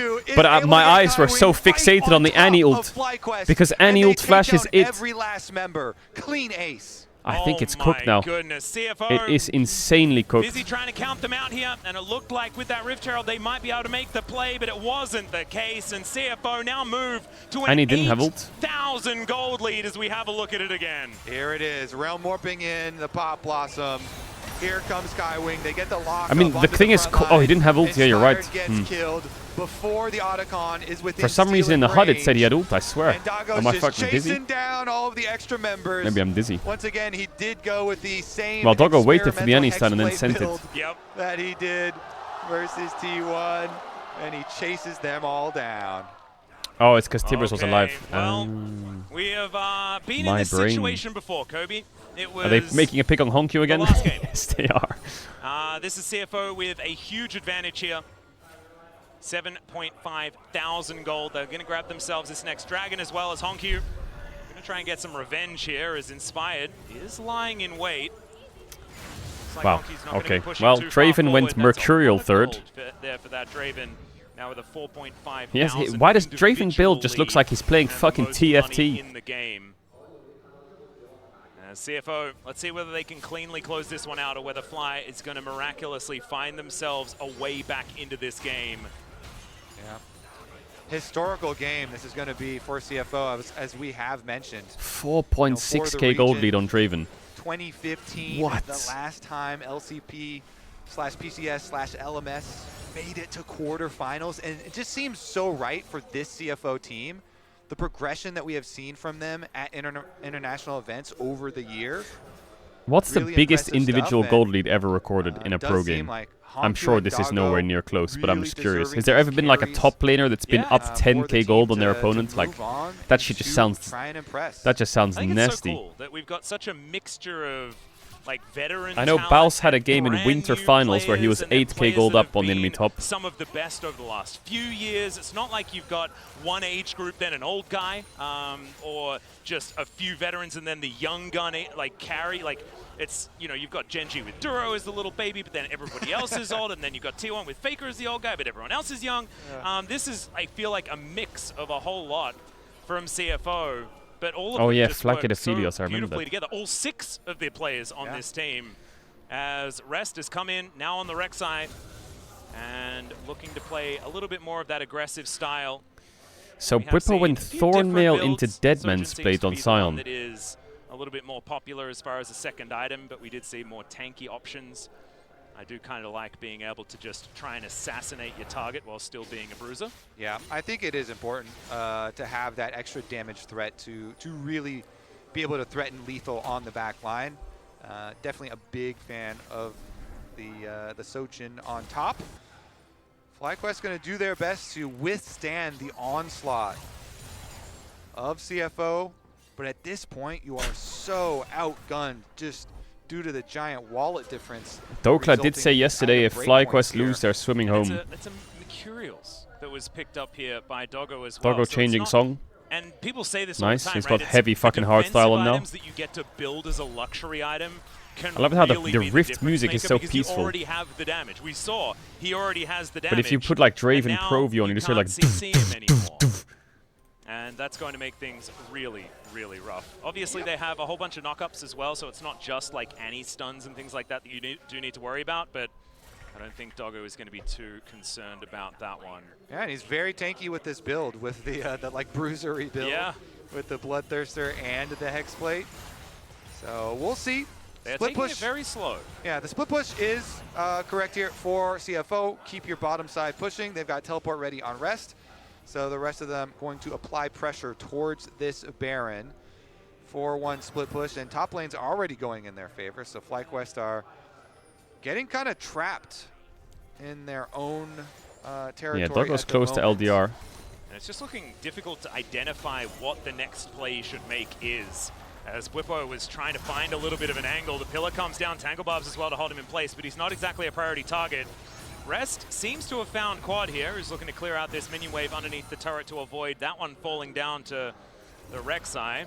And CFO just moved back towards this Baron. Cheeky little ward there is actually unseen, as now the pillar is doing great work against Bwipo once again. Good double knock up though. Oh, Bwipo. As he finds the ulti onto 2. That is going to be another Dawn Blossom connecting though out of Kaiwing. He finds the double. Junjia's dead. 4, flash out, lives.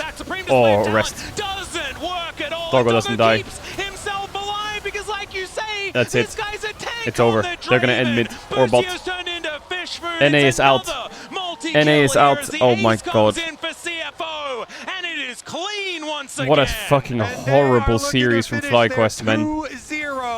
This is absolute cat despair levels of gameplay. And I've made a lot of ending calls about decades and things like that before. Here is another one, as CFO are going to do it after 10 years, making it to the top 8 here at Worlds 2025 after their extraordinary year so far. 10 years since the LCP has made it to top 8, and CFO get it done.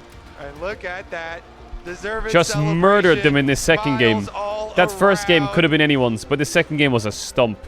Doggo just locks in the Draven, puts on the hardstyle, and blasts the bot lane. Breath of fresh air. And now it's with some trepidation that we throw it back to the analysts. No trepidation needed. No trepidation needed at all, because we are going to start with the celebration of CFO. As you said, I really hope G2 draw CFO, because that's probably a team that G2 can beat. But outside of that, I'm concerned. In front of this crowd, I think you could see the improvement from I'm concerned about every other team. You could see their grit and their resilience, and it has all led to this. But CFO is, I mean, they just played an incredible series. You know, it's a monstrous team, man. They just play with zero fear. Zero. 10k down, you know we're fighting that Drake. Situation right off the bat. Get the summoners, you know, off of oh, Inspired looks so fucking done. Not only is it he's lost today, but the CS market crashed as well. And their incredible tournament. Not a good day for Ona. They've taken down FlyQuest. They've earned themselves this berth in the quarterfinals, and now they have a real opportunity to deal some damage here, to take someone out in the best of 5 and show that they deserve to be in the conversation among the very best in the world. And the poignancy of both Rest and Driver getting I wonder what will happen to the FlyQuest roster, because Inspired's a free agent, and I think everyone's going to want to sign him. Example that we've seen of a 6-man roster actually working. Both these players clearly full of respect for one another. So many close calls for CFO, but finally, and I'd say he might say, but that roster from FlyQuest is going to change big time, I think. The first LCP team to qualify. I think they should keep their bot lane, though. I think Busio and Masu are great players to keep. 2015. Some of the newer viewers might not know this lore, but this was a region that everybody was afraid of. We used to call them the OG Korea killers. Oh, there it comes. 100. Let's go. 109 gifted, bro. Dance, I'm not sure what that was. What is he doing on my screen? I'm not sure. Are we inting it? Maybe it's a death Is he animation doing like or Rumble's something? death Yeah, animation? sure, that was fun. Yo, Todd, thank you for the Yeah, fair, 120 gifted. You're fucking casters crazy. I from the appreciate that. LCP, I think, you know, if we go back and watch the VOD, which I'm gonna do for Thank you for sure, we're 120 gonna gifted. see that for them, because you know what it feels like, Bro. right? As someone who works for Yeah. the region, that watershed moment finally What is comes. with these gifted? Absolutely. I mean, we live and breathe Yeta this Bricks stuff, and gifted I 200 know, and subs. that's kind of what gives me solace in these moments. Like What? when I watch a series like this, I don't even and know what I'm to feeling say when people do heartbroken, this I know stuff, that man. someone on You the don't other have to do this. side This is fucking feeling that mental. opposite Are you emotion, sure you want to right? do That that? is the beauty Yo, of chat, if you got gifted a sub, say competition, thank is you. that Yo, Yeta Bricks for the FlyQuest 200 failure gifted. is the success for CFO, Are is the you? joy for What? CFO, for these people Is there that something live you're and writing in breathe the chat? Like, LCP, that have dedicated their lives to Hey! coming and cheering for these teams. I think it's just a beautiful moment. It's beautiful, and what is also Yo, monumental Wong, thanks is for the the 10. way Doggo Yo, Yeta stepped Bricks, I into appreciate this that shit ton. game. Is I there mean, any? he just slams the Why are you Draven gifting 200 in subs, this man? He strutted into this game. the most important match of his career, Why are you mind gifting you. 200 subs? Nico is cheap. Let's just get that out of the way. But this is a great play, and they played it so Yeta Bricks well. gifted 200 I mean, subs. honestly, not a lot of people would have even gone for this. They used the Nico cannon trick, which you can tank 10 And plus Ta power gifted shots. 200 He uses subs. heal for the move speed to dodge Absolute the bubble. If you don't get CC'd, it doesn't break the mental. cannon. So that allows Doggo to basically just 1v2 them under the tower, and then it was just off to the races. I appreciate it. You don't have to do that, but I appreciate it shit ton. I appreciate it shit ton. All the key If you go give the cooldowns sub, say were thank you. missing Say from thank you. Fly. Say thank you. You can tell they knew they were so far Yo, behind. Christ, They're thanks for like, the you know 10 what, we gifted. just Much forced a love. bunch of flashes. This is as good as it's gonna get. Let's just flip it. Definitely Defenders so. of the chat. Huge result here for Doggo and for CFO. It's honestly not that I want to dance on anyone's grave, but I'm really Yo, happy Wong, to thanks for see another it 10 because gifted. it was You're kind crazy. Leave that to Appreciate driver. Much love. He just did. All right, time for the second series of the day. BLG for test. me, and that discussion of can they really do it? That's And then it's T1 versus MCoy. Yo, Bausmila, thanks for the 5 gifted. again, perhaps something, a job we could Appreciate not it, much finish. I'm not saying Or their play 10 was rather, perfect 10. here. Much They love. have a lot to work on, but now they've given themselves a chance. Yeah, they've given themselves a chance, and they've given themselves, you know, a couple days here to try to polish up exactly what they want to polish. You know, no one is going to give them sign. I think that is going to remain true for the rest of the event. But they have proven that they can win against it, you know, against FlyQuest at the very least without it. It's true. Final Meet words on potential team. I mean, I'm sad for FlyQuest. 0 wins against Eastern teams, 0 good drafts, 7 videos about how they almost beat Gen G. Absolutely not the way I want to remember this roster. You know, I want to choose to remember some of the incredible series that they've shown us at MSI at last year's Worlds. They couldn't bring it together here, and it's definitely a huge disappointment. No one is going to be more disappointed than them. Yeah, on the other side of the break, I'm going to try to talk to one of them, and then after that, we will have. Normally I like to dunk on an A when they BLG, lose, but which this is was going to quite be a an sad absolute one. banger. We'll be right back. I'm not gonna dunk. I think the dunking was done in G2 versus in G2 versus Fly. Yo, Yeta Bix did another 100 gifted. Bro, you don't have to gift 100 subs all the time, man. Like, holy shit, man. Thank you a lot. I don't know how to like approach these things, but thank you a lot. What did he write in chat?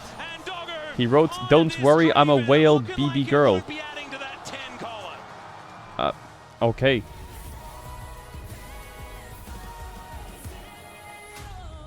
Thank you, man. I appreciate it. I appreciate that. I appreciate the 300 gifted. You can't call me BB girl though. Like you can't do that. That's just no. No. No. No. I appreciate that. I appreciate that. Yo, big W's in the chat for Yeta Bricks. And Ta. Bro. Not. What is even going on anymore? I don't even know what to say. Another 200. Red Bull gives you wings. He says. He says petition to get you out of retirement and do a yearly challenger run. You don't have to gift 400 subs for me to answer that question. Like, what are you doing? Do you want me to refund this or some shit, man? Like, what? When's my... He just says good morning as well. My yearly challenger run. Yo, thank you, Ta and Yujabix for the insane amount of gifted subs. Am I gonna do a yearly challenger run? Well, the thing is, I made a deal with chat that if I ever do a challenger run ever again and I fail to get challenger, I have to shave my head. So I need a heap of time and a good mental. And so the next time we do it, the challenger run, I need to make sure that we're good to go. Because normally I do my challenger runs end of season. And end of season challenger runs is when everyone's already 1.2 KLP cutoff. I might have to do an early season chal run one day to save my hair.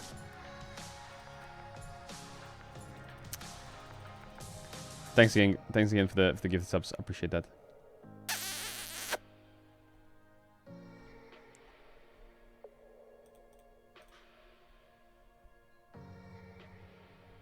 Call Dom.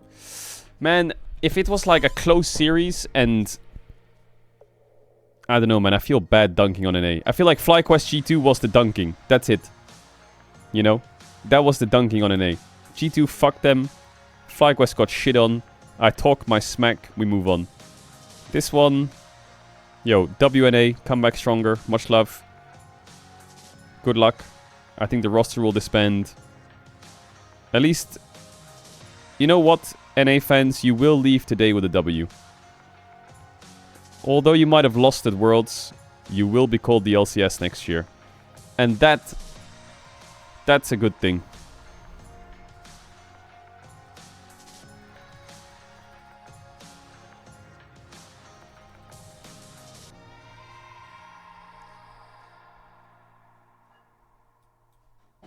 I mean, you were called the LCS this year as well, let's be honest. No one's falling for that shit. LTA, that's gotta be the fucking worst name ever.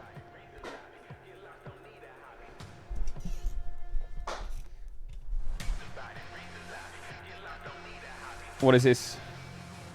Molecules crying, it's the best day ever? No.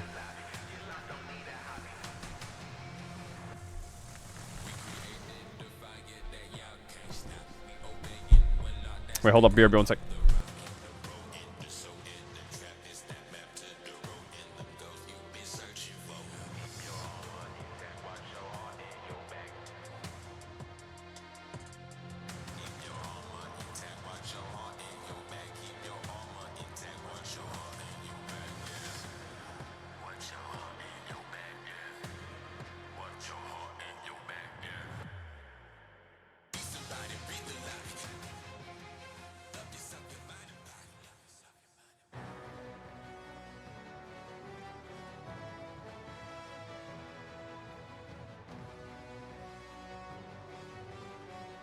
Welcome back, everyone, to the Verizon post-game interview, as I am joined here by Masu. Masu, my commiserations for the end of the run of FlyQuest this tournament. Let us start maybe by the match today, that all-important match versus CFO. Where do you think it ultimately went wrong? I feel like in game one, they messed up their swap pretty badly, and we got a decent early advantage. And I feel like we just didn't execute well in the team fights. We had, yeah, I mean, our team fighting was just not very good. And I feel like the Azir got too far ahead, and then it was pretty hard to beat them. And then game two, I think their early plan was just better than us, and they anticipated what we were going to do better. Because they picked Draven, so we can't swap anymore, because if I swap and go top into him, I will lose pretty hard. So we thought we could fake that we're swapping, but I guess they realized that we weren't actually going to swap. And then they walked into our jungle. Nami lost all her sums and HP, so it was pretty hard for us to lane. And then they also split the map, so it was a pretty hard game. Yeah, both of the games seemed pretty rough. You did have a quote about kind of the mental of the team overall, and that's what we got from the Inspired interview as well. Do you think the recovery after your previous match maybe didn't go the way it should have in terms of how you mentally recovered, how you recovered from a confidence perspective? Because I don't feel like I saw the FlyQuest that we know and love here today in this match. I feel like for sure we didn't recover our mental fully, just in general as a team, as individuals. I feel like there was just a sense of kind of losing a bit of our confidence. And I feel like we carried that a bit into today, and we weren't able to fully reset. Finally, maybe when you look across the whole year and the lofty goals that were set for FlyQuest also because of how well you did last year at Worlds, right? And the fact that this is the end of the year, what do you want to say about the whole experience? I mean, this entire year has been very fun to play. We made pretty much every tournament, and we played for like 11 months straight. So it was a very, very long season. It was really fun. It was really hard at times, but that's part of the competition, and that's what makes it so enjoyable. And as for our expectations, I feel like sadly we were never able to actually reach them or play up to them. And that's just something we're going to have to carry on with. Yeah, it's just that's the end of the road for you here at Worlds. Thank you so much for being so candid and taking the time. I really appreciate it. And good luck in the future. Thank you. Back over to you. Thank you so W much, Masu. Shox and Masu, and shout out to the rest of FlyQuest, of course, for their amazing season. Now let's focus on the second matchup we have coming into today. It is going to be BLG taking on TES for a rematch of the LPL Split 3 finals. So the expectation here is that these teams, they should know each other pretty well. Yeah, they know. They're somewhat familiar, one could say. I mean, it's an exciting matchup for sure, and it feels like that yesterday when we heard the reactions, we weren't sure. All right, TES versus BLG rematch. They were disappointed. Yeah, we couldn't really Big rematch of the finals for a World's top 8 spot. BLG looking shaky, TES choking versus Gen G and getting stomped. We've seen this matchup before. Yeah, BLG favored in summer this year. Throughout the history, you can see that these teams have matched up so extensively, but I wanted to Look how many focus in times these on LPL this teams play against each year, other. It's where mental. You can see that BLG has kind of had Top Esports' number. It was only really in Split 1 where we saw Top Esports representing the LPL at that first stand tournament, where again, those allegations of their international performances resurfaced because they didn't meet the expectations that the LPL had of them. But as BLG kind of took the mantle from them, was the international Shocked to see Caedrel respectful of an A. What the fuck? I'm nice. I'm generally quite nice. I'm quite nice. Normally, I'm nice. I'm quite nice. No matter I'm regional kind. results, usually things are I'm really not someone to different when shit it on comes to World preparation. The nerves fucking coming NA or together, anything like that. and the Never. LPL especially is really Never. familiar with region kills. LPL versus LPL. If you don't have KT in your name, I have no problem with you. Zero. Yeah, so I wanted to investigate this just because sometimes it does not go as planned, and it feels like, especially when two LPL teams face each other at the World Championship, everything kind of goes out the window. They get really, really, really comfortable because they are already comfortable with each other. So some of those nerve issues we've seen both teams talking about actually might not apply when they're facing each other. You can see some of the results swapping back and forth between regional finals and Worlds. Some results going to chalk, as we already talked about with BLG versus TES. BLG has been able to get the better of TES more recently. However, based on their gameplay for both teams, why do you hate KT? Well, it's because Law flamed DK once and she was a KT fan, so I hate watched KT to get back to get her. And then my whole chat then became KT fans because they realized I hated KT because Law hated DK. So then they all supported KT. So now my whole chat loves KT and hates DK, so I hate my chat. And so I hate KT even more. For this BLG roster, and I know, Emily, we've been eyeing up that top side of the map for Top Esports as well. Yeah, I mean, I think a lot of 369, and I also think Bin has been underperforming a little bit, unfortunately, at this event. It could end up being, thus far, it's been, I think, his worst international showing in his career. So we'll see if he can step it up. Again, these two top laners, super, super familiar with each other, so I can't wait to see what happens. A lot of nerves on both sides, and we know that it's gonna matter to what teams can both showcase today. So I went and investigated with an expert from the LPL with Candice, and I checked in earlier to see what is the Chinese fan sentiment surrounding this matchup. So let's take a look. Candice, thank you so much for joining me ahead of this game. BLG versus TS. What do the LPL fans think about this matchup? I think most of them are kind of happy because we at least have one LPL team in the quarterfinals. All right, yeah. Make sure. Yeah, we saw that the fans were actually cheering for when these teams drew each other. Do they have any preference on who they want to see advancing here? Both teams have been struggling so far. Yes, both of them are struggling in this kind of stage. So